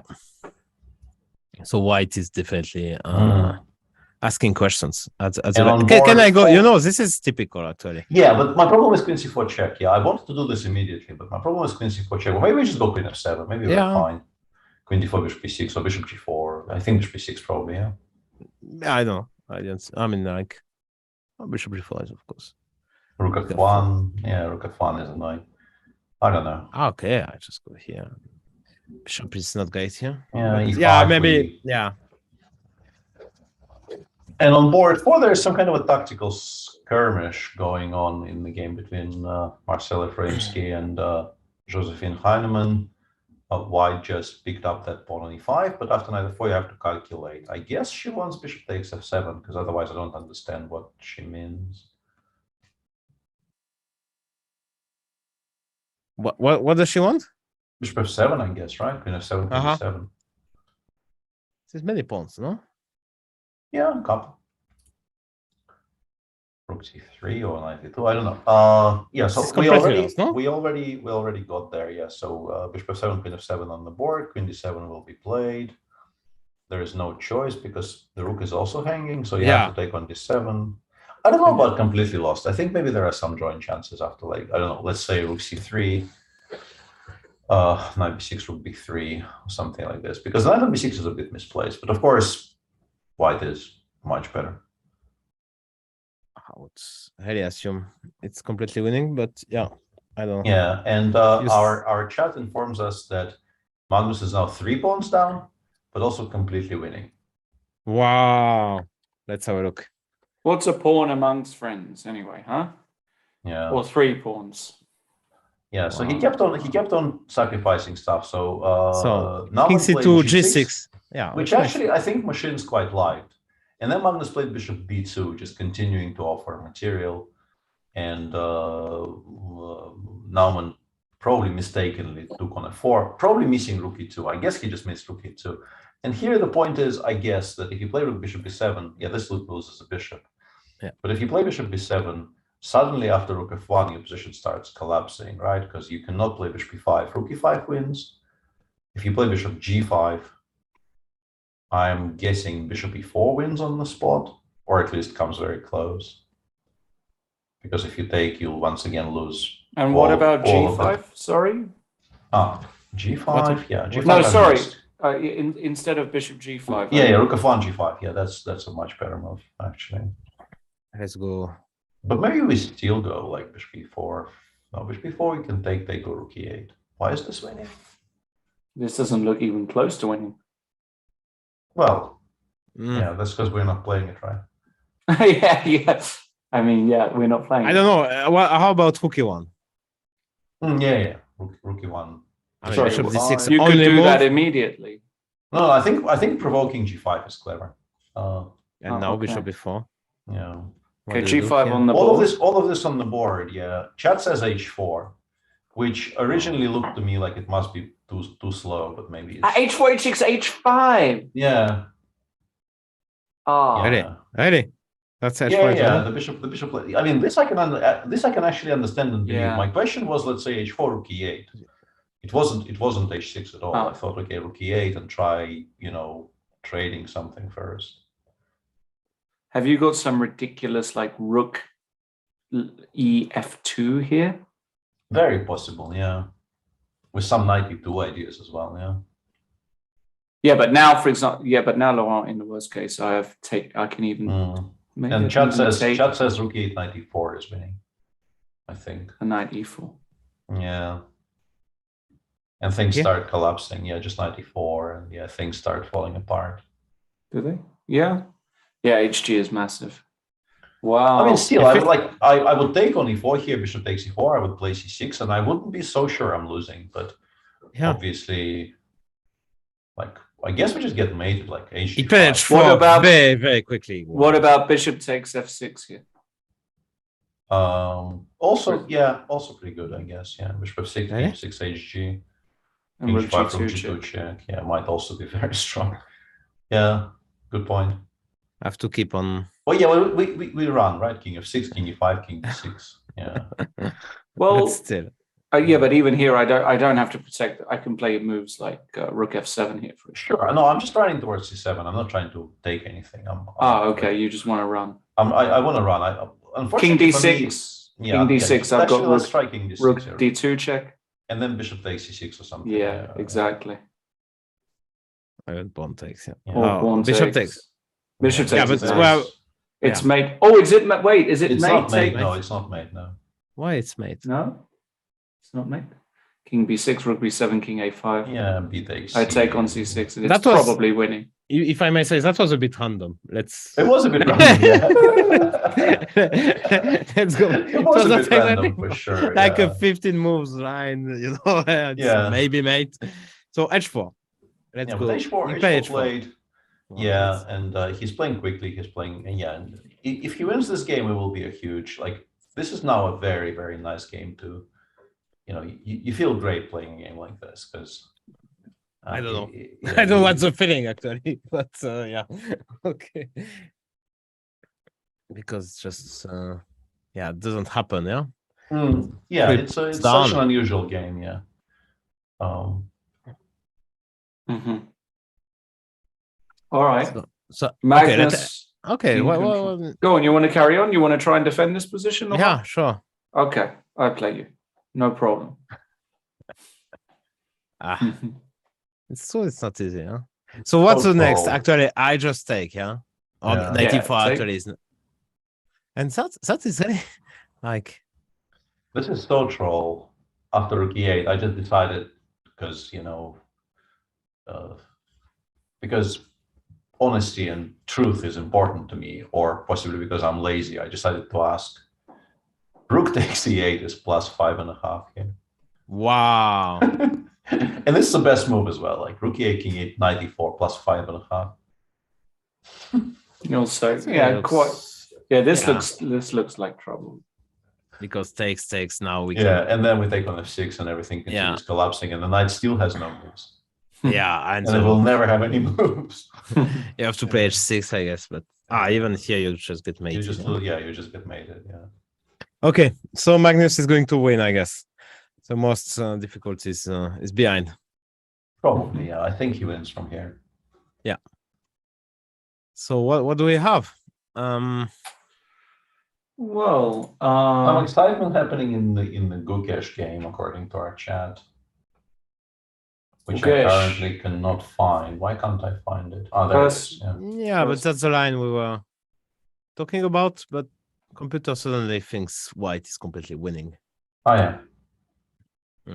Maybe just bishop g6 actually. Bishop g6 is fine, but apparently for rook h7 is completely winning. I can't really figure out why. Bishop f4 and what? Pin? No. But the effect is protected, so. That's true. So yeah. Queen g4. Takes bishop b5 wins the piece, right? Oops. Wow. Sometimes it's very simple. Sometimes we don't have to look for high-tech solutions. Yikes. Yeah, that match is actually, they're not crushing. Richie is maybe only a little bit better on board 1. Bogdan Deyak is a bit better on board 2, but nothing remarkable. But Gukesh is, if he finds rook h7, he is in full control. Dieter is better on board 4. Yeah, I mean, they will win. The question is how big. They will win. They're pretty much better on every single board. And Harry has this tricky endgame. Oh, no, it's not really tricky. Not anymore, no. I think. I played queen f4. His opponent did not play queen e5, yeah. He wanted Harry will save this very okay, it's just, it's not even on. Yeah, it's just a draw, yeah. It's just a draw. Just a draw, yeah. Okay, fair enough. And wow, is it Penko? Yeah, what's happening? Yeah, like things kind of blew up, yeah. Well, he's yeah. So we left him here. h5, okay. H3. Yeah, they do that sometimes. Yeah, I remember. But rook c7 probably was played a little bit too ambitiously, or not ambitiously. I think he missed rook f7. I think he did not expect what happened to happen. Rook f7, king f7, bishop g6 was probably a surprise. And now, yeah, but why is this so great for white after 95? Because I have knight f3 and rook f3. I mean, and bishop f3. Like, how do I go here? You go here. Maybe 95, yeah. Wow. Just to be able to take on f3 with the rook, yeah. e5, rook f3, and then we chase it down, I guess, and we win. Yeah, that seems. And then bishop f3.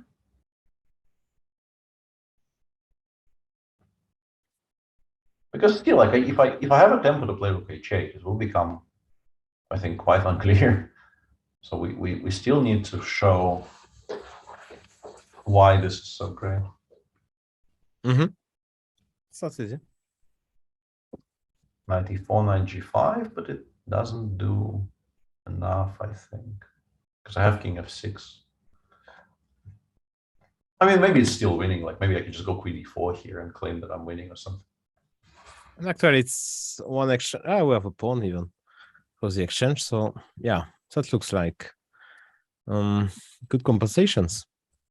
I mean, with such a king, and the king is really. But yeah, wow, Esipenko going for it, yeah. Yeah, definitely going for it. And actually, the computer thinks it's completely winning. Yeah, but you have to be extremely precise. After rook f1, bishop f3, once again, I am now shamelessly cheating in every single game. The only move that wins here is bishop h6. Wow. Okay. Everything else is a draw. But bishop h6, you provoke rook g8 first, and then you go 94. And once we've stopped rook h8, then we win. Yeah, it's not very difficult, but everything else doesn't work. Interesting.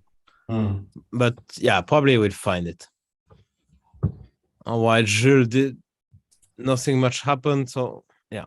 Yeah, and Kirill really kind of sold his advantage, like whatever advantage he had now doesn't really feel like very much. He didn't play a4, he played knight a4, which could be one of the points of b3 as well, yeah.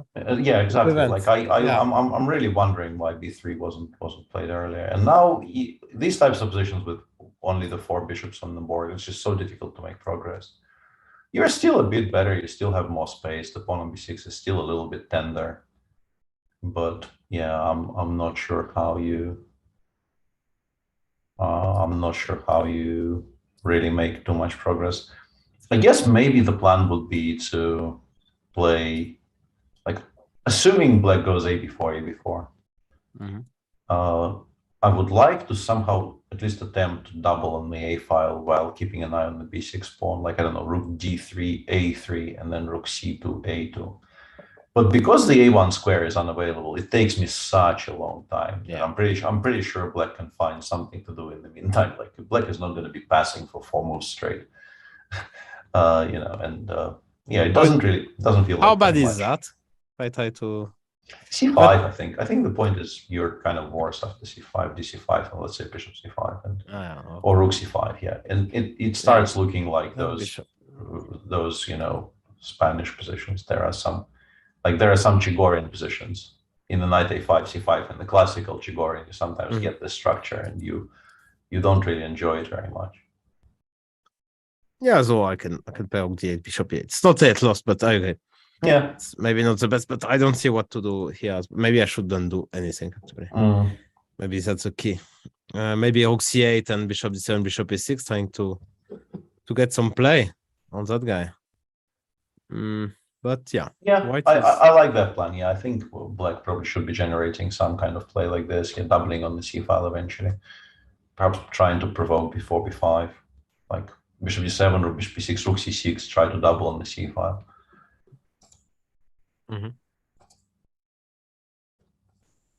So what is Jordan? Jordan is doing testing stuff. Yeah, at least he made it very sharp, right? He's an exchange down, but he made it into a mess, which is an achievement. Yeah, I don't know. That match is really going kind of weirdly for Clichy, because like Vacaturo is a pawn down against Felix Klein as well. Wow, and clear pawn. I mean, like just a very healthy central pawn. Yeah. Wow. But can Clichy lose this match? No. They have the senator. Look at the senator. Look how Yes. professional is the senator. I mean, Yeah, but the senator wins. That's fine. Trendubov wins. Okay, it's 2-0 already. Yeah. Okay. But okay. Yeah. I mean. Bassem against Igor Glek. He's going to win his pawn up. Yeah. There's okay. some play because bishop h6 now we've gotten this straight in. Yeah. And board one they have Max Udlu. I mean, I don't see any reason to think that he's not going to at least not lose.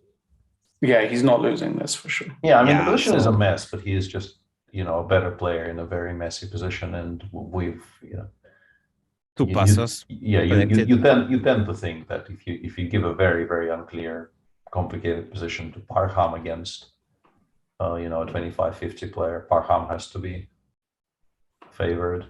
Yeah, and also I like his. Objectively speaking, I like his position, but Yeah.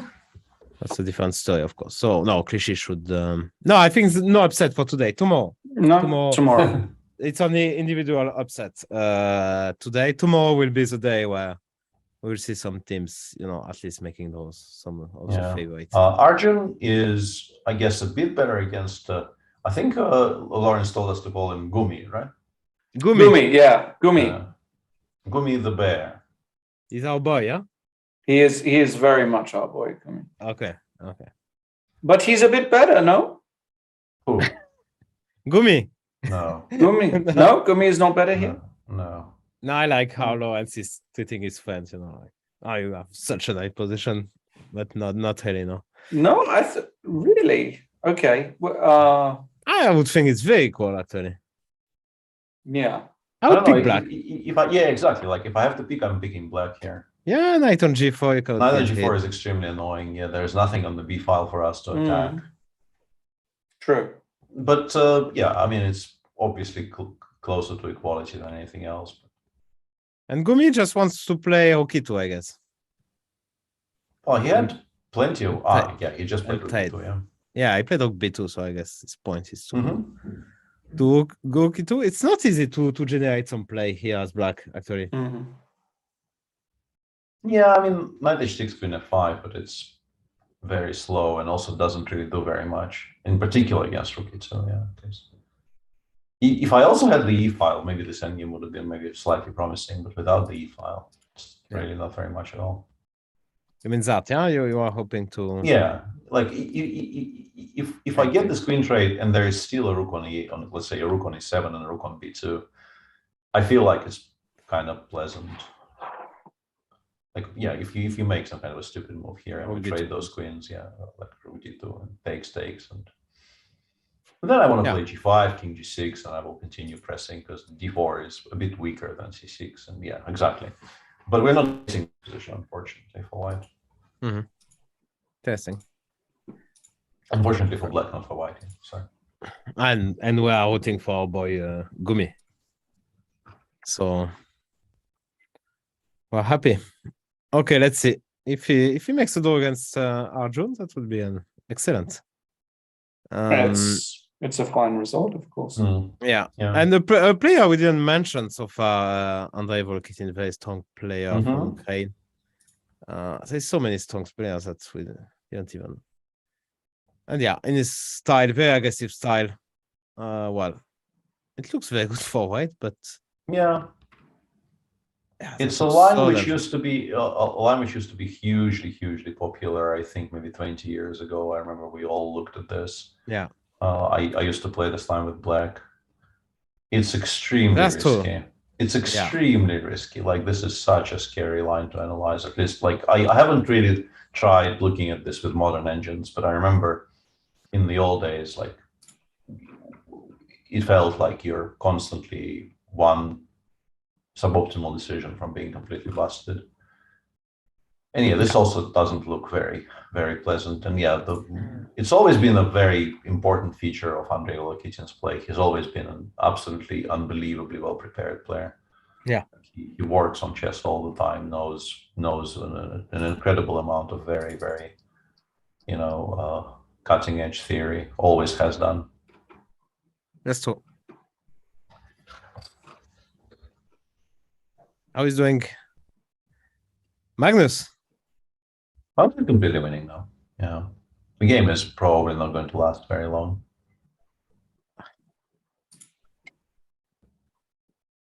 Let's have a look. How did Nauman do after h4? Because this is really he played d6, hg, bishop e5, which is a very kind of a sad choice. And now it's really only the question of, like, do you want to go for style points, or do you want to win in some kind of a normal fashion? And He why. likes to. I mean, he seems to be in the mood to win to win style. So Yeah. I mean, 94 probably is the efficient way, but I'm looking at rook e5. Like rook e5 would be a very pleasant move to make, but unfortunately after, let's say, d5, rook f6, and maybe king e7, black is one move away from playing 97 and sort of connecting everything. And one thing you really don't want to do here is actually give black a sniff of an escape. So yeah, you probably don't do this, you do something else. yeah. So if you go, I think 94 is just very, very efficient. 94 So let's say and I take, yeah, just take. king takes b2, yeah. 97, knight f6. I think this has to be kind of mate, right? 95, 94 check. This just collapses. I mean, there might be kind of faster ways to win, but I'm pretty sure this is completely winning. Okay, and yeah, some magic happened, and we'll take that pawn, and the material will be equal plus. And then we will start collecting everything. Yeah. Probably there are some much faster ways of doing the same thing. So it will probably be 3 pawns down, and later, I mean, like 10 moves later, 2 pawns up. Yeah, or something like that. Yeah, something like probably that, the end yeah. of the game. Yeah. Okay. Yeah, that looks. Yeah, over. Yep. Very, very tough day for Nauman because,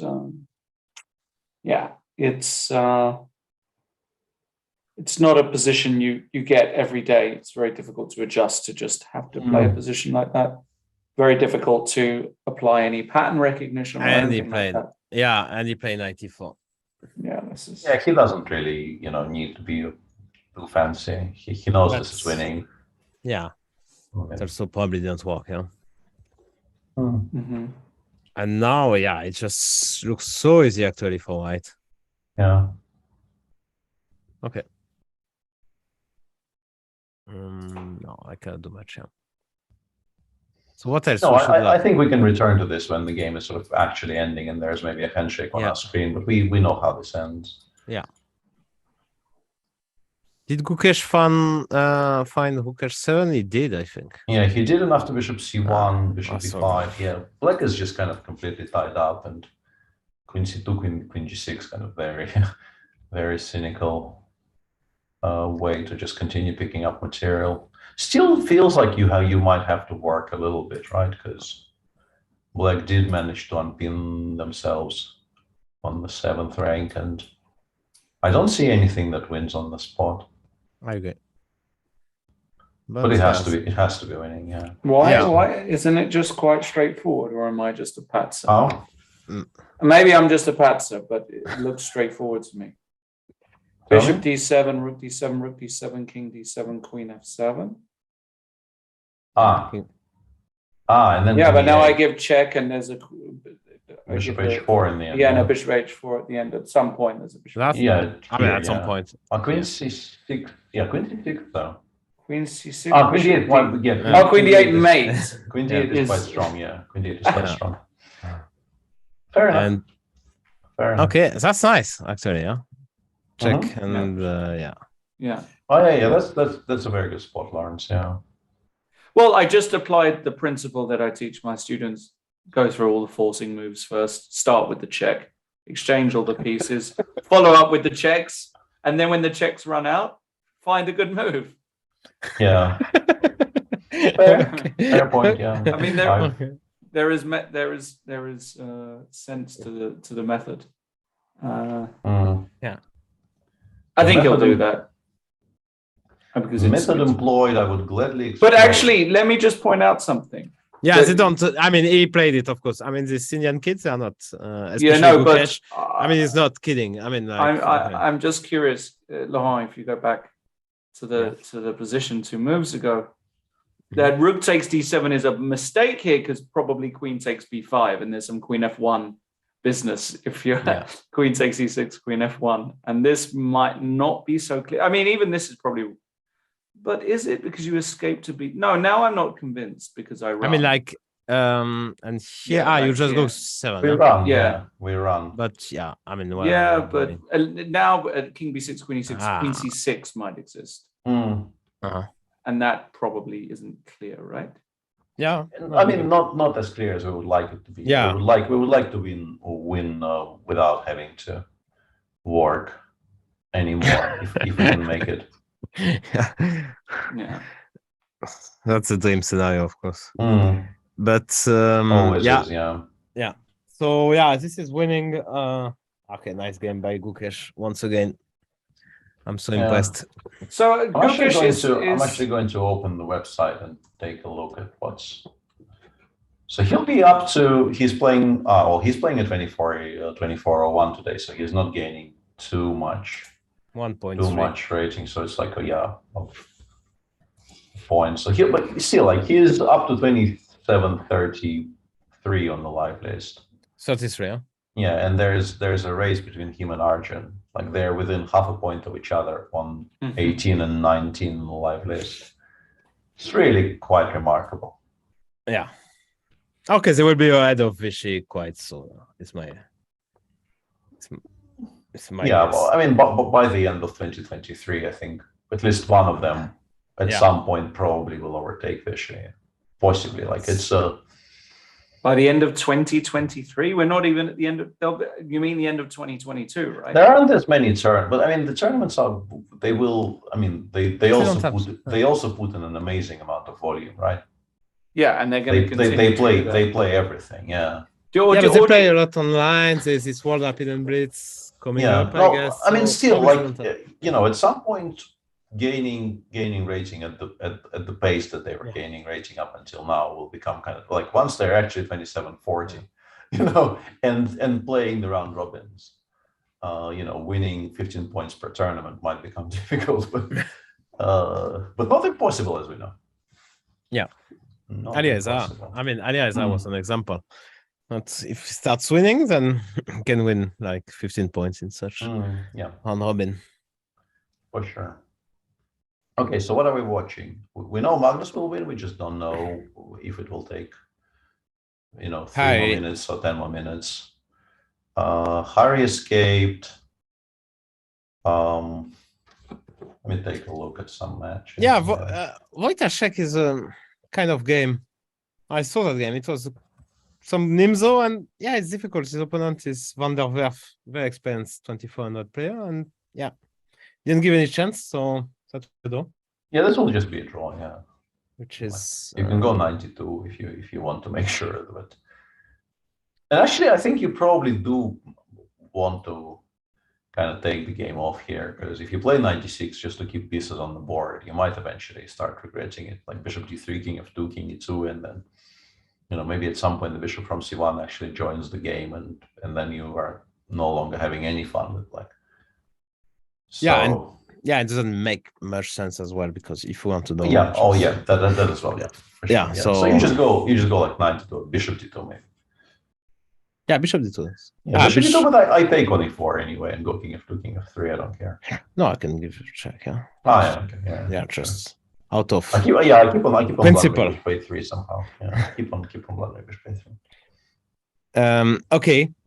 So that's is going to. Yeah, and that match in general is, I mean, Harry will make a draw on board 1. Vidit is completely winning on board 2.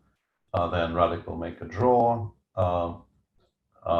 Win on board 4, who should have lost yesterday but didn't in the end. That very, very exciting game that he said. And he's again in trouble, huh?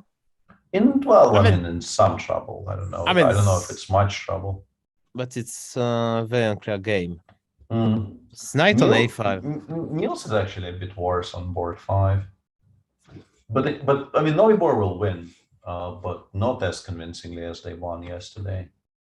Already, obviously, like it's a much stronger club that they're playing against, so they will drop some board points. But I'm pretty sure they will actually win the match. And Nino.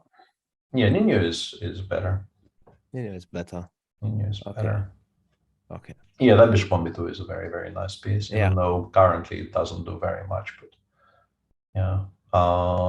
And your boy Zipenko found all the moves. He found all the moves, and now he played bishop probably h6, resigns. g8, and knight d4 now. You just won knight f3, and this is game over. Queen f8, knight f3, nice.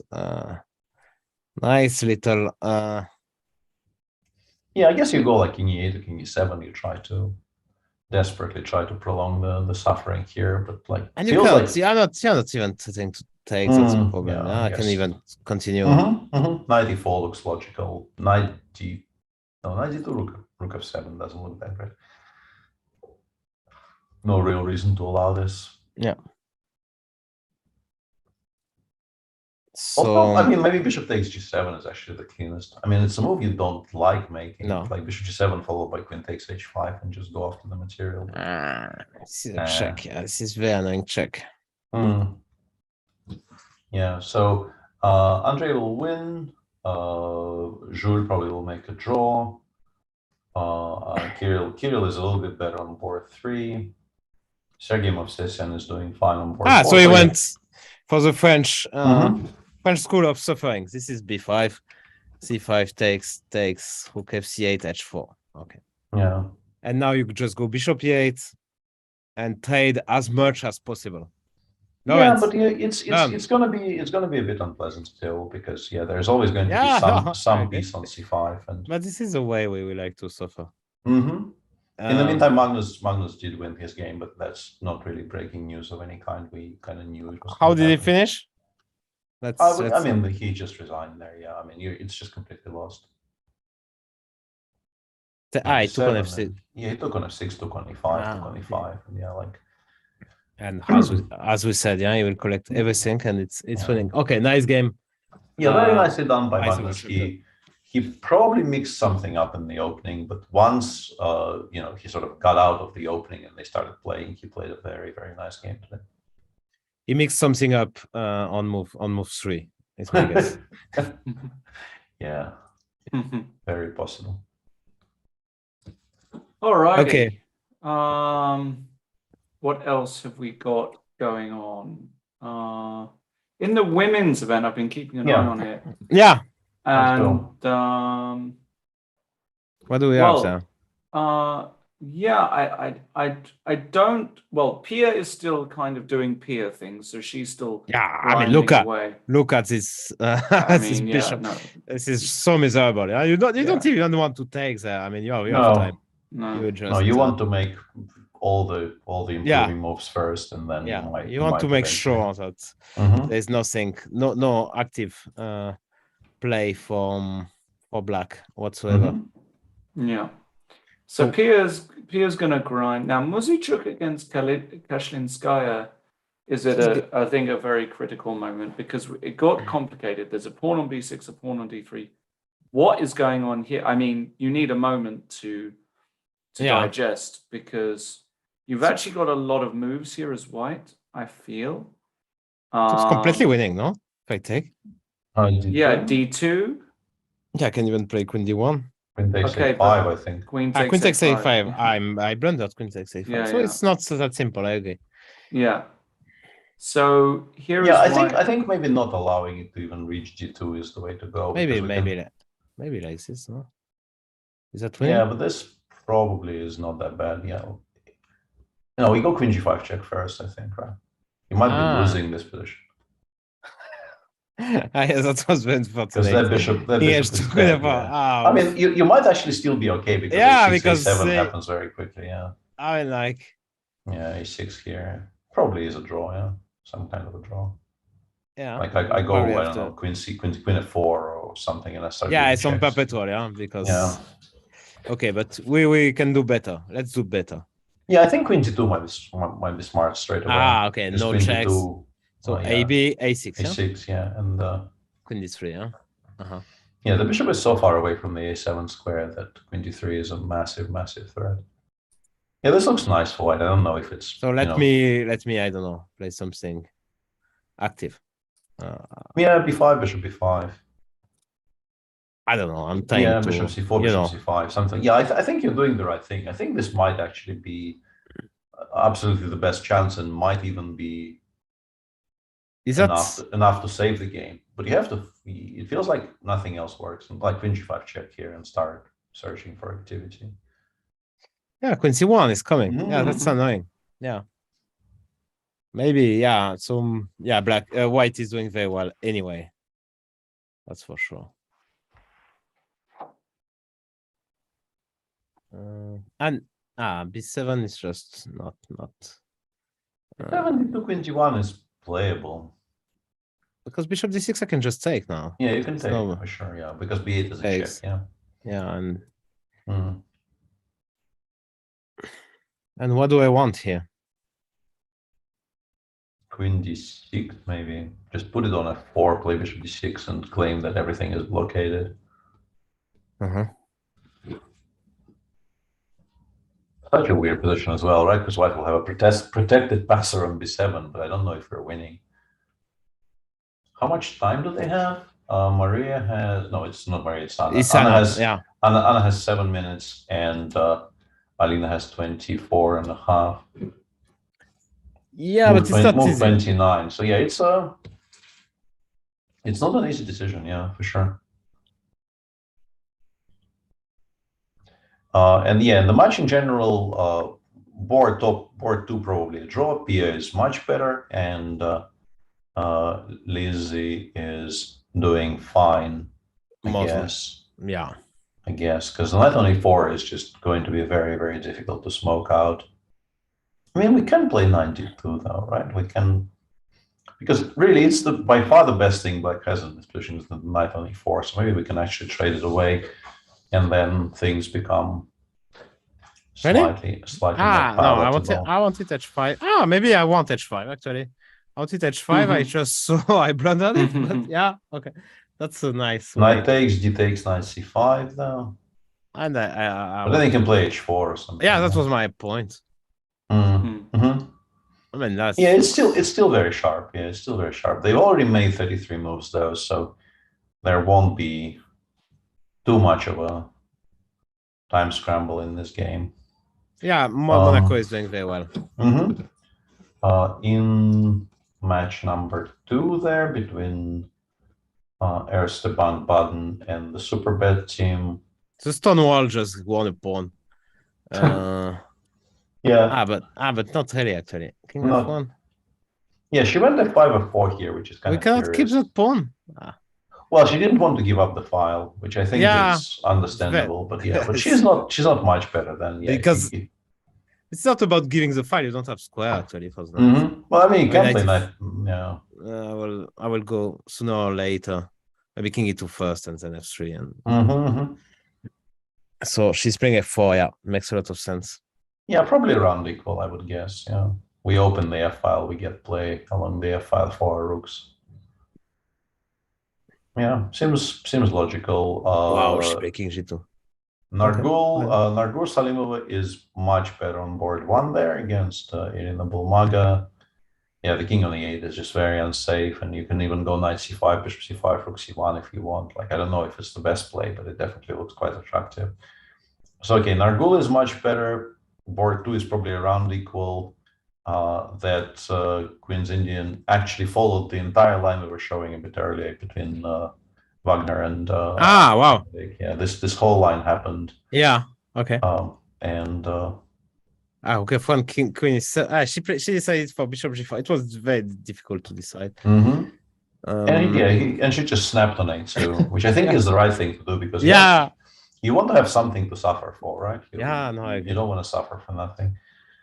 And I mean the king on g8 looks very unsafe, but white doesn't have very many attackers left. The pawn on e5 is a bit vulnerable. Like you just after queen e3, you have to go queen g7, right? I don't know. You don't want to give that pawn with check. Probably not. No, probably not. I was considering just going rook e8, king g5, king h8, and saying it's not a big deal. It's just a flat pawn. But you're not really threatening. Not yet, but I am maybe threatening queen c5 check and then rook e5. Maybe. Okay, let's gamble. I don't know. Here, it looks nice. Okay, it looks like a nice square for my bishop. Of course, I didn't calculate. I was just bluffing. King g2. Maybe bishop. I can go even bishop g5 here. I don't know. It's kind of weird. Unpleasant surprise, I agree. Okay. And on board 4, Marcel Efraimsky is much better against, maybe even just winning against we saw that, yeah. Josephine. So I think she did the right thing. Hang on a second, but that means that because now this 4 against 2 is just winning. Actually, rook d4, rook c2 now. And now this is just a technical win, I would think, because you get the rook ending. I think the rook ending is just completely winning, no? It's not completely sure. I'm not so sure, like rook d7, rook b7 or something. Yeah, we can get the rook behind the pawn straight away. I don't know. Like so maybe it gets a bit tricky, but maybe not. I don't know. I mean, because we're very, very slow. The king gets to e3 so quickly. But what I wanted to say is this is actually kind of a close match because Nargul is much better, but Marcel in this game is the other team, right? So we have 2 positions which are much, much better, and one for Erste Bank and one for Superbet. And then we have 2 positions on board 2 and 3, which are kind of balanced. So this could actually be a very, very close match. It will. It will. Okay. Match number 3 is Wood Green against Pamhagen, and there we have a very equal position board 2. Danielian. Looks like Irensu and Sukandar that is going to be a door. Yeah, that's top. Yeah. So, okay, Elena Danielian is better on board 1, and Yulia Osmak is completely winning on board 3. So, looks like Wood Green is probably not surviving this match today. Yeah. Agreed. Okay. Yeah, so that's the current update on the top women's matches, and we can go back up, take a look at what's happening. And Gukesh won. Gukesh just won. Rizainito by Vaga. Okay. I mean, another solid performance by Gukesh, while Sargsyan in the same match made a draw. That's a bit of a surprise. He offered a draw here. Just repeating move. Okay, against 2400 as white. That's not really what we were expecting, but Gabriel generally is a very, very strong team player, but today I guess things did not really go according to plan very much.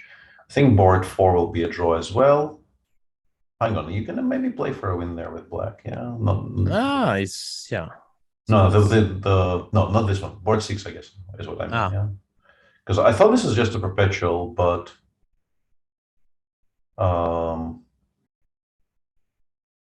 you just take with a pawn? You can take with a pawn. You can also play queen f4, is my point. Wow. That's a nice point. I can play queen f4 after queen f8. So if I take king g8 your queen is kind of stuck, and if you take I look like a complete idiot. Yeah, and if you take with the pawn, I can play queen f6, right? And then it becomes some kind of a weird race. Because nobody is going anywhere, and I'm pushing probably even the g pawn, maybe not even the e pawn. Maybe I'm pushing. The e pawn I liked it was with check, but g5 also makes. Yeah, Lupulescu starts with queen d4 check. I don't know what that gains. Maybe he wants to put the king on b1 before he plays queen f4, or maybe he wants to go hg. Actually, maybe he's freeing up some squares for the king. Yeah. So like king b1, he just goes hg and runs h5, g4, and so on. Yeah, black maybe is just better. Maybe it's just better here. And it will be difficult to advance his pawns, actually. Yeah. This is so they will win how much is the only question, but probably +3 would be my guess. Yeah. Something. And a couple of those in the match number 2. We were expecting Hare Krishna and Wojtaszek not to win. But those are drawn. Yeah, Vidit is. It's in control. Yeah, but the match is kind of firmly in control there, so it's not really a problem. Hang on a second. Is Jude better or is he made a draw, but in a fancy way, as always. No, it's how he plays. It was like this, and g4, bishop c5, king a2, bishop a3. Hello. Takes, queen c3, king a2. And for a second there, it might look like he's better, but if you take on e1, you have to give up your entire king side with checks to avoid the perpetuals. Yeah, exactly. Yeah. So I didn't want to Takes. Yeah, that's not playing for a White win. is not. Well, yeah, exactly. That's playing to lose. So you have to go king a7, but yeah, he didn't want to. Yeah, why to do that? That's true. And again, yeah, Anya, it's hard to believe they're not going to win that match. Everyone is doing well, actually. Maybe Mofsi. We didn't mention Mofsi. Well, he had a very nice position. He probably maybe even still has a decent position, but White kind of stabilized, right? I don't know if he had anything better. But yeah, now White seems to be completely fine because, you know, if all else fails, we can actually run with our king towards the queen side. And it will be like, as long as we don't land a d4, d5, d4 somewhere, you're going to be completely safe. Yeah. And Terechov on board 6 is in trouble, but I think the match in general stands quite well. That's the substitute of Maxime Vachier-Grav. Yeah. It's tough to play in such a team when you are not a grandmaster. He's 2300 and all his colleagues are grandmasters. It's a lot of pressure. So yeah. How is Gumi? Gumi he will make a draw. Gumi. I think Gumi makes a draw. I mean he may if you're not if you're not making a draw here, then knight c3. Yeah, knight c3, gh, knight d5. Yeah, this is your point. Yeah. Oh. Yeah, like why is this not very good? CD. I'm going to push that one. H3. H3. Yeah. Lawrence spotted the cheapo. Yeah. Such a talent. I didn't see H3. Really is important to point out. King g1, h2, king g2, h1 equals queen. Also is very. You can go knight f2 as well. You can. I can show also some skills at times. Yeah, no. Yeah. I mainly get tricked. So knight c3, yeah. So gh, gh maybe, yeah. Knight h6. Okay, but I now guess, I can play. Yeah. Yeah, knight h6. Knight yeah, we don't expect Arjun to fall for such cheapo, and that actually could be a bit dangerous, no? Yeah, you have to be careful. So maybe after g5, should we take? But yeah, it's a small. But then because it just goes back to f6, right? And all of these tactics no longer work. Oh no, hang on, we can go knight a2 there, I guess. Yeah, knight f6, knight a2. We have a5, knight c1. Knight c1. Maybe we've actually achieved something. Yeah? You play knight d2, Gumi. Okay. Okay. Still fine. Takes. He wants to put the knight on f3 and defend d4 and h4 simultaneously. Really? But yeah, what do you play passive, yeah. It's passive, but it's good enough, right? Because the black. Are you sure? You want to come in immediately? Okay. Of course. No. Then he waits. Obviously, he doesn't play knight f3. What do you play then? How do you wait? King. You can just say to your opponent, "I'm waiting." Oh no. Okay. Let me try. I'm gonna just play. I am waiting. So does a5 make any sense? A5? Or okay, I will just play a6 just to mock you. Yeah, you have to play a6. Why? No, well, I mean, if you go, for example, king g6, I might play a6 myself, knight b3, knight a5 if I'm lucky. If you're on a very good day. On a very good day. So okay, you play a6. I play a6. Okay, now I go knight f3. I go here. And I go knight e1. Knight e1, knight f5, knight c2. And I say, merci but actually, beaucoup. we probably lose. It's not as good as Lawrence is trying to sell us. Well, knight h4 and then back to f5. Yeah, sure. Hold on, but okay. Yeah, so what? King h3. Actually, wait. Yeah, and I can't. You will lose that pawn, brother. Yeah. Yeah. Yeah, and that's 2 pawns. Bad. That's one too many. Maybe but can you make actually? Just curious, can you make progress in that position with the king on h3? Let's just say I play. Wait. So I give the pawn. I'm just curious if I hold anyway. So like knight e1, knight f5, knight c2, knight h4. Let's say I play tricky, king g3. No, I play king g3 to gain. The king h3. And you go here. Or king f4, sorry, yeah, king f4 to stop the invasion. Are you winning this? I don't know. I'm hoping to. King g4. Okay, I take king g5, yeah.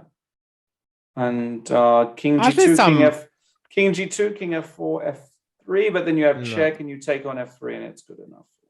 Yeah, I can. You have this check. I'll do the professional way to This is to finish the game. Yeah, no, in general, I don't know. I'm not a huge fan of knight d2, and he took knight h6. Okay, now some questions for Gumi. Let's see if he's. He needs. I found an incredibly beautiful cheapo in the women's section that I want to show our viewers. This is match 4. The match between blue and yellow and Odlarodu. Board 2 of that match. Board 2 of which match? Match 4. Okay, so this is just. Oh, this is still the men's. I'm talking about the women's. Yeah. Sorry. What it is, but yeah. Match 2, match 3, match 4. So which one? Fadalivo against Gaponenko. It's okay, I saw that one. I see. Yeah, and there was such a huge turnaround. If we look at basically let's say move 18. Ina Gaponenko, who is a player I've known. We went to the same Dvoretsky schools in the early 90s. I've known her all my life. She's doing quite well here, but probably not all that spectacularly. Who knows?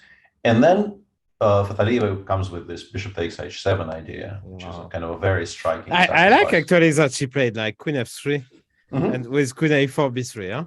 Yeah. This is a nice one. Very cute. Yeah. This is a nice one. Just a very, very interesting tactical fight there. So DC bishop h7. Bishop h7, king h7, queen f7. Black is currently completely winning if you play. I think for some reason the engine suggests you starting with queen c2 and then going bishop g5, bishop h6. And then the queen just returns to g6, and it's basically it's a full piece. It's a very cute sacrifice, but it doesn't quite work. Instead, Ina took on a4, rook e3, and in this position, you just play bishop g5 automatically, right? You just what is even to think? In fact, you have to play queen b3. If you play queen b3 here, you're still fine. Okay. But she thought, okay, I mean, I'm 2 pieces up. Why do I have to worry, right? So she goes bishop g5, rook h3 check, bishop h6, g4. Boom. And suddenly, rook h6. Rook h6. Rook h6, queen h5. It's mate. So the only move. That's what she missed. Yeah, the only move not to get mated immediately is king h8. And then after g5, it is such a picturesque position because black is still 2 pieces up. But so much of her pieces are stuck on the queen side that she actually is getting mated here. Rook f8, queen g6. And this is legitimately mate. Rook d8, gh, rook d1, king g2, rook f2. I mean, she's trying to distract white from giving mate on the king side, but there is but the problem is that now she's even down some material. Yeah. So, but this doesn't really matter actually. But that g4 rook takes h6 thing is just so beautiful. She resigned. Yeah. Nice tactical play. Even if it didn't work, I mean, it shows great imagination. Yeah, it's so easy to just play bishop g5 there because it looks like it's winning very, very comfortably. And suddenly, it goes from move 20 after queen takes f7, black is completely winning, and 5 ply later, she's completely lost, and she didn't really make a single move which didn't look okay. So yeah, very, very nicely found by Ulvia Fatalieva. Okay, congratulations. From where does she come from? Actually, that's an Azerbaijani team. Azerbaijani team. Yeah, that's Azerbaijani. I was not 100% sure. That's a young player again, I guess. I don't know. Nobody knows. Okay. Yeah, we're not sure, but probably, yeah. Yeah. In the meantime, Yesipenko did win. Yeah. Yesipenko did win, and I think Vishy will be fine, yeah. It's Anya. Oh, sorry. Yeah, I'm sorry. It's on here. Yeah. And Gumi. Gumi. Gumi. Oh no! Oh, no, Gumi. Oh, no. Oh, come on. But okay, but the bar is kind of equalizing. No, it came back. It came back. No, Gumi. but maybe he's a genius. Knight h4, king f4. He King wants. f4, yeah. This is. I'm pretty sure this is the point. Yeah, he wants to. No, go but king I'm f4 sure and he's a genius. and go forward. I mean, are you but Why how? not? King f4, knight a5 is a huge threat. Okay, so king f4. King g7. Why not g6? Because he wants knight you want g6, to- knight e7. Yeah, I want to go knight g6, knight e7. Yeah. Yeah, the problem is that if you run, But I come in. Yeah, I want to go h4 here. yeah, you're a bit far with your knight. Let's face Yeah, it. yeah. like even Knight for c6. Gumi, that would be. Hang on. That would be difficult. I'm curious, right? Knight Why? c6, Yeah, h2. h2, like Knight knight d8. d8 maybe. Yeah, knight d8. c6. Yeah. Knight d8, h1, c6. Yeah. Do we believe in that? Do you believe in life after love? Yeah. No. Exactly. I believe in it. I believe in this position as for white. Easy Nietzsche. Gumi, if Gumi plays like that, then There is no chance on earth. We will be two fanboys. That's for sure. I know my Gumi, and It's you know, it's very Yeah. it's very And possible. we are being informed by chat that Ulvia is 26. So She's 26. Okay. Mhm. Okay. Yeah. Losing track. So yeah, what are we watching? Let's try to scrounge up. Oh, that one is very exciting. Gumi. Now I became. It's move 40. It's pity. Oh, we have more Gumi to come. That's amazing. After the time countdown. I'm a big fan already. Yeah, that's excellent. So some exciting time travel. Sign. Oof, sign. He gave up a queen. This will be a draw, right? That's a bit dangerous, yeah, to keep on playing as black, yeah. You have to give perpetual, I guess. Yeah, you probably have to give. I mean, he's clearly thinking here because he has the perpetual at any point, so he's checking if maybe he can do something smart. But I think he probably needs to, you know, to be realistic, yeah, because to be a bit really, yeah, because like if you allow something like queen d6 taking away the d3 square from the knight, your perpetual might disappear quite quickly, and you only have one piece for the queen currently. So yeah, maybe. Yeah, so though from sign, okay. Again, no big upset, but small surprise. And Jordan Van Forest agreed to a draw in that very, very sharp position, but I guess it's so enough for today, yeah. I mean, this is a kind of position. You don't really know what's happening, but you are scared. You had a lousy position. The guy offers a draw. It's a decent deal. So you just take it. I mean, it's what I would do, actually, but I don't know. How do you feel about that, Lawrence? No, I think it's the right thing to do, of course. I think you just take a draw here if you're Jordan. It's a team event, so it's not just, you know, the match in general is actually, as we were, it's very close, yeah. So it's discussing, actually, yeah. I mean, Luki did win. Pavel Chegubov is probably completely. Yeah, it's not very close because they won on boards 5 and 6. Yeah, but yeah, I mean, Black is okay. So pawn up. Yeah, I think Black has. Ooh, Vokatoras is tricky.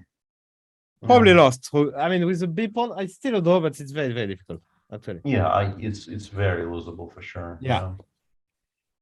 But I think Barham probably ends up winning his position because he only has one. He used to have two passers on the B and A files, but he traded one of those, but the other one is still alive on A6, and his king is completely safe now. And the bishop is on F2, ready to support it on A7. Yeah, looks like it should be winning. I mean, so much is not close at all. I remember you won a nice, very important, crucial game for us back in the day. For now against Vladimir Akopian. That was, I think, maybe even the A pawn. It was the A pawn, and it wasn't even the B pawn. Yeah. Yeah, I remember. It was so strange to me at the time because that was against Vladimir Akopian, who I've known since I was a kid, and I have the utmost respect for, and he always has been, and I'm pretty sure he still was in 2002, a much better technical player than I was. And I had a very, very big advantage out of the opening, and then I kind of let it go. And the most I could get after the first time control was this 4 against 3 with the A pawn. And I just assumed I would make a draw. Like, of course, you never offer a draw, but like, I personally assigned like a 10% probability of me winning to that game at that point. And then I won it quite comfortably somehow. Yeah, no, you won it like in like. Yeah, I Yeah. remember. We were watching and we were like amazed. Like, Yeah, it was honestly, I think more shocked than anybody else because like I thought it was in there's- 2002, so that was not a year when we won. No, we but didn't win. Yeah, it yeah, was why the year you had the broken leg. Yeah, I remember exactly because I was playing on crutches. Yeah, that was the year my kids were born. Yeah. Okay. So let's see how it does. That was 20 years ago. Yeah, that's quite. Chat is saying that Novi Bor is in trouble, but I don't think that's true. Hang on. Novi Bor. Novi Bor. Let me bring that This is up. team of Harry. Yeah. Yeah. So Can we go? Okay. Can we go to the game? Which game? Can we go to the game win against? Oh yeah, Villain? that's board 4 of match 2. Board 4. Board 4 match. Match 2. Yeah. Because he was in big trouble yesterday in win. He should have Yeah, lost. and he's in trouble once again today. And he's yeah. he's having a tough tournament so far. Yeah. King G6 on the board and So, yeah, exchange down. Yeah, at some point he sacrificed an exchange for activity and a pawn. And in terms of activity, there is this rather nice queen on a7, but it's not really doing very much. The knight on a5 is. I mean, if we can get some kind of knight b7, knight d6 at some point, we'll be much happier. But I don't really know.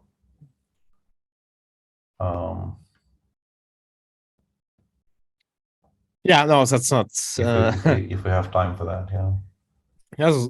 It's not great. Yeah, it's definitely not great for white now. Knight Yeah, b7. so knight b7, even rook g7 exists. Yeah, right? So no, just lose immediately. So the match so far, we have draws on boards 1 and 3, which is okay for Novi Bor because they were with black pieces, and also, I mean, Harry was in legitimate trouble on board 1. Yeah. Vidit is much better. He's been much better for like the entire game, but so far hasn't made progress enough to, I don't know, win material, but he's still much better. Then we have that position in Win's game on board 4, in which, yeah, you definitely feel like he could lose it. Niels is a bit worse on board 5, and Nino on board 6 sacrificed an exchange for very nice positional compensation, but I don't know if he is much better. I can go like the rook on b6 looks very natural and very nice, but I have rook c8, rook c6, right, to try and blunt the arrival of the rook on b6. I don't think white can be worse with this bishop on d4, but I also don't know if we can be much better. Like I will play king g8, rook f7, and then I will just start kind of passing. Maybe I thought about or queen f7, yeah, or queen f7, yeah. Queen f7, just you have to exchange queens or retreat, which is, I mean, both you don't want to do. So So it could actually be quite important that Vidit actually wins his very good position on board too. And Niels, I think Niels is trying to play for a win. Yeah, Niels is. Of course, he found a plan. He has a plan. He has a plan to. Oh boy, Niels. Yeah, and honestly, against a player who so far played a very solid game, but I assume with his 23-24 rating, probably not a very experienced player compared to Niels. If the king starts getting towards the b3 square, he will start getting nervous, and I wouldn't be surprised if Niels actually ends up winning this. If I may, I mean, like it's also a nervous moment if the king comes to b3 for an experienced player. I mean, like it's not something you welcome. No. So it might get lost actually if the king ends up on b3. So you have to go queen e5. Yeah, queen d5, I guess, right?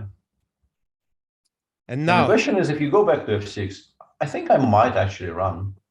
Can I? Yeah, it's nice. I think I can, right? Queen f7, king a4, queen g6, king b3. And you don't have squares to protect the c3 pawn. Yeah, that's funny. Yeah. And once that one goes, like the entire structure just collapses around it. Yeah, and this pawn is just a monster. Yeah, you can very easily lose this with white. Oh, that's probably lost already. Easily, yeah. Unless I have some kind of perpetual, but I don't see it now. Mm. No. Okay. So yeah, they probably win. I mean, like this is actually very, very important that Nguyen doesn't lose. But yeah, the way he's playing, first couple of days, I don't know. I guess he's definitely been quite shaky so far. Yeah, maybe we should stay in that match. Actually, this is the end of the timetable, and it looks like the most. Yeah, interesting. I'll check some other stuff, but yeah. I think we should look at the David Anton. Let's stay on that match. That's the Nino, because I'm curious. It's an interesting moment because Rook f7 has just been played, and I think if the queens come off here, I mean, I don't think that Nino is in any particular trouble, but no, he can't expect to really win this position. I don't know. Like, if we talk about structures here, let's say queen d7, rook d7, and I go f4. Okay, I take. I go ef, I think. Okay, so you take and you go f4. Yeah, take f4, yeah. I don't think I want to allow you just to play g4. No, I understand. And now I start kind of creeping in, right? Like ef, en passant, I take gf. I guess the king gets to e6, and it's going to be difficult to, shuffle very far. I'll balk because any rook b6, I have rook c6. Yeah. So like f4, king f7, king f2, king e6, king f3. Yeah, feels like one of those where I would be very upset to lose this with black in a real game. Really? I think. Yeah, I think so because I would be upset. I don't know. It's not safe at all. Yeah, like I go rook. No, you don't have open line. I don't like it. Yeah, and both rooks are going to be. I think it's the game. Yeah, the game. Yeah, it's the game. Just took no, but I think it's incredibly safe for white. And just I don't like this for black. I think you do lose. Do you? Okay. Some percentage of the time. I'm not saying it's lost, but I'm saying you definitely lose a bunch out of 10. I don't know, 3, 4, whatever. Can I tie h5 here, just to make sure? I mean, if you go g4, then at least I will get. Okay, yeah. Well, I'm gonna go g4 anyway. Like I think I'm reasonably safe going g4 anyway. Yeah, takes. My dream, of course, is to get the king to g3 and then play f5, king f4. Like king g2 or king f2 doesn't matter. Yeah, king g3. Yeah. G6 rook h1 is going to be horribly annoying. Yeah, no. If I get a 5 king f4 in, like this gets very, very unpleasant. I get this file, but I cannot do anything with it. Yeah, so. and like you need it on c6 as well. Like you're allowing. Yeah, of course. Yeah. So. Yeah, no. I think Nino probably actually wins this game. Yeah. I think he wins this game. No, he would probably, yeah. That was it took en passant. And look at the guy, how he defends against Nils. Queen b8. Wow. King b5 wants queen e8, right? C6. Queen c6, but like, what does it change necessarily? Okay, so queen was better on d5, but yeah, it definitely was. Yeah, but okay, still queen f7, king a4. Queen g6, king b3. We can go f5 maybe. Let's go. Can we calculate the 5 there for a second? 5, you kind of have to take. I want to calculate takes and then either g5 or b5. I don't know which one is faster. b5. Yeah, b5, she takes, g5, king, c, b4 maybe even. Yeah. b4, yeah, black is better. Black is maybe not winning, but black is better. Why black is better? Because black starts with a check, right? Maybe not better, yeah. So king on king c3, g6, king b2. No, that doesn't work. So yeah, this position. Yeah, it's probably a draw, yeah. I mean, black is not worse. But, and after queen b8, he played king d7. Okay. Okay. But then he probably doesn't really do very much. Like if he doesn't run How do you ever make any progress? So he wants this, yeah. Oh.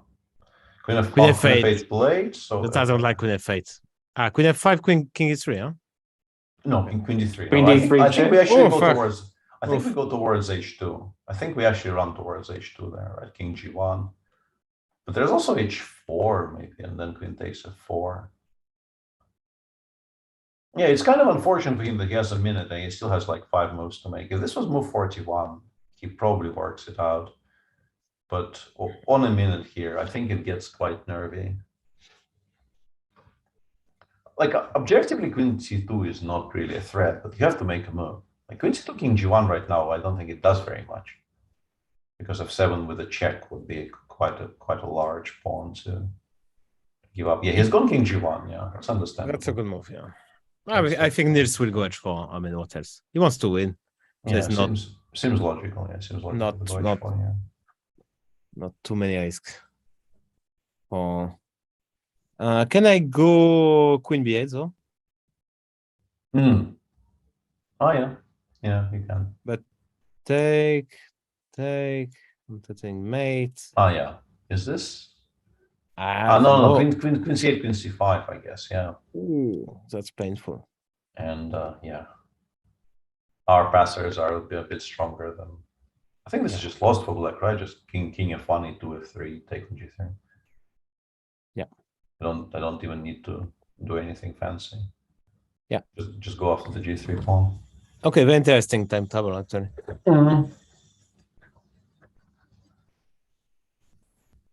Yeah. H4 played. H4 played, yeah. I mean, it's obviously he needs to ask as many questions as possible until move 40, because once Tom Pichu gets an additional half an hour. I can always. I mean, after Queen B8, I can also. Yeah, Queen E4 probably is what he's intending. Yeah. Yeah. But now we can go GH, I guess. Yeah, GH and just allow this check.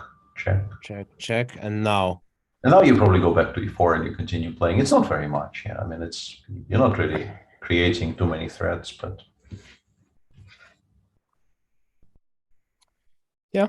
Let's see what he does if he plays Queen B8. It's not easy as well to decide. And can I go Queen B8? Maybe I can also give check. Yeah. Takes, yeah, of course. Yeah. But what do you do? What do you do after? I'm living one day after, one move after another, and one day. Okay, so GH Queen F4 was the choice. I'm pretty sure he's still fine, but I feel like maybe this is not really the easiest, because I don't know. Like, he no longer has a comfortable move now. He needs to. Like, whichever move he makes here kind of worsens his position. It's not like an actual Zugzwang, but it's difficult to make a good move, I think.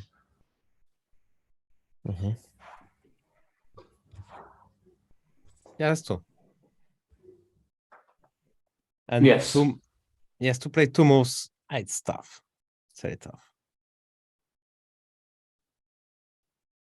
He's down to 30 seconds, and yeah, now he has to move. Can't move zone. Must be. I mean, what do you play? I mean, like. No, it's legitimately difficult to make a move. Yeah, this is the point. Yeah. It's extremely weird, but maybe it is a tough time, because like Queen A8 exists. Yeah, but then Niels can go King C7 for now, I guess. But then it goes back to F8. He found a move. It's very important that he found a move, because he absolutely needed to do something. If I do that, I think I can go back to F8, right? No, I will. I can't. Yeah, that's my point actually. Yeah, that's very clever. But you have to play G3, I guess. But then I run. There's Queen E8 check. I can't run. I wanted to run towards B5, but I can, Yeah. No, yeah. No, sorry. I wanted to mate, but it's not even close. Yeah. So I mean, like that could be better for white. I don't know. Yeah, I don't think we want to be risking this much. So G3, and now what do we do? Sure. Not sure. Niels also has little time. So Yeah.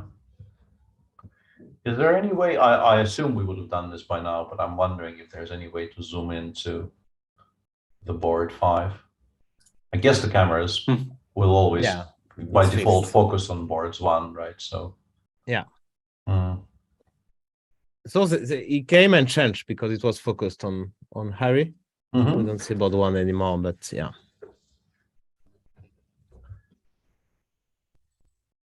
And and we see the one move was played in the Nguyen game. It's move 39 and is okay. Black is threatening mate on G2. White is in trouble, I guess. Yeah, you have to play G3 and you have to play G3. What else? Sorry. Yeah. I mean, white is in trouble. And yeah, it feels like you will get mated somehow, right? Like rook E8, rook E2. He played bishop G5. Okay, that maybe is not bishop G2 though, right? Yeah. Bishop G2 knight E6, but Bishop E2 F4. Well, I mean, F4 bishop is 3, no? Yeah, I thought getting G3 might be useful, but actually maybe it's not that bad. Like rook E8, rook E2 probably. Yeah. This is coming. I mean, with such done them out of the. Maybe we actually don't even play bishop G2 first because I really don't like. Why not? 96. 96. Really, yeah? Yeah, 96. Yeah. I'm not impressed, but yeah, maybe I should. I mean, if I get to return to G5, maybe I'm not getting mated in this game anymore, and it would be a small disaster for black. You're right. Yeah. So I mean, if we start with rook E8, we still preserve the idea of bishop G2 for the next move. Yeah, what's more? I mean, knight A6, knight C7 is kind of annoying me a little bit, but hard to believe. Yeah. Yeah, Can I go first bishop A5 and then bishop D2? Like something like this. Yeah, queen B3, but I'm sort of half surviving. He played A5. He played A5. Okay, even 14. I mean, you can understand the guy. Yeah, very greedy. Yeah, maybe a good move actually. Yeah. Yeah. Wouldn't be a shock if it was a good move at all. The engine seems to like it actually. Mm. I mean, like the evaluation bar didn't drop, so I guess it's fine. And how about Niels? Okay, G3 King E7 was played. Mm. Okay, he wants to make another two, I guess. I don't know what he wants. No, but also maybe, in some positions he will be able to just like give a check and take on C3 because queen takes B7, he can run away via the F6 square. Okay. Right? Maybe in some cases, I don't know. So let's see like this, yeah. Yeah, so something along those lines. Yeah, just run. And yeah, we want to go queen D2 and just queen the C pawn as quickly as possible. I don't know if it works, but it's an idea. Yeah, okay. Interesting. So this is a timetable reached, I guess, everywhere. Yeah, feels like it. Yeah. And what's going on in?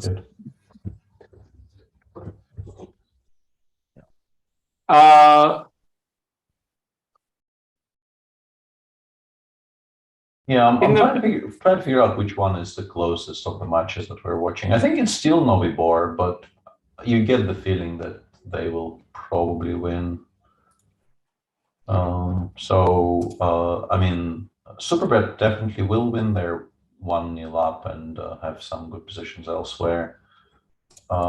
Match 3, Anier is completely crushing.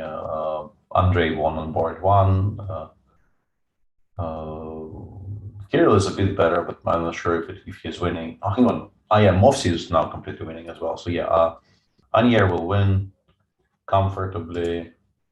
Typhoon Ljubljana is currently 3.5 up, 3.5 half up against Reykjavik. Vishy is +2. Virenheim is beating the Palkeres match. So yeah, it seems like there's once again not very many matches which seem close. In the I think we'll take a break rather soon. But in the women's section, I see the first match. So it was a couple of those in the first two boards that we knew.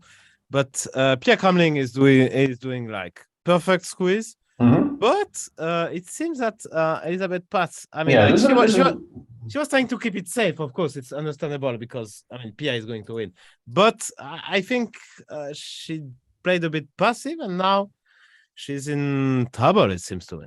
Yeah, this is not a very pleasant position. You still have to find a way in for white because the queen side is extremely close. The bishop on b2 is not doing very much. In fact, maybe white is so safe that you can maybe make an argument for doing something like rook d1, bishop c1, d2, e1, g3, and then we return the rook back to c1. Yeah. So that will be exciting to watch to see if the Polish team managed to make a draw. But for now, let's take a small break and come back somewhat refreshed. See you.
Alko.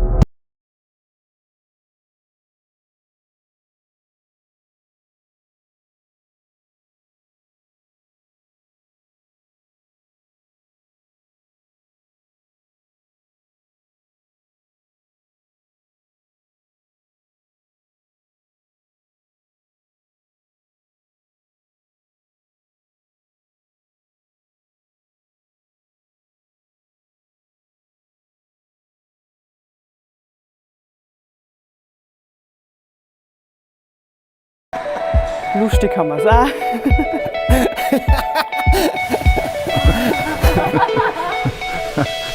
Familienunternehmen. Super Produkte. Nachhaltigkeit. Die Sauberkeit und die Verlässlichkeit.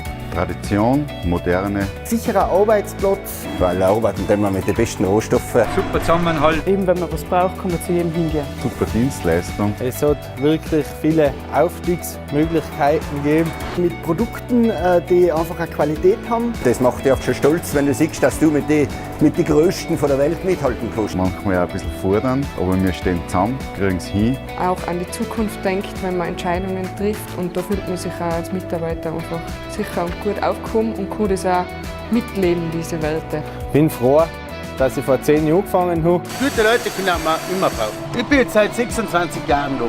Eine tolle Firma. Ich bin stolz auf das, was wir da zusammen geschaffen haben. Ich gebe ganz gern.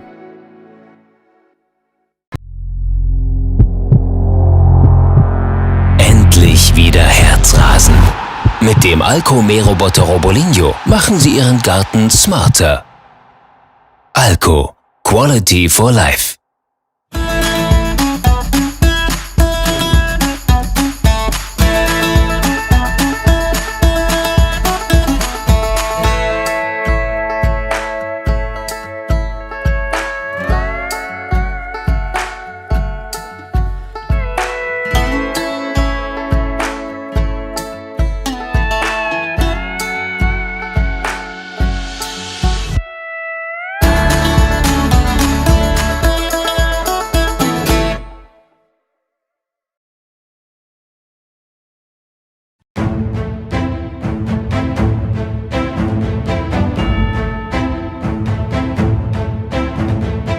gains that confidence, plays a few good events, stops looking inwards into his own insecurities. I like the no expectation part, so like that's something that has gotten better because sure, it's like not my full-time job. It's definitely good for chess in India, and now there is Olympiad also, so there'll be more people following and taking up chess as professional sport. Yeah. And it's surprisingly concrete still, no? Like, e takes d4, good move, this d takes d4, this d takes d5. This line was essential and forced, but also not rocket science to map out.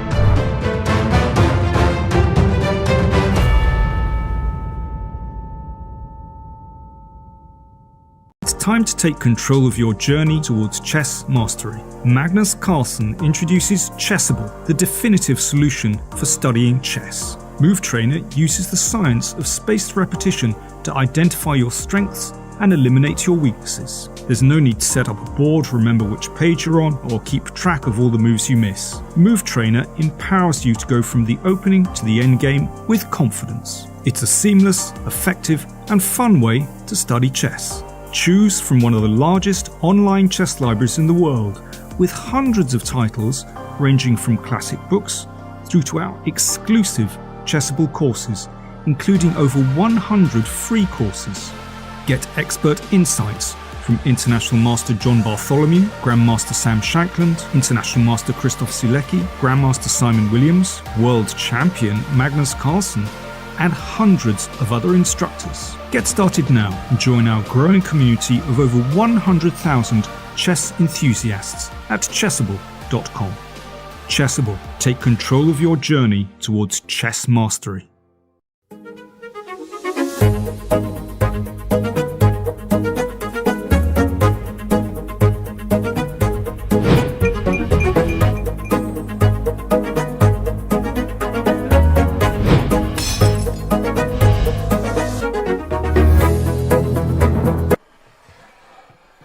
Seriously?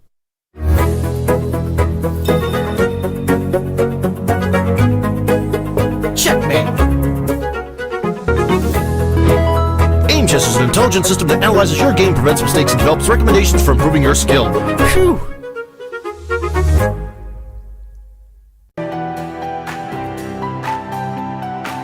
Okay, so let's send a challenge.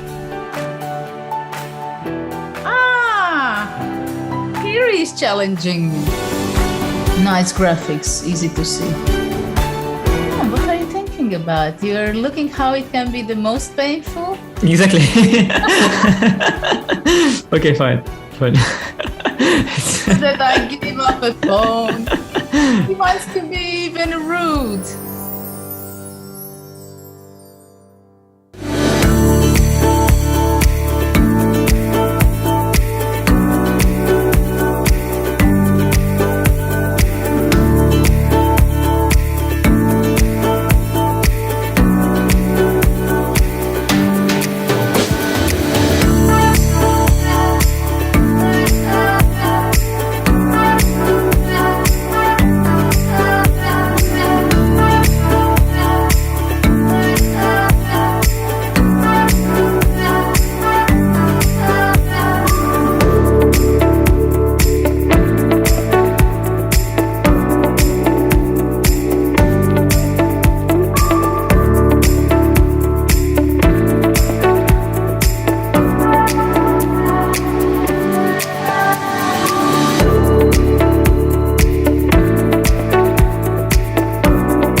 welcome back for the post-time control part of the second round of the European Club Cup.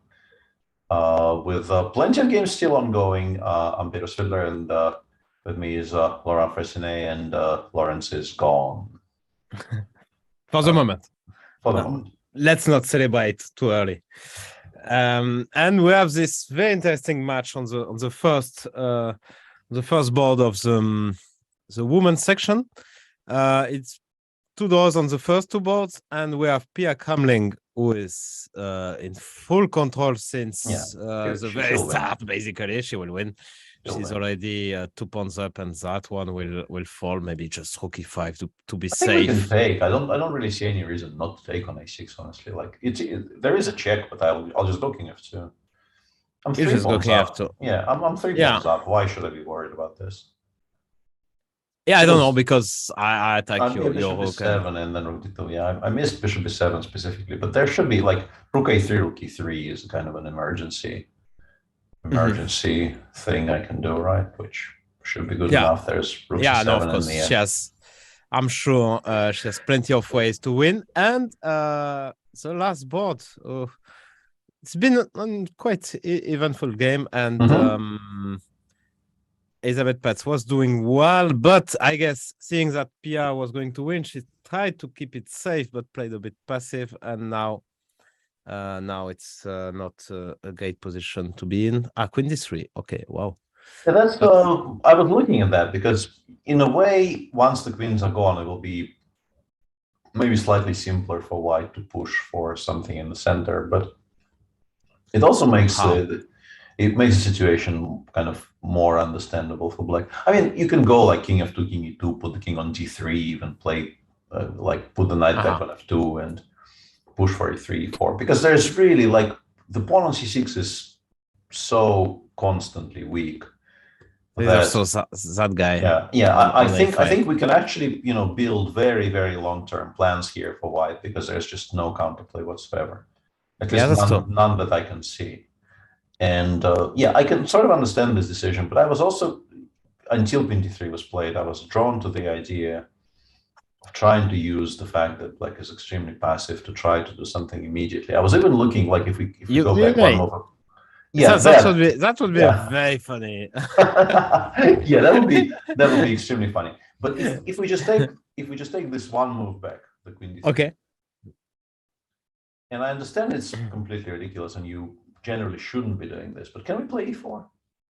Oof. d4 and just go knight e3 here. Knight e3, yeah. I mean, rook e7, I understand you don't really want to even calculate any of this, and I guess, I mean, with good reason, because we are providing black suddenly with a lot of counterplay. But I was kind of curious, because I think I'm maybe one tempo short here. Maybe even knight f5. Yeah, I mean, I'm not sure it's so bad. Yeah, like e3, queen f3, and then d5. It might work. Like seriously, I'm not sure it's stupid. I go here. Yeah.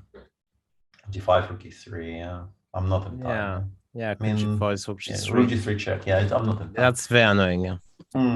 But from a purely strategic point of view, it definitely makes a lot of sense to just break things open there, and we're sort of one tempo away from also including the bishop on b2 in the game. And when the bishop on b2 becomes active, I think the black position probably just collapses.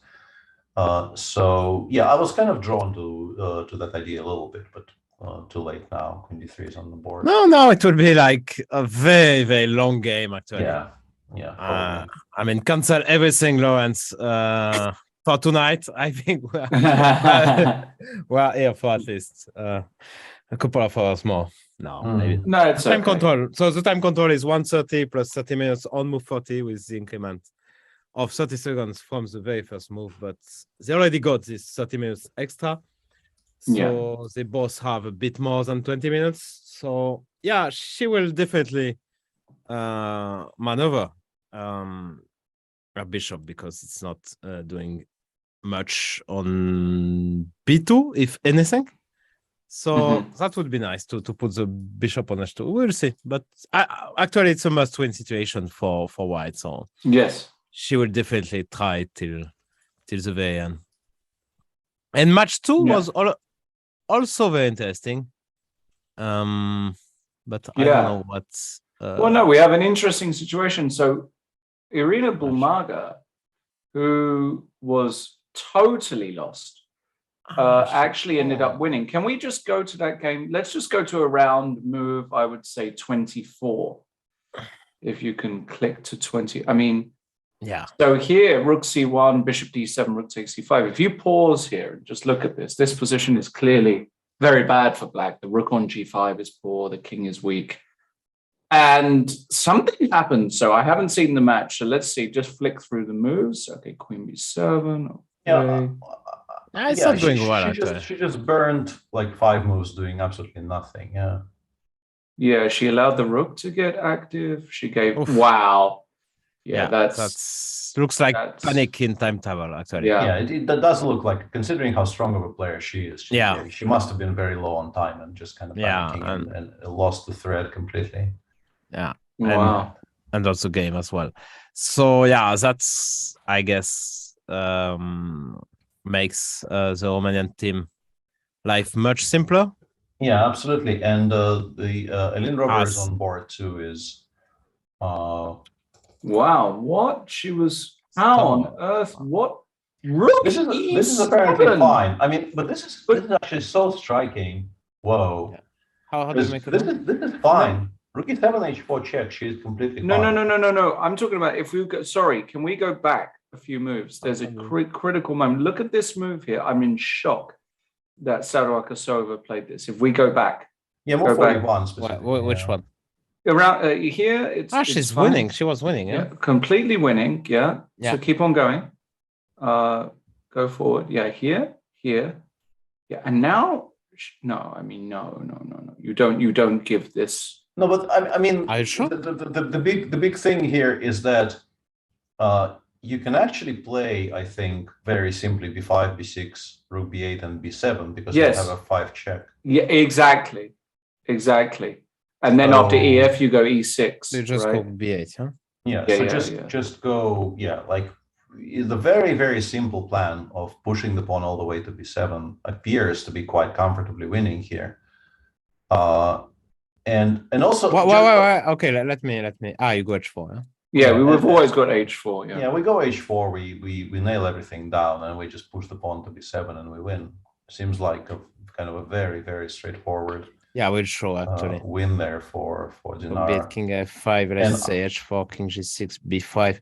So we just wait. Let's say. And now she's simply winning because f5. Yeah, f5, e6, and we just win the rook. Yeah, if king takes, check. So and if pawn takes, we just. Yeah. And, and I wanted to say it was such a strange decision to go for this on move 40, but she didn't. She did this on move 41, which is kind of really also a dangerous move. Really unexpected, dangerous number because you relax after the time control. And I mean, maybe she just thought that what she's doing is simpler. And the issue for her now is that after h4 check, king takes h4, black can play g5 check, maybe even. G5 check. Okay. Are you sure this is here? Yeah, king h5, rook f4. Rook f7. King e5. Takes? Takes. Hang on. King f5, I guess, right? King f5, king f6. And we keep their position. I mean, it's a no, but sorry. King g6, g4. Yeah, king g6, g4, yeah. Oh, that's it's a bit of a study. So as a matter of fact, like the bar tells us it's a very simple draw. It's a draw. It's not, but it's a draw with a number of only moves in a row. So take but it is 4 to take mate, so we have a problem here. And okay, impressive actually. But the thing is, for Elina here, I think she is likely to actually make this draw because every single move she has to make on its own, it kind of pretty much everything else will be losing for her. So she will be forced, I think, to find. And this is lost? I mean, I'm not sure. I mean, it's not great. No, it's actually still fine. Yeah. because you get FNH. But FNH, like this is the thing. Everything else allows you. Everything else gets you the F and H pawns, which you generally shouldn't lose, but you will some percentage of the time, right? Because we've seen even very strong players lose these positions. And G5 makes an immediate forced draw without even having to show this. But actually, since Bulmaga won on board 1, actually the match is over already. I mean, it's 2-1, and she's not going to lose as white. Yeah. So it doesn't really matter actually. That may be why she relaxed a bit. What? Hang on, what? Because on board 3. Like Wagner bit. I have a feeling there might be a wrong result there. I mean, if we look at board, like this says Dinara Wagner won this position. This is move 40. I mean, it's possible to lose on time in this position, but I mean, that's the only way to lose it, actually. Yeah, like after bishop, you just go bishop e8. After bishop e8, I mean, the position is just completely and utterly equal. But can do we have someone? I mean, we should check. He won on time. Yeah, confirms that. Okay, that's kind of heartbreaking for Yekaterina Atalik there, because we see the board. So, wow, that's really lucky for white. That's for sure. And very unfortunate. And she played h4. But then unfortunately for her, I mean, even if she saves this game, which she probably does now, the match is still gone. Yeah. Okay, so. And in the men's section, do we have something? We have many games from the first, from the top board, top match going on, but I think the result is clear. Yeah, it's already +2, and some games going on, but there's still plenty of games going on. But it feels to me that there is not going to be a single, even a single drawn match in the top boards. Actually, at least from the matches that we have access to, because we only have a certain amount of boards available to us in the PGN file. And we have this Novibor match, which was quite tense, with 2 doors on board 1 and 3. And Vidit. This is really still the only one that is worth discussing, because we have this position on board 4 in which the favorite is still struggling. It's basically.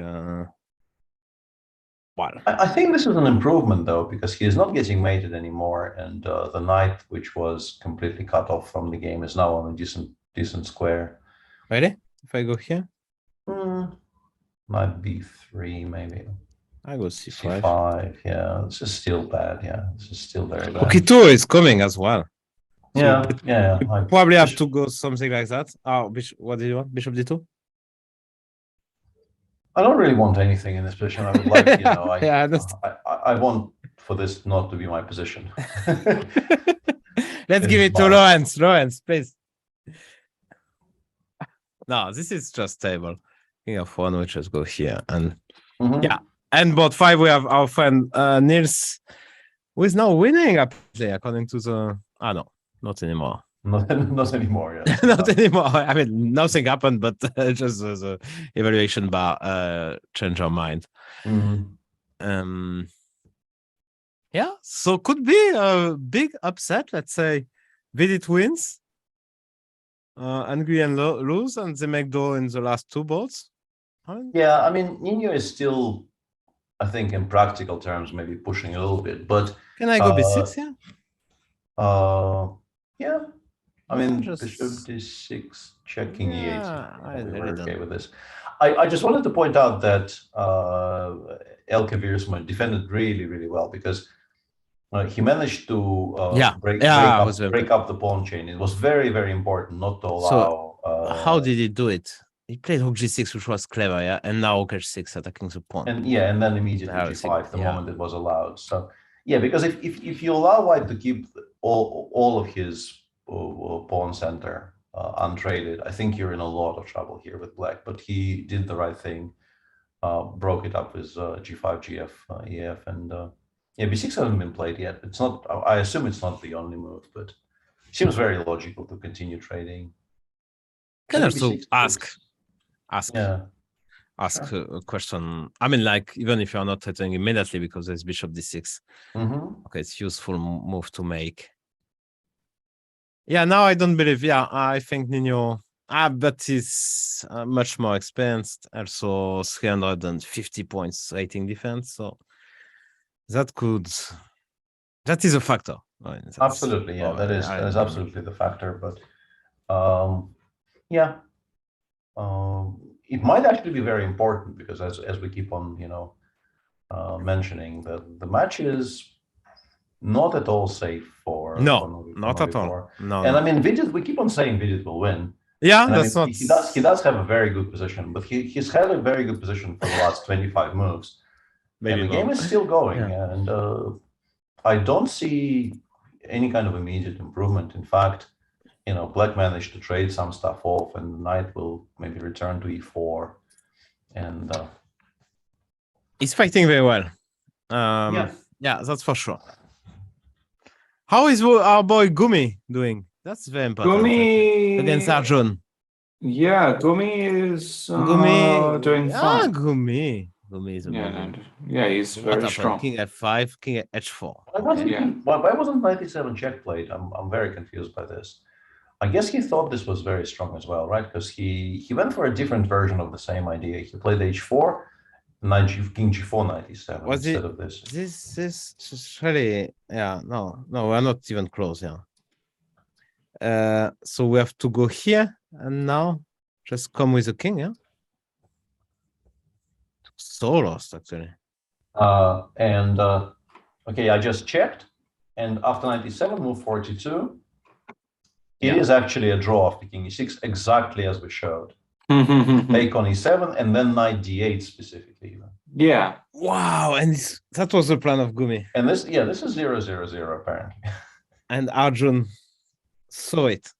Yeah, he spent some time on this move and just didn't go for it at all. Wow. Which is quite impressive, yeah. This is very impressive. I would still probably not. I mean, at least I would bluff. I mean, like, my opponent is not going to believe it. But yeah, okay.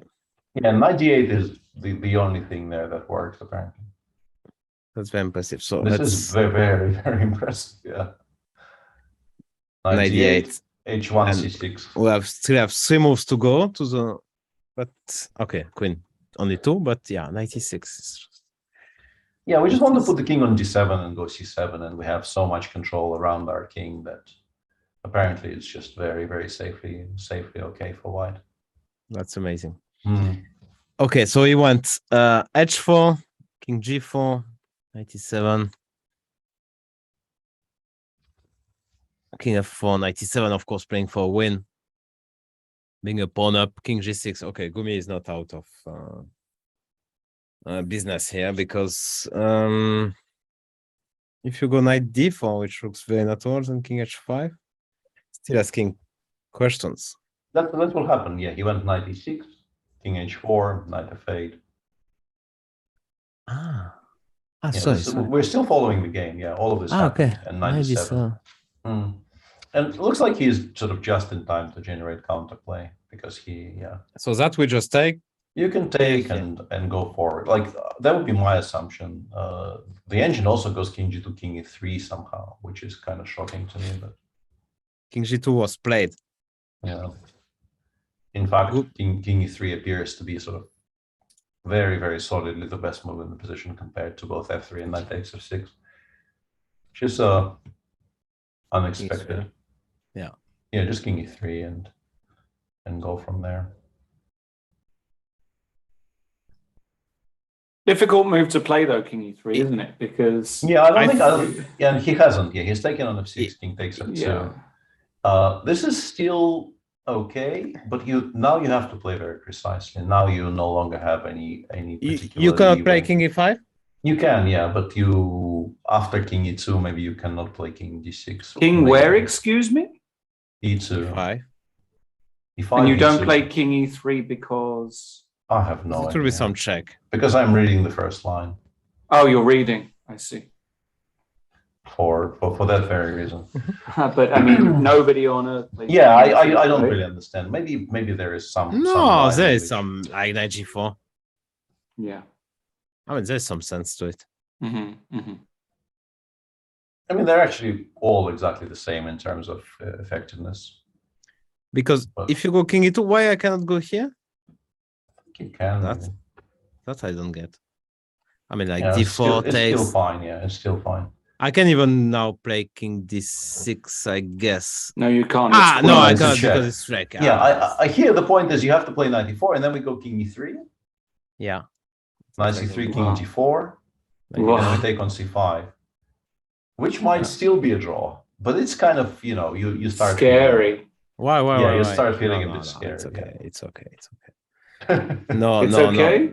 Of course, king d5. I just go a5, c5. C5? What do you mean It's it's okay? Like you calculated everything? Of course, I didn't calculate anything. Okay, let me. We are here. We can move the pieces, so this is kind of great. Okay, that's easy. Easy draw. Easy though. Oh, king is just too far. Yeah, if it's on c4, is it winning? Wait. Yes. Yeah, because you Right? go king c5. Yeah. So by one tempo, yeah. Yeah, pretty close. Yeah. It's really close. But Chess is a Gumi game. Chess is a game of inches, as they say. Absolutely. Yeah, that's exactly what they say.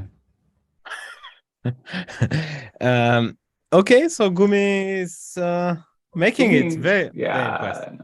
I Gumi- just didn't Gumi- know him before today, and now I'm.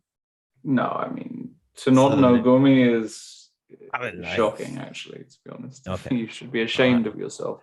I apologize to Gumi. Yeah. And not just Gumi, apologize to the whole Icelandic chess team, community. Yeah, Yes. I apologize to. Unreservedly, Iceland. I think I played Gumi in one Gibraltar. Yeah, Gumi used to love Gibraltar. We used to stay in a hostel in Spain, nicely called La Campana in La Linea. We stayed there a couple of times. Decent hostel, not bad. Not bad. If you wanted to not pay, because me and Gumi, we didn't get invitations like you boys. We had to actually pay for the privilege to play in such a tournament. Yeah, this is how it works. I mean, like Peter gets a single room, I get a double room. You don't get anything. I mean, Why do you get the double room? I want to know. I mean, because you don't want to invite me in a single room, so I had to share like a few times. I think Lawrence is trying to throw even more shade than you expected. Yeah, Lawrence, I think, is suggesting that even a double room is above your standing. I would never suggest such an outrageous It's thing. it's what you just did. Yeah, I did, and I didn't even get it. It's okay. It's okay. Yeah. It's okay. So, let's have a look at Your boy Marcelin. Yeah, Marcelin. Is he saving the day? I don't think so, actually. Difficult, but okay. Interesting. But he has a pawn here. Oh, of course he will save the day. Easy. Why will he easily? He has good technique, Marcelin. You should confuse him before. You should get some sharp stuff and confuse him. He has a good technique. This is not the kind of position. Even against Alexenko, who is, I'm sure, a very good endgame player, I don't think he's going to lose.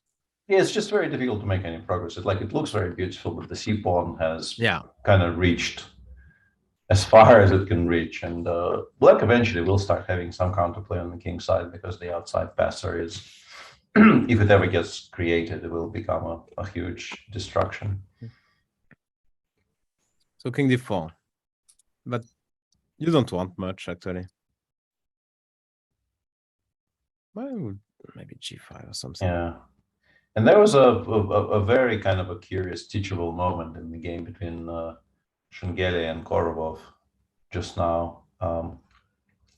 Chat kind of attracted my attention to it. Yeah, there it is. Move 45. Rook g7 check. And Korolov, who I think had plenty of time, just quite quickly took on h5 here. If he goes king f4 here, I think he's pretty much completely safe because it's impossible to make any progress really, because the king doesn't really reach any good squares. Instead, he took on h5, thinking this is also completely safe. And now after f3, he's just lost. Wow. Because despite the fact that the white king is so far away from the d7 pawn, when you're cut off along the g file, you think? How do you win? How do you win? You just go up. Like king e4 wins, king f4 wins. Yeah, just go up. Okay. e6. Yeah. Yeah. I guess rook g5 here, or maybe even rook g8. G5 probably is quite clever. Yeah. And you're just not in time because like this takes so much time. That's amazing, actually. Yeah. King g4. Yeah. Yeah. King g4, king f4, king g3, or whatever you like. Yeah. All of those things. Yeah. You And king g3. Yeah. You just need to know this rook trick. a5. Yeah. I have to play knight and so no, on. I think king h3 check is cleaner. We don't even need to allow this. I mean, this okay, sorry. Check. Yeah. Yeah, but king h3 check is quite clean, and then we go rook a5. Mm-hmm. And yeah, game over. And it becomes kind of straightforward as well for Schengele here because you just go up with the king, you connect the king to the d pawn, and then you win the rook for the d pawn, and black is just sort of never in time. Which is quite striking considering the king takes h5 was by no means forced. Yeah, but I also can sort of understand why Anton made that decision because like generally speaking, rook endgames 1 against 1 aren't very dangerous. You don't really lose them very often. That's true. But yeah, this one apparently you do. And Vietnam is going to win anyway, huh? Oh, is that a close match? It's 3-0 already for it's Vietnam. very tricky. Whoa. So king f4, h5 is on the board. And if you play king e5, it's a draw. What? How? It's amazing. Yeah, then black just starts running and tempo by tempo. It doesn't quite work. We've missed something. I'm not entirely sure what, but we've missed something. Maybe rook e2 check here or something. So... Why? No, I mean earlier, before rook g5. I don't know. Let me check. But king f5, f7, king h3, king e6, yeah, and we go rook e2 here, yeah. and here, and my king is too. And now it's too far, yeah. And now it's too far. Now it's one tempo to, too far. Yeah, it needs to be closer. So the win here is some kind of an extremely weird triangulation. Like the machine goes king e4 in the current position. Wow. That is not going to. Yeah, that's too difficult. Yeah, king e4, rook g1, king e3. I don't think you can make those moves. Like it's just, I don't know what this is. But why? What I mean, basically, eventually it goes rook f7, and then it gives you a check. And but why? Like king h. Why? If you go king h3, we go rook f7. Oh boy. And we go rook f3, rook d3. Oh boy. Yeah, no, that's too much. This is a study. Way too much. This is a yeah, and they both are. I mean, and why again? I mean, why? I mean, like, I think I'm. No, you're not. Yeah, you're actually not in time. Yeah. Okay. So we should probably show why, right? G8, H2. No, I would just here. Yeah. That's the simplest. Yeah, that's the fastest, yeah. And now this is very unfortunate, but just mate, there is no check with the queen. This is well known stuff, and this is losing. So you should always be careful. Once again, I sort of apologize, but not quite for the fact that I'm consulting the engine here so heavily. Because, and he's gone king e5. He's gone king e5. Like he's an actual human being. He is not going to like lose a tempo here with king e4. Like what the hell is that? Yeah, because it's actually an incredibly instructive endgame. But for us to work it out, we would need to like stop everything else that we're doing and spend, I don't know, half an hour looking through things. Whereas if one of us is actually like checking with the table base, well, we can save ourselves and the viewers some time. I don't know. Maybe there are some like. Do you think this position is occurs often enough for, I don't know, an Averbach endgame manual or a Dvoretsky endgame manual to actually feature it. I've never seen this before. No, I've never seen it. I personally have never seen this before. This is idea beautiful, actually. Yeah. No, it's a very good exercise. Yeah. Because I mean, some things you definitely see in endgame books, and then you feel very ashamed if you don't know the answer instantly. Yeah. But I'm pretty sure I have never seen this idea before. At least I don't remember it, which is also very possible. Mm-hmm. Yeah, it's one of the two. Let's go on the women's section and this famous. So Pia, full control. She took 3 pawns up and 3 pawns up. And, I think what you do here is you calculate it carefully and you go rook a7, right? Yeah. I think it wins. I think it just wins. Rook a7, because if you go takes, you can even pick up the pawn on g5 with check and then go rook a5, but rook c7 still wins. Yeah. It doesn't really matter. Very importantly, you can't play bishop d5 because the bishop is pinned, and then eventually I will get to play bishop f3. And if I play it's bishop game f3, over. then yeah. Okay. So that's over. And surprisingly, she declined. Yeah. I wonder what this is like, because she's running e4, but I very much like what she did here, because she went knight b7 and then knight d8 very quickly, kind of repositioning this knight on a much better square. I still like white, but King g8. I don't know. Yeah, King g8 is a bit strange. One? Why are we spending a tempo on King g8 here? Yeah, why not? Knight e6 looked kind of so natural. But I guess knight d3 would. Yeah, I guess she feels that knight d3 will probably always be a reply, and she's preventing it for the time being because the b3 pawn was hanging, and this is why Karina had to spend a tempo on 92. Yeah, there's a kind of a small trap here with King g8. Yeah, and not blundered. And so how do we make progress here with white? Actually, the computer, the evaluation bar, gives -1 to black. So I can't imagine this is long term. So I guess there is a trick we are not seeing. Bishop d6 is just strong, yeah. Provoking e5 or putting something on f4 if you don't play e5. And if I go e5, then you just take, I guess. Or not even, actually not needed to take. Not obliged, yeah. Maybe here and then f5. Actually, I still don't understand why this is supposed to be so great for black. The evaluation confuses me quite a bit, I will have to say. The evaluation really does confuse me here. Yeah, no, this is just it's my copy engine. So, but still, I would not like my chances if I would play against against her. So yeah, it's still cool. It's still quite good.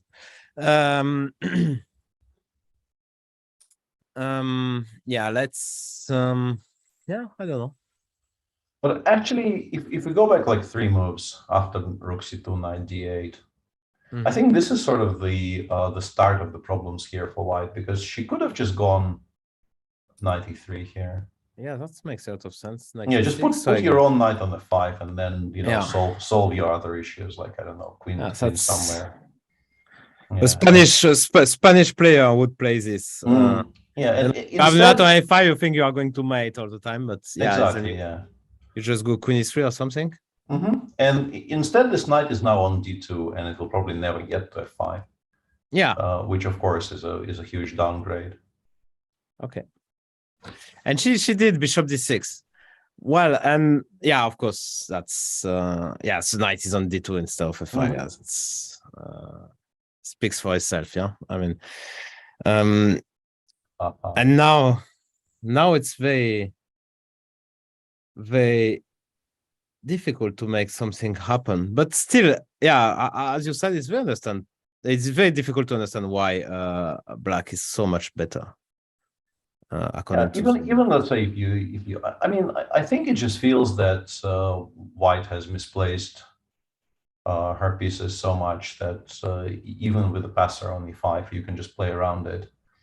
The reason I'm curious about the evaluation is that there's still this knight on b8, which appears to we've sort of given up on ever moving it. It doesn't feel like it's ever going to go anywhere. But White also put her pieces on unfortunate squares here. And we did improve the situation as black because we're now we had to cover the pawn on a5, which is not the case anymore, which is nice, which kind of release the hook. I mean, we can go queen g6, rook f7, f5, and yeah, something like that. And now the hook is into the play, but of course the knight on b8 will never make it. That's almost for sure. And she played e5. Let's see. It's a weird situation. Again, could be some pressure on Pets because she knows the draw is good for the team. So, you know.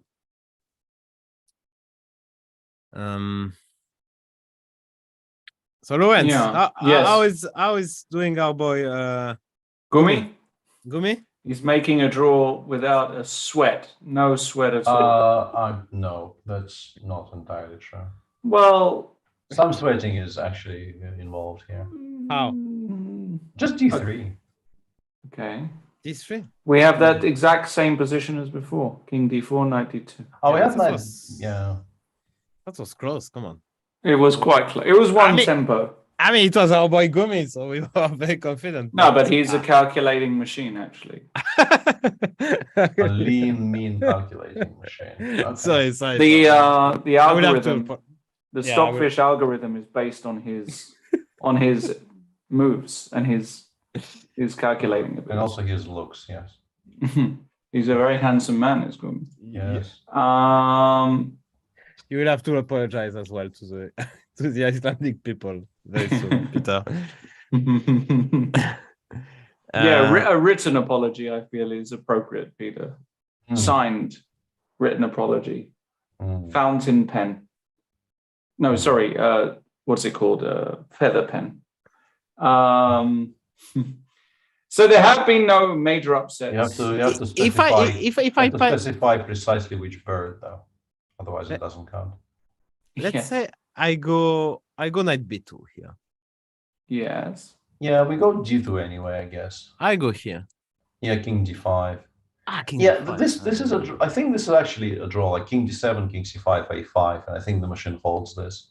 A5, specifically a5, a6. Yeah. Because otherwise you just what do you do? Like a5, king b4, you might lose this. I didn't see that. Okay. And then king b3, you might not be in time anymore. But you go a5.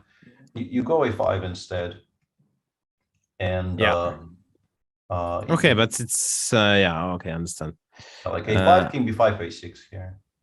Can still go on, c5, king c7, and you're sort of just in time, seemingly, right? Because king a6, king c6, c4, king c4, knight d1. Oh boy. Yeah, but this is. Well, this is a level of Gumi, no? No, yeah, I mean he does this for fun, but there's no chance he plays knight b2. You. Apparently, everything I said is wrong, and there's a bunch of moves there that I made which lose on the spot. So yeah, take it with a grain of salt. I think you jinxed him, Lawrence. I think he's going to lose our boy Gumi. You just overdid it, but let's see. So this three, or maybe let's calculate the simplest actually. That's this is losing? No, I have no idea. That's probably still a draw. Yeah, I find it hard to believe. Now maybe a5. Okay, that's. C4, no. Knight b1. Yeah, but king d4 anyway. Yeah, you're still not in time. Yeah, I think we've lost it again. Yeah. No, we're in time. No, we lost it. We're one down. We're one short again. Yeah. Let's hope our boy is better than us. He has 3 minutes left on the clock. That's yeah, that's not going to be fun for him. You know, no, it's okay. It could. The fun could end in very next few moves. Yeah.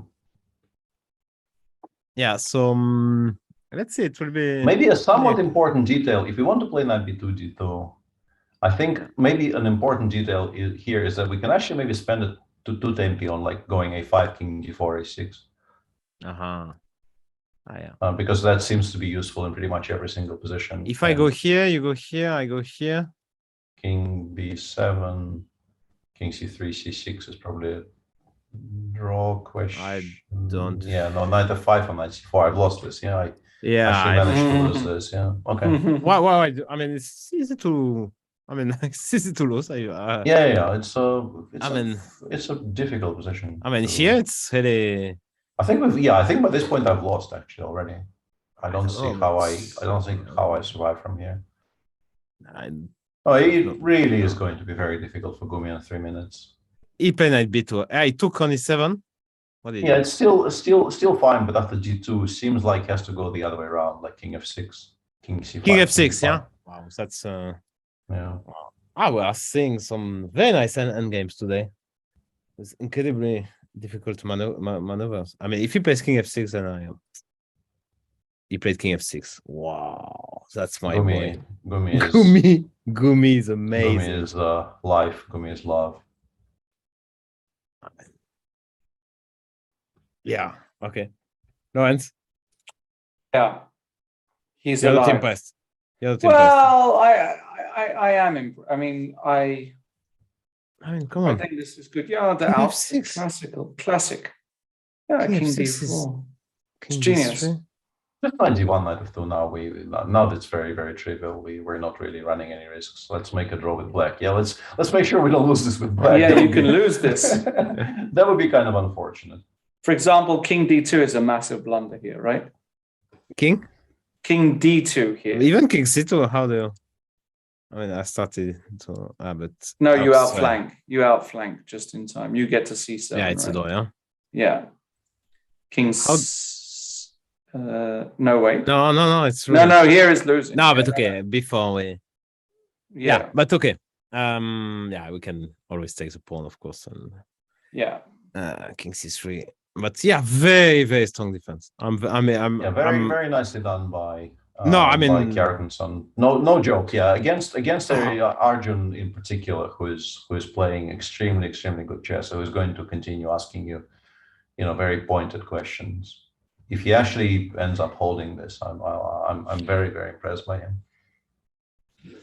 Can we go to the Anton game, because it looks as though there's been massive developments there and very relevant for the match, because something has gone horribly wrong for black.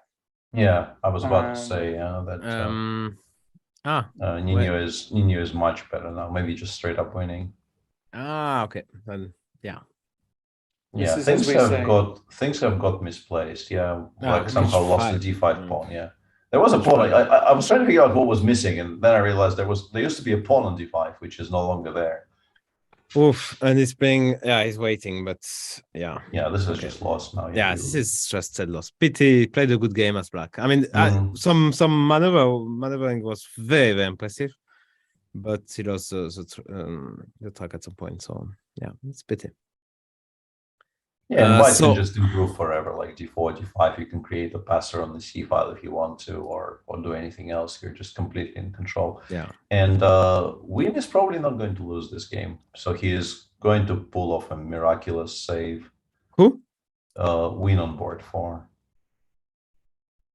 On board 4. Oh. Yeah, this one. Yeah, looks like white probably saves this now.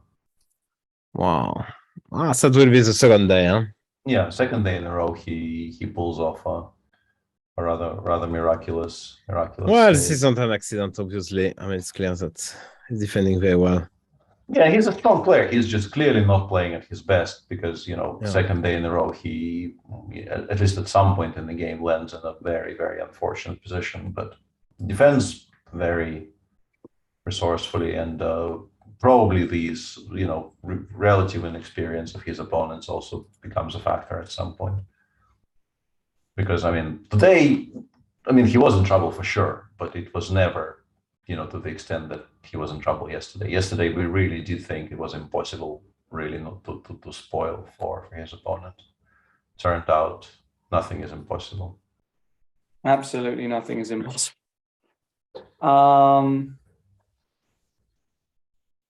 Yeah. So that means then that the team of Novi Bor is going to win. Also, Grandelius is just winning, right? What's going on? Wow, he played King G1, allowing Queen D1, C3, C2, or what? Well, maybe there wasn't King H3 doesn't really look that much stronger, to be honest. Like Queen F5, and then the same things will happen. But at least then you can play a move like Queen E2, right? So Queen F5, King H2, C3, Queen E2. I will include a check from F2, maybe.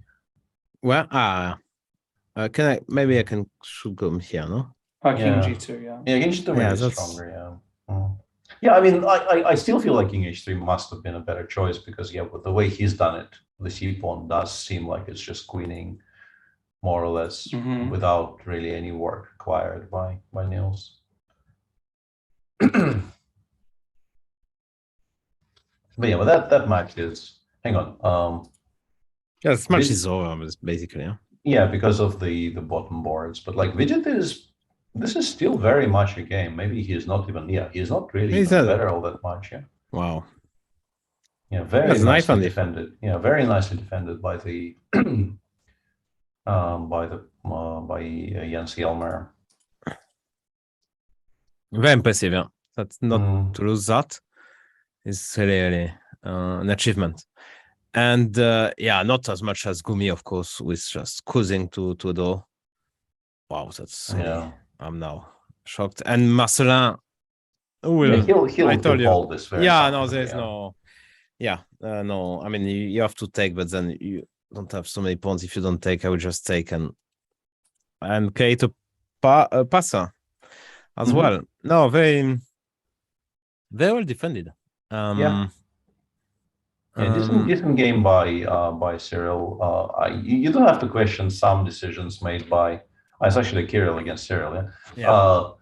You have to question some decisions Kirill made sort of straight out of the opening, and coming back to it, I think the decision to allow the knight trade on move 18 may have been costly in terms of fighting for an advantage straight out of the opening, but it's long gone. It's like 4 hours ago. That decision was made 4 hours ago, so we don't really need to push that narrative too much. And Vocator is saving the day, it seems, but I mean, how is that match going? I mean, they're winning with which score? So Yesipenko won. Oh, hang on, that's a different match. Oh, hang on.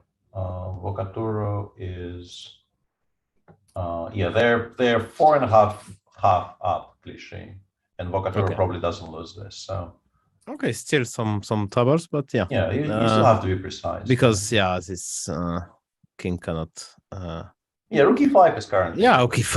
I mean, rook e5, king g5. It's very difficult. So, I mean, it's very easy actually to get quite scared here and to start. I would panicking. be. Actually, what's the move? I mean, king d6 maybe. Then rook e8, right? You don't really like allowing rook e8 in these types of positions because that does allow a very strong threat. I mean, having said that, like maybe the way to make a draw here is just to allow f and h. Like you go king d7 here, rook g8, king e7, rook g6, king f7, and you say this is a theoretical draw. And in a way, maybe this is simpler than trying to hold some position where your king is cut off along the e file. But he's gone rook a1 instead, which I think basically he's saying king g5. I will give a check and I will play rook g4, and that's a good statement, actually. Yeah. And the thing is, we're not going to be taking anything. We're just going to be passing here, pretty much. Like I go king d6 here. We're not touching anything with the rook. Yeah, the problem is that here you take first, both, second, both. Both, yeah. That's okay. Nice defense by Vocatur. Probably it will save the day. What's going on in the women's section? Did she save a hook endgame on? It's still going on, I think. I don't think so. Okay. I mean, it is, but it's very, very easy to draw. Okay. Yeah, as long as you don't like even rook b1 here is a draw, but there's absolutely no reason to do it. You wait until white plays f6 and then you go rook b1, of course. So you just wait. So this is a Philidor position. She played rook c6, which is exactly the same, and was a point on f6. Now you start checking from behind, and there is no way for white to do anything. So this is not very interesting. And there is one, of course, crucial game.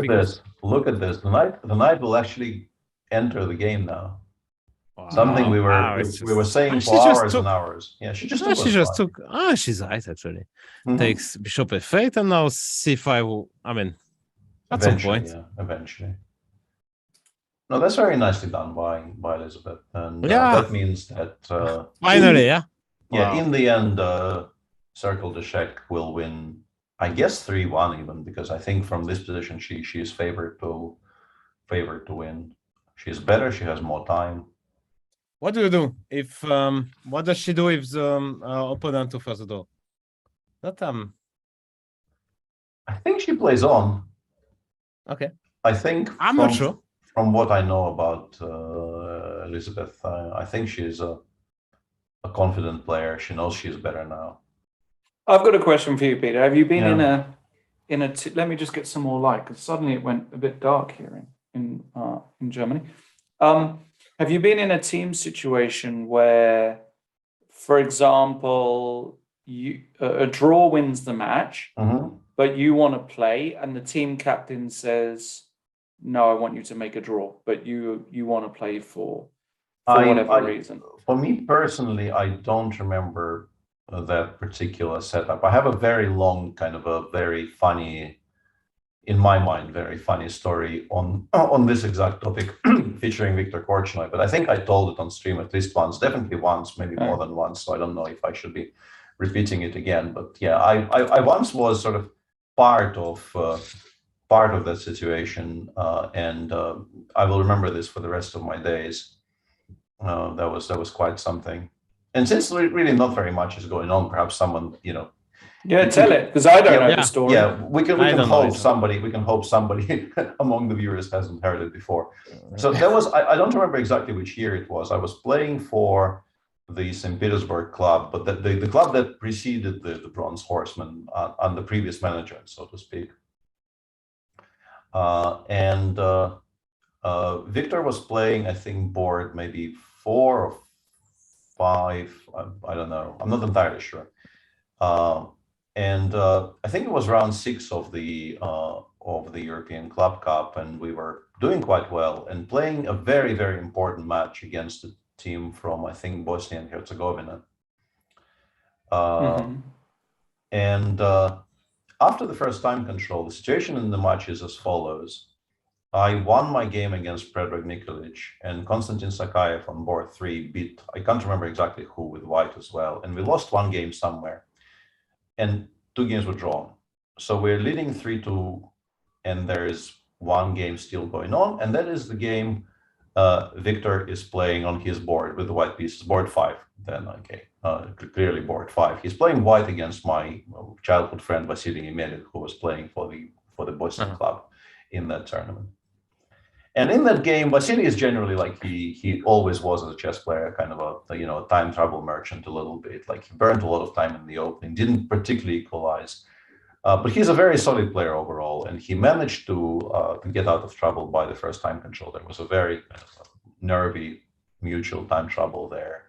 They got out of it, and Victor is still kind of marginally better, but the position is now sort of. And like we can find the game, but I can describe the position. Basically, white has 2 rooks on the 7th and 2 pawns, 1 on the F file and 1 on the H file. And black has a king on the back rank, 1 rook on the back rank, another rook, let's say on D6, and 2 connected passers on the E5 and D4 squares. No, sorry, and Victor has an A pawn and an H pawn. But Victor, obviously, having 2 rooks on the 7th, can give a perpetual at any point. Just go rook G7, King F8, rook A7, King G8, rook G7. This is available at any point. And in those years, like the time control was very slow, so he got, I think, an hour after move 40. And everything else is finished. Like all the games are finished before the first time control. So at this point, not immediately after the first time control, like they reach this setup by move 45. And then he thinks for, like, let's say he has like 45 minutes at this point. Mm-hmm. He thinks for like 37 of them. And then goes like h5, d3, rook g7 check, king f8, rook g7, g2. Rook g7 to g2. Okay. Yeah, abandoning the perpetual and just sort of continuing the game with the black pawns very, very far advanced. And like the position suddenly becomes quite unclear. He's still fine objectively as we see the rook ending being drawn on our screen. So he goes rook g2 there, and the game continues. And eventually he makes a draw. Like Vasily understandably starts playing for a win, but there is no win. Like it's still sort of under control somehow. And the game ends in a draw. And when he played rook g2, I was watching with another teammate of ours, Evgeny Pigusov, who is of an older generation. I don't know if any of you, I mean, Fress probably knows him. I think he played French. I played him. Yeah, Evgeny Pigusov. And I had to physically restrain him because he was like, when he saw rook g7, rook g2, he turned a very interesting shade of red. And I think he was about to like threaten violence. And like, I sort of physically dragged him away and told him, let's go have dinner because like, I can't watch, you know, like it's impossible to watch at this point. So we had dinner and we came back and the game is a draw. And then there is a team meeting. And at the team meeting, the team chief or somebody from the team, I can't remember exactly who, it's not that important, kind of very politely says, Victor, at that point where you played rook g7, rook g2, did you know what the score was?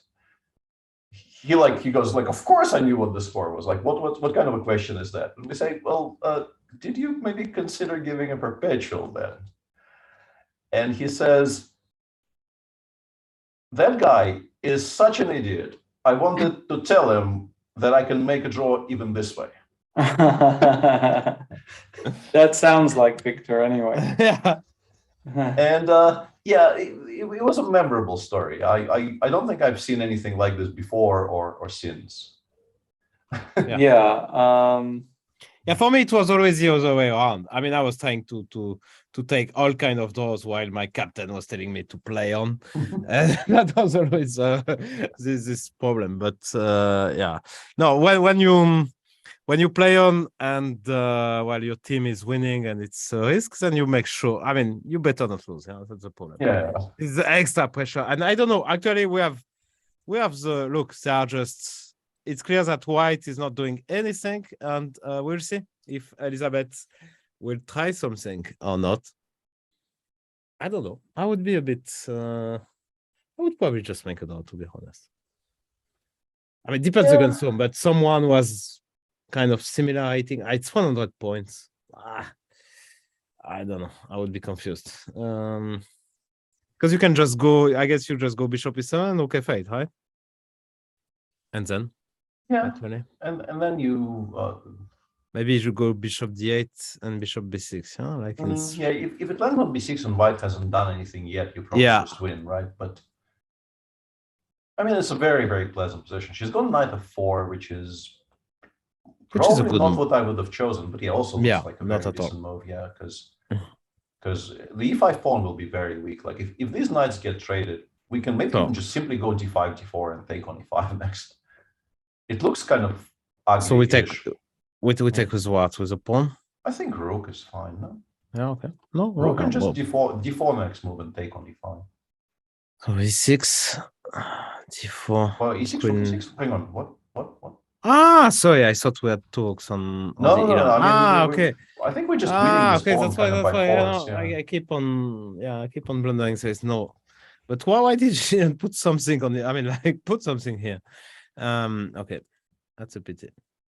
No, she's busted. Yeah. In the meantime, Richard Rapport won a very, very long game against Niklas Nemeth, where even 3 moves before the resignation, Black I think was completely fine, but then he misplayed that position and resigned or lost on time. I think resigned probably. I mean, the match has been won for a while, but it's obviously a good, a good thing for Richard to sort of get on the scoreboard, just win this game by the sheer power of perseverance, seemingly. Niels has Luke wins, but is he winning? And he is winning, yeah, because it runs to g4 and there are no more checks. Yeah, it just runs to g4 very simply. And even there is no more checks already. And your boy Alexienko pressing. Okay. Still pressing, yeah, and still asking questions. Okay, maybe. Yeah. Why not? I mean, it's of course 2 minutes against half a minute. Of course, you continue playing because maybe your opponent gets tired. Maybe he makes some kind of an uncharacteristic mistake somewhere. Is it Hansen winning? Oh yeah. Wow. Whoa, very beautiful. This knight is actually gone. Yeah. But this is very beautiful. He played rook f1, which might be the only winning move. Wow, very impressive. Yeah, never fianchetto your knights. That's and hope. And this is over. Sorry? Never fianchetto your knight. Yeah. Yeah, the knight is always bad. There's never been a good knight on G2 ever. Either white or black. Okay, I didn't know that. Yeah, I've never seen a position where the knight is good on G2. Okay. Yeah, now it's just it's actually lost. So let's see that game. I guess this is the most yeah, and Hansen won. And the Norwegians, so they won like how much did they win? The Norwegians won 5.5 half. So that means tomorrow our boys, Magnus, Arjen, Eric, and Johann Sebastian and the like will be facing one of the big guns, I expect already. That I think they are just maybe not. Maybe they're still too strong. Maybe they get the bottom half. Maybe they're the bottom of the top half or something like that. The draw. I don't know. Unclear.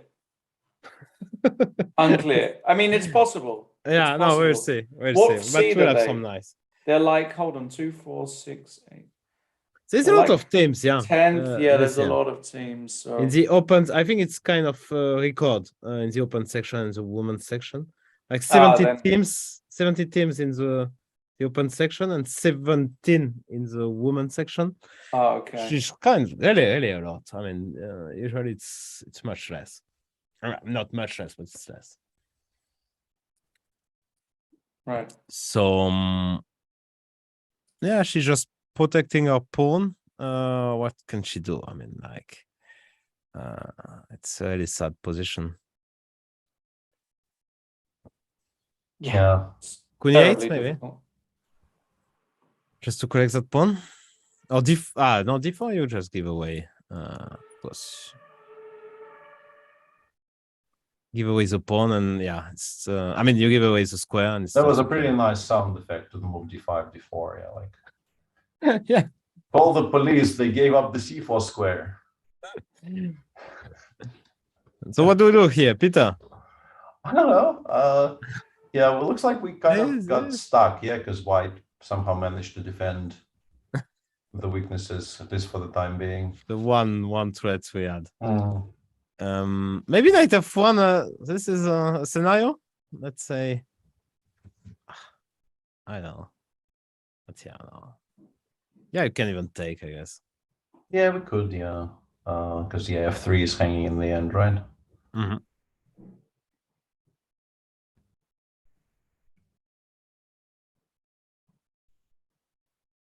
Yeah, what is this endgame? It's actually not as clear, right? No, it's not.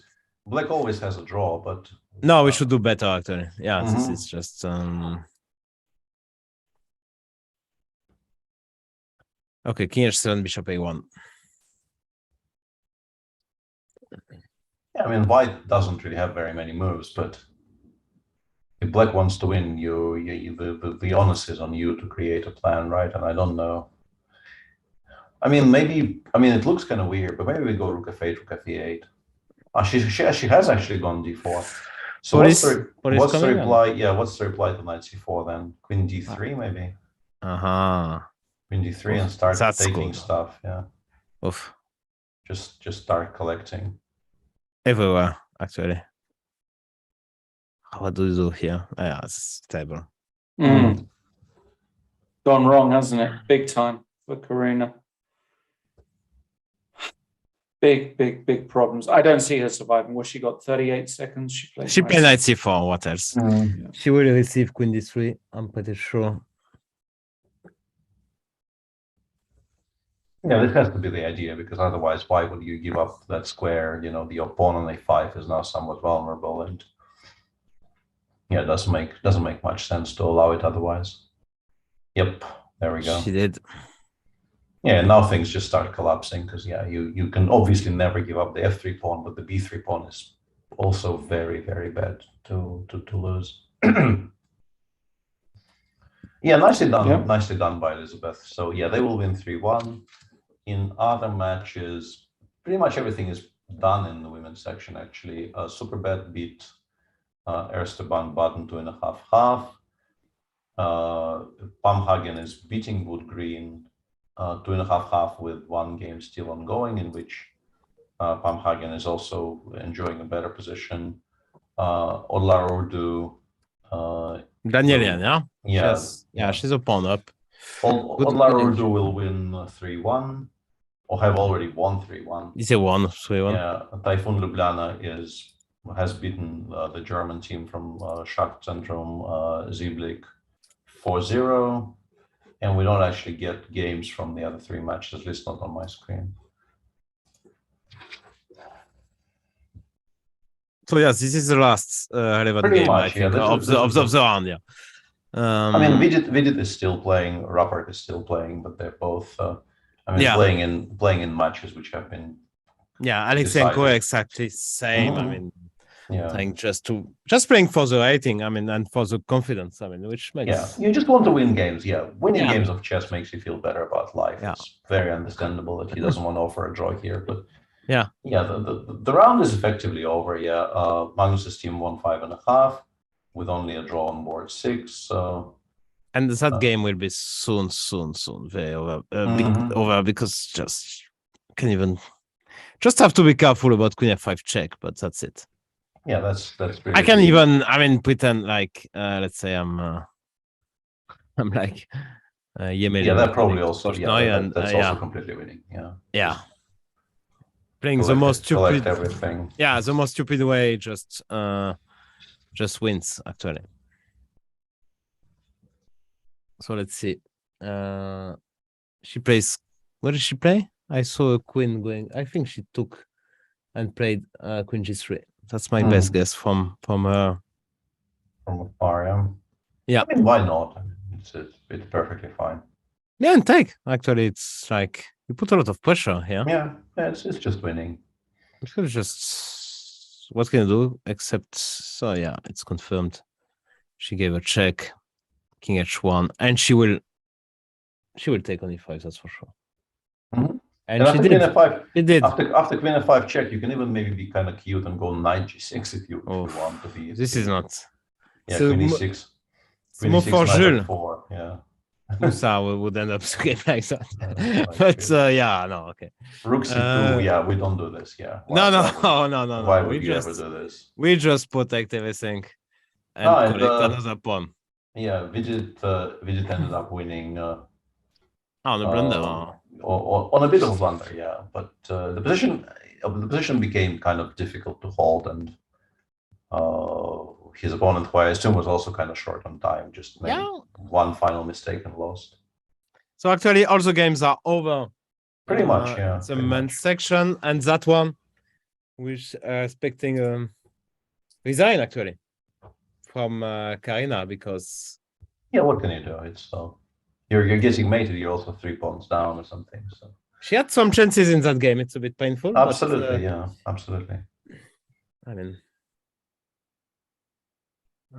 she played queen f5 check. She will most likely receive rook g6. And then the issue is like you would like to take on e5 and on c5, but that Finish to mate is a good reply to that. That one is hanging. That one is hanging. Yeah, it's just completely lost, and no, it's just more than. She's scared about this, yeah. But then, I mean, even bishop g7, where h3 is hanging, where everything is entirely under control here. not yeah, much. and that bishop is really not much. Totally, that is a problem of the white position. This bishop on b2 never did much. Yep. She played All on right. g6. Yeah, rook g6. Yeah, we can wait for this to finish, but we can wait for know, this. Yeah, we know how it ends. So this pretty much concludes our coverage of round 2. Starting from tomorrow, as you guys have already mentioned, we should be seeing very, like in the women's section, we already see some very close matches. The favorites still are winning so far, but it's already pretty close. And in the open section, tomorrow we'll see the first clashes between favorites, I'm pretty sure. So it should be quite an exciting day, and tune in. Yeah, same people, same time. Well, you can start. You're never the same person, though, right? Like the every day shapes you somehow, right? So different. Oh goodness. Yeah. Oh boy. Only Gumi is getting better by the day. Yeah, Gumi. Gumi. Yeah. I didn't say better. I said different. Yeah. Yeah. The way recent events shape me, I don't really like the shape I'm being bent into, but yeah, it's a different shape for sure.